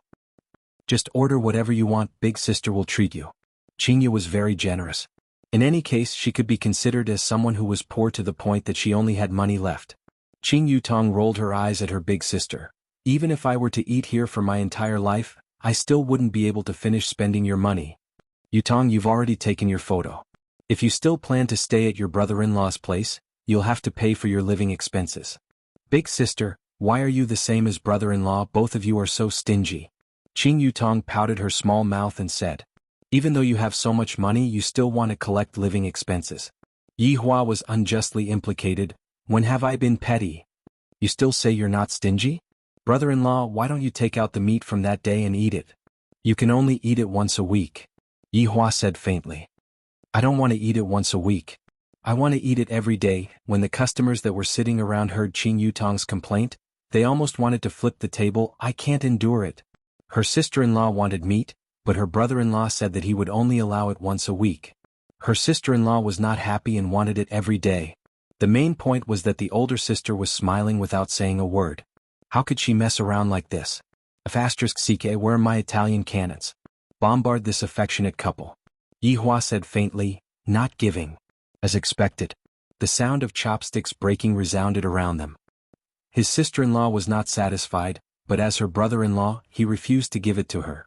Let go of sister-in-law and let me do it. Although she was angry, especially when she saw the indifferent look on that man's face, she felt that he was simply inhumane. How could a person resist the temptation of such a beautiful sister-in-law?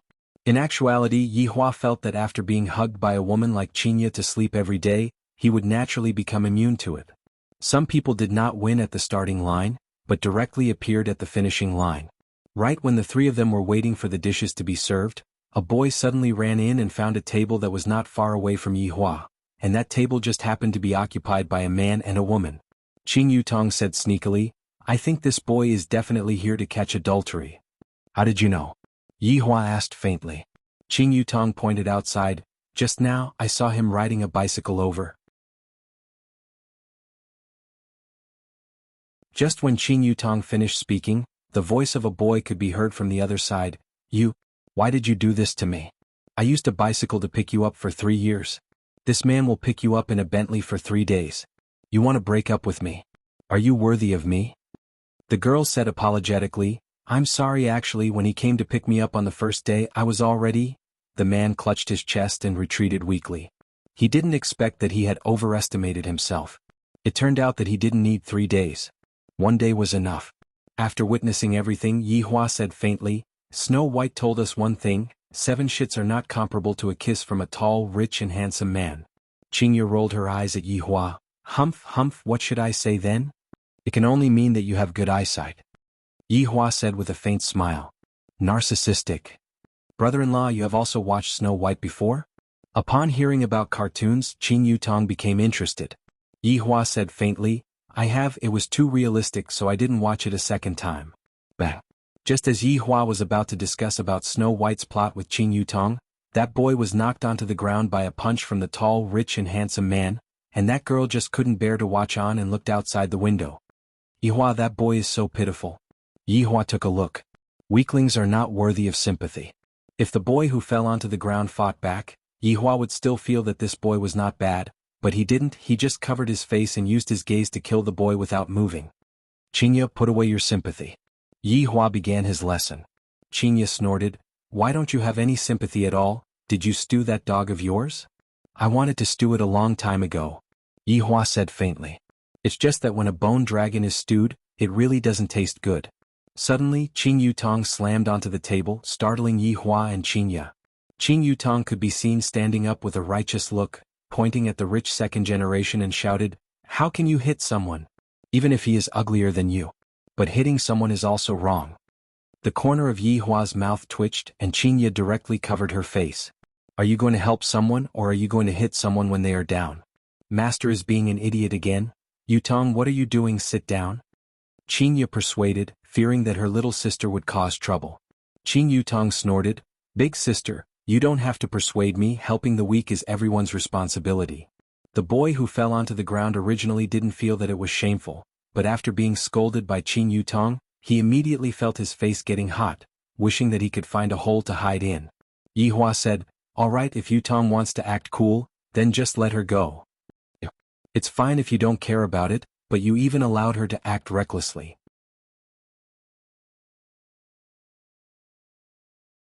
You can go too.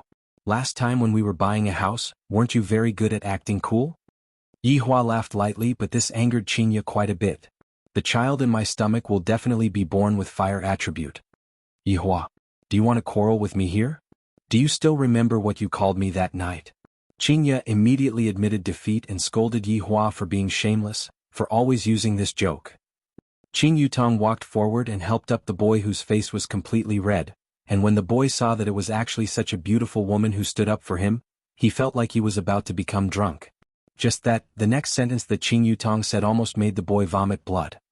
Little brother, don't be afraid with your short arms and legs, you are definitely not his opponent, let me do it. Don't speak, I know what you are feeling right now. Although you are poor and short, if not, your girlfriend wouldn't have abandoned you. This time I will stand up for you, in the future you just have to get used to it. Qin Yutong patted onto the boy's shoulder and said earnestly. The boy's heart was about to collapse. Big sister, can you please leave? I would rather be punched by you than to be talked about so miserably by you. Don't pull me, I want to leave. I want to go home. Yihua, quickly go and pull her back. Qinya couldn't bear to watch anymore. Can't you all see that boy's face changing between white and red? I'm really worried that he might suddenly die. Qinya suddenly remembered that Yihua had taught me a set of first aid techniques. Last time, that person vomited blood and was still able to be dealt with by me. Seems like if there really isn't any other choice, I can only go out myself. Yihua was also amused by his sister-in-law. It's pretty good, Yutong is very warm-hearted. How is she warm-hearted? She is more of a hindrance than a help. Qinya held onto her forehead. This is such a headache. The boy's ex-girlfriend couldn't bear to watch anymore. This beautiful lady, don't make things difficult for him anymore. In actuality, he isn't very short.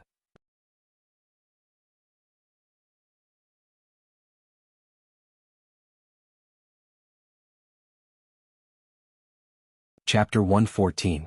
Not only the girl, everyone who heard it was stupefied as well. So it wasn't a problem of money, but rather it was really short. The boy couldn't take it anymore and shed tears of regret. This is even more painful than breaking up. I thought that she is vain, but it turns out that she doesn't, she just dislikes me, and even said it out. Qin Yutong seemed to know something and was a bit embarrassed as she said while stammering, about that, you don't have to be too discouraged. Think about those men who suffered from erectile dysfunction. Do you feel better after thinking about it? Immediately, the faces of a few middle-aged men in the hall stiffened. The boy seemed as if he was struck by lightning. His girlfriend ran away with a rich second generation, and furthermore, it wasn't for money. This is a shame for a man, and he was even exposed by a kind-hearted beauty. I originally thought that I was desperate enough, but I didn't expect that. I underestimated despair. The boy covered his face and ran away desperately. This time he was even more injured than when he just came in. Sorry for disturbing you. Qin Yutong turned around and left. Originally, I still wanted to stand up for the boy, but in the end, the boy had a hardware problem. This is too miserable. The tall, rich and handsome smiled and did not plan to pursue the matter, appearing like a gentleman. Returning back to her seat, Qin Yutong's pretty face was slightly red. She was extremely beautiful, but this kind of beauty carried a bit of foolishness. Qinya was different, her beauty was noble. Now you know how to be embarrassed, you also have to worry about other people's family matters. Qinya reprimanded. Qin Yutong pouted her cherry lips. I am just helping out when I see injustice. You are just stabbing at the back when you see injustice. Yihua added a sentence. What Yihua said is right. Can you change your foolish temperament? Qinya poked her little sister's forehead unhappily, and the latter touched her forehead pitifully. In any case, the two of you are just joining hands to bully me, this single dog. Qin Yutong could only vent her anger on the food, as if she had not eaten for a few days, causing the surrounding people to be stupefied. A beauty is a beauty, even if it is this kind of crazy eating, there is still another kind of beauty, bold and unrestrained. Qinya was different, she was noble and elegant, and she even had to help Yihua to wash the hot pot, as if this had already become a habit, and Yihua only had to pick up the food that Qinya passed to him. Not bad, not bad. Qinya still did not deviate from her own wishes. While the three of them were eating hot pot, the surrounding customers left one batch after another, and then another batch came. Just that, this batch of customers made Yihua and Qin Yutong feel a bit curious. Why did so many cultivators suddenly appear? Or could it be said that they are espers, or could it be said that they are ancient martial artists? Who knows? In any case, in Yihua's eyes, they are nothing more than humans. They were just humans of a slightly higher level. Sitting next to him were four middle-aged men who were chatting animatedly. I heard that many sect disciples from the south have come to Long City. It's not just the sect disciples. The ancient martial families, the special ability world, and the cultivation world will all be here in the next 2 days. I wonder if the North will intervene this time. If they do, it will be another bloody battle. How dare the Northerners? The last time an ancient godly item appeared, we didn't even intervene. How would small characters like us know about the inside story? Perhaps you wouldn't even know if we interfered. Ancient godly item, just the name alone makes me excited. I wonder if it will be a weapon, an equipment, or a magic tool. Do you guys know? I heard that Xiao Yi had a narrow victory last night, and it was even under the situation where he took out Shen Yuan's sword. The scene of the battle was just like doomsday. I wonder who Xiao family's family had provoked to actually be so tyrannical. Fortunately, Xiao Yi wasn't killed. If not, the north would be in chaos. I also heard that Nangong Sini announced that she would stay at home to recuperate, and the few companies under the Dragon God Corporation were even transferred. This was told to me by one of my higher-ups. There is definitely some kind of shocking secret within. Sigh, the world of the rich is still not like that. Xiao family's family head is having fun every day. Do you think that just because you have money you will be as happy as you imagined? No, you are wrong. The happiness of the rich is something that you simply cannot imagine. When Yi Hua, Qin Ye, and Qin Yutong heard what Xiao Yi said, they felt that it was very reasonable. You all simply cannot imagine the world of the rich is to order takeout every day and eat chicken when you wake up. However, this was the first time that Qin Yutong heard of this matter, and with a face filled with curiosity she asked, "Brother-in-law, did Xiao Yi really pay back the money?" "Ask your big sister." "Big sister, what happened? I just went out and such a big thing happened?" Qin Yutong asked anxiously. For a person like Xiao Yi to pay back the money, does he not want his face anymore? Qin Ye said faintly, he paid back the money with 3 companies. Wow. Brother-in-law, you are awesome. Qin Yutong exclaimed in admiration. In the past, people like Xiao Yi would often act cool and bully people, and I didn't expect that he would fall into the hands of her brother-in-law. Yi Hua picked up the piece of beef that Qin Ye passed over. It's just a small matter.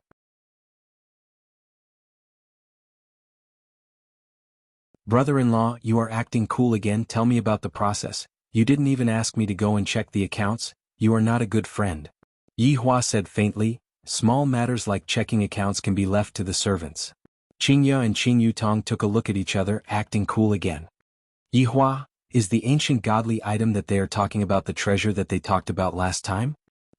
Big sister, what treasure are you talking about? Why are you all hiding it from me and not bringing me along to play? Qin Yutong pouted her small mouth just like a little child. In actuality, Yi Hua was also a bit curious about the ancient godly item. After all, Yi Hua had a hobby of collecting things, and inside the ring on his finger there were a lot of weapons and equipment, and they were all spoils of war that Yi Hua collected. However, if Yi Hua were to know about the might of Shen Yuan's sword, he would rather stay at home and watch the movie. Do you want to go and take a look? Yi Hua asked faintly. Yes. Yes. Yi Hua thought for a while. Let's treat it as a field trip then. Wow, such a big matter, brother-in-law, you actually treat it as a field trip. Your acting cool is not bad. Qin Yutong smiled cutely. Yi Hua couldn't help but stretch out his hand and knocked on Qin Yutong's head. Impudent. Brother-in-law, it hurts. Qin Yutong rubbed her head and said pitifully. Qin Ye smiled sweetly. Serves you right for daring to tease your brother-in-law when he is acting cool. Bang! Qin Yutong immediately laughed. Haha, you are still teasing me, brother-in-law, well done. Yi Hua. Just you wait. What are you waiting for? Quickly go and settle the bill, let's go home. The surrounding men looked at Yi Hua, then looked at the tigress in front of them. Other people's wives and sisters-in-law sure are good. I can casually beat them up, and after beating them up they can even act coquettishly. However, those are all other people's wives. After dinner, the 3 of them took a stroll on the street, and Qin Yutong even bought some small accessories and wore them happily.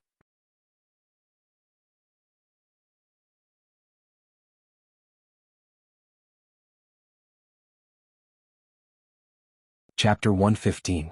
Returning back to Leisure Bar, it was already around 10 p.m. However, right after walking into the bar, Yi Hua felt that the business today was pretty good. The bar was almost full, just that most of the people that were sitting in the bar were men, and there were very few women. You 2 go up first. Yi Hua said faintly. Brother-in-law, what are you doing? Bring me along to play. Qin Ye pulled onto her little sister and said disdainfully, what else can he do? He is just acting cool. Let's go and eat chicken. Let's see if little Ali is online or not. Little Ali is much more reliable than him. Hearing that his own woman was talking about little Ali again, Yi Hua's mood immediately became bad again. Being brought along to eat chicken by a child. That is because you all don't know, the moment I release my strength even I will be afraid. And right now, I am only playing with the physique of an ordinary human. I feel disdain to go and cheat. Little Ali is definitely cheating. If it was my child I would definitely smack his butt. You are still cheating when playing with humans, shame on you. Walking into the bar counter, under everyone's peculiar gaze, Yi Hua mixed a cup of pitch-black alcohol that looked like cola. Alright, in actuality it is just cola. The difference is that it has alcohol in it. Holding on to the special cola, Yi Hua sat on the empty seat at the side and sized up everyone. It was very obvious that these people were not ordinary people. Your Honor. Wei Chang walked over slowly. Call Lai Gu over, I have something to say. Yes. 5 seconds later, a handsome guy who was wearing a school uniform walked in from the door. His face was brimming with a strong sense of confidence, but after seeing Yi Hua, his confidence immediately turned into a smile. Your Honor, Lai Gu called out. Yi Hua sized up Lai Gu, then said with a frown, What have you been doing recently? Subordinate is following Your Honor's orders to experience human nature, and reading is also a very good way to experience human nature. Lai Gu said in a small voice, his confidence was a little lacking. Wei Chang added, Lai Gu only went to school to expand his harem. Gluttonous monster, that's where you're wrong. I'm in a serious relationship, okay? Wei Chang laughed lightly. Just a few days after entering school, you started fighting and snatching women as your father. I am having a headache. What do you mean? Yi Hua asked curiously. Wei Chang said, Your Honor, Lai Gu started fighting right after entering school. Doesn't that mean that we need to call his parents?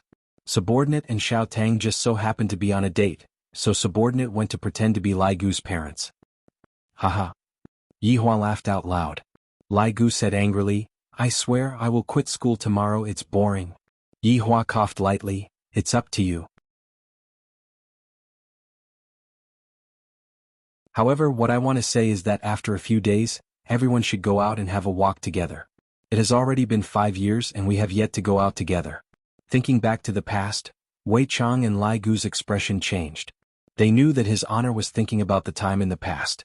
Back then, the 8 of them had traveled all over the world, and the notoriety that they made shook the entire world. Back then, His Honor had been holed up in this small leisure bar for 5 years, and back then he didn't even leave the leisure bar at all. After Madam came, His Honor had left the leisure bar a lot more times, and right now he even had the thought of going out together with us. Your Honor? Your Honor? In actuality, both Wei Chang and Lai Gu understood that His Honor definitely missed the other 5 sins a lot. In actuality, it wasn't that His Honor didn't want to look for the other 5 sins, rather, he was afraid that His Honor would be disappointed if he found them. Yi Hua took out a stick of cigarette and lit it up. Recently there are a lot of people in Long'an City, and all of them are here for the sake of buying ancient godly items. On one hand, this trip is to relax, and on the other hand, this trip is also to take a look at what kind of thing an ancient godly item is. A hint of coldness appeared on Lai Gu's face. Your Honor, this time since they have gathered together, how about we take them all out at once? Wei Chang stretched out his hand and knocked on Lai Gu's head. Do you think that His Honor is still the same as before? Subordinate knows his mistake. Yi Hua picked up the wine cup and took a sip, then said faintly, Rather than us taking them all out at once, we might as well let them kill each other. Your Honor is wise. Your Honor is wise. Wei Chang and Lai Gu thought of a problem at the same time. If His Honor had this kind of brain back then, how could he have possibly been exterminated? He would have long toyed with the humans in the palm of his hand. Bang! The sound of a wine bottle shattering suddenly rang out, and a burly man could be seen standing up and shouting out, Fuck, what kind of bullshit music is this? Give me an explosive one. Yi Hua silently looked towards that table, then stood up and said faintly, The 2 of you settle this, all of you are here to test the waters, don't be too ruthless. If you are too ruthless, you won't be able to play anymore in the future. Yes. Yes. Yi Hua unhurriedly walked towards the table. Just when he walked in he felt that something was amiss. Thinking back to what happened last night, I reckon that these people were sent by some humans to test the waters. Since that's the case, let's have some fun then. Rather than killing people, I might as well look at the other party's astonished gaze or look of disbelief. This was a kind of sublimation. Yi Hua's hands were already stained with the blood of countless humans, and killing people was no longer able to bring joy to his heart. Toying with the other party, then admiring the other party's astonished expression, that kind of feeling was able to cause a slight ripple to surface in Yi Hua's heart. No matter if it was Xiao Yi or Long Outyin, Yi Hua was waiting for them to grow. When they felt that they had the strength, only then would they realize that despair had just begun. Wei Chang and Lai Gu looked at His Honor's imposing back view and couldn't help but feel worship. His Honor is becoming more and more like a human. I believe that not long from now, His Honor will gather the 7 deadly sins and kill his way back. Toying with those conceited overlords in the palm of his hand, this feeling is much more satisfying than killing them. Gluttonous monster, how about we compete? Wei Chang laughed. What do you want to compete? Don't humans like to act cool? Let us compete and see who is better at acting cool. Lai Gu grinned, revealing his spotlessly white teeth. Sure, but do not disrupt his honor's plan. If everyone is afraid of us, his honor is going to stew you. Lai Gu scratched the back of his head. His honor has said this sentence for a few hundred years, there is only thunder and no rain. Then, how about I help you pass on the message? I was just joking, look at you, you actually took it seriously, TSK tisk TSK.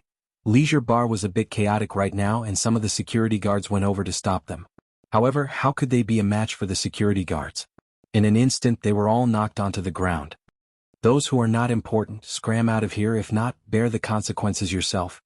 The burly man shouted out arrogantly. This shout of his was indeed effective. All of the ordinary people ran out of the bar, but there were still half of the people who didn't leave. The burly man didn't go and shout out, seems like he still had some idea of what was going on. But how can you be like this? This is Leisure Bar, right? If you want to go to the disco, go to another bar. Tang Wei could be seen suddenly rushing out, standing in front of the burly man and questioning him. The burly man was 2 meters tall, while Tang Wei was only 1.65 meters tall. The sharp contrast made others feel that Tang Wei was just like a little doll.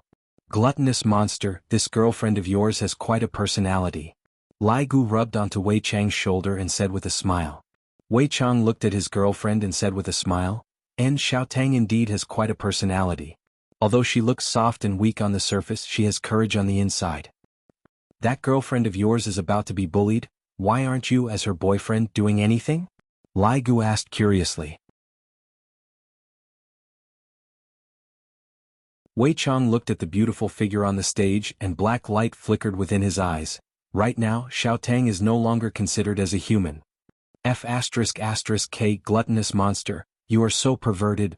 Aren't those 3 celebrities of yours the same? They were nourished by your dragon aura? Wei Chang teased. Lai Gu spread out his hands. What can I do? These are all side effects. I will just treat it as nurturing 3 subordinates who can fight and warm the bed. After all, his honor is currently on vacation. That's true, when his honor finishes his vacation, the bloody moment will arrive. You're tuning in to the Han Li's Wuxia Adventures YouTube channel. We're so grateful for your support and don't forget to subscribe to join us on this incredible journey through captivating stories. Your generosity through donations truly makes a world of difference, as it's the primary source of revenue that allows me to expand and enhance this channel for you. Thank you from the bottom of my heart for being a part of this adventure.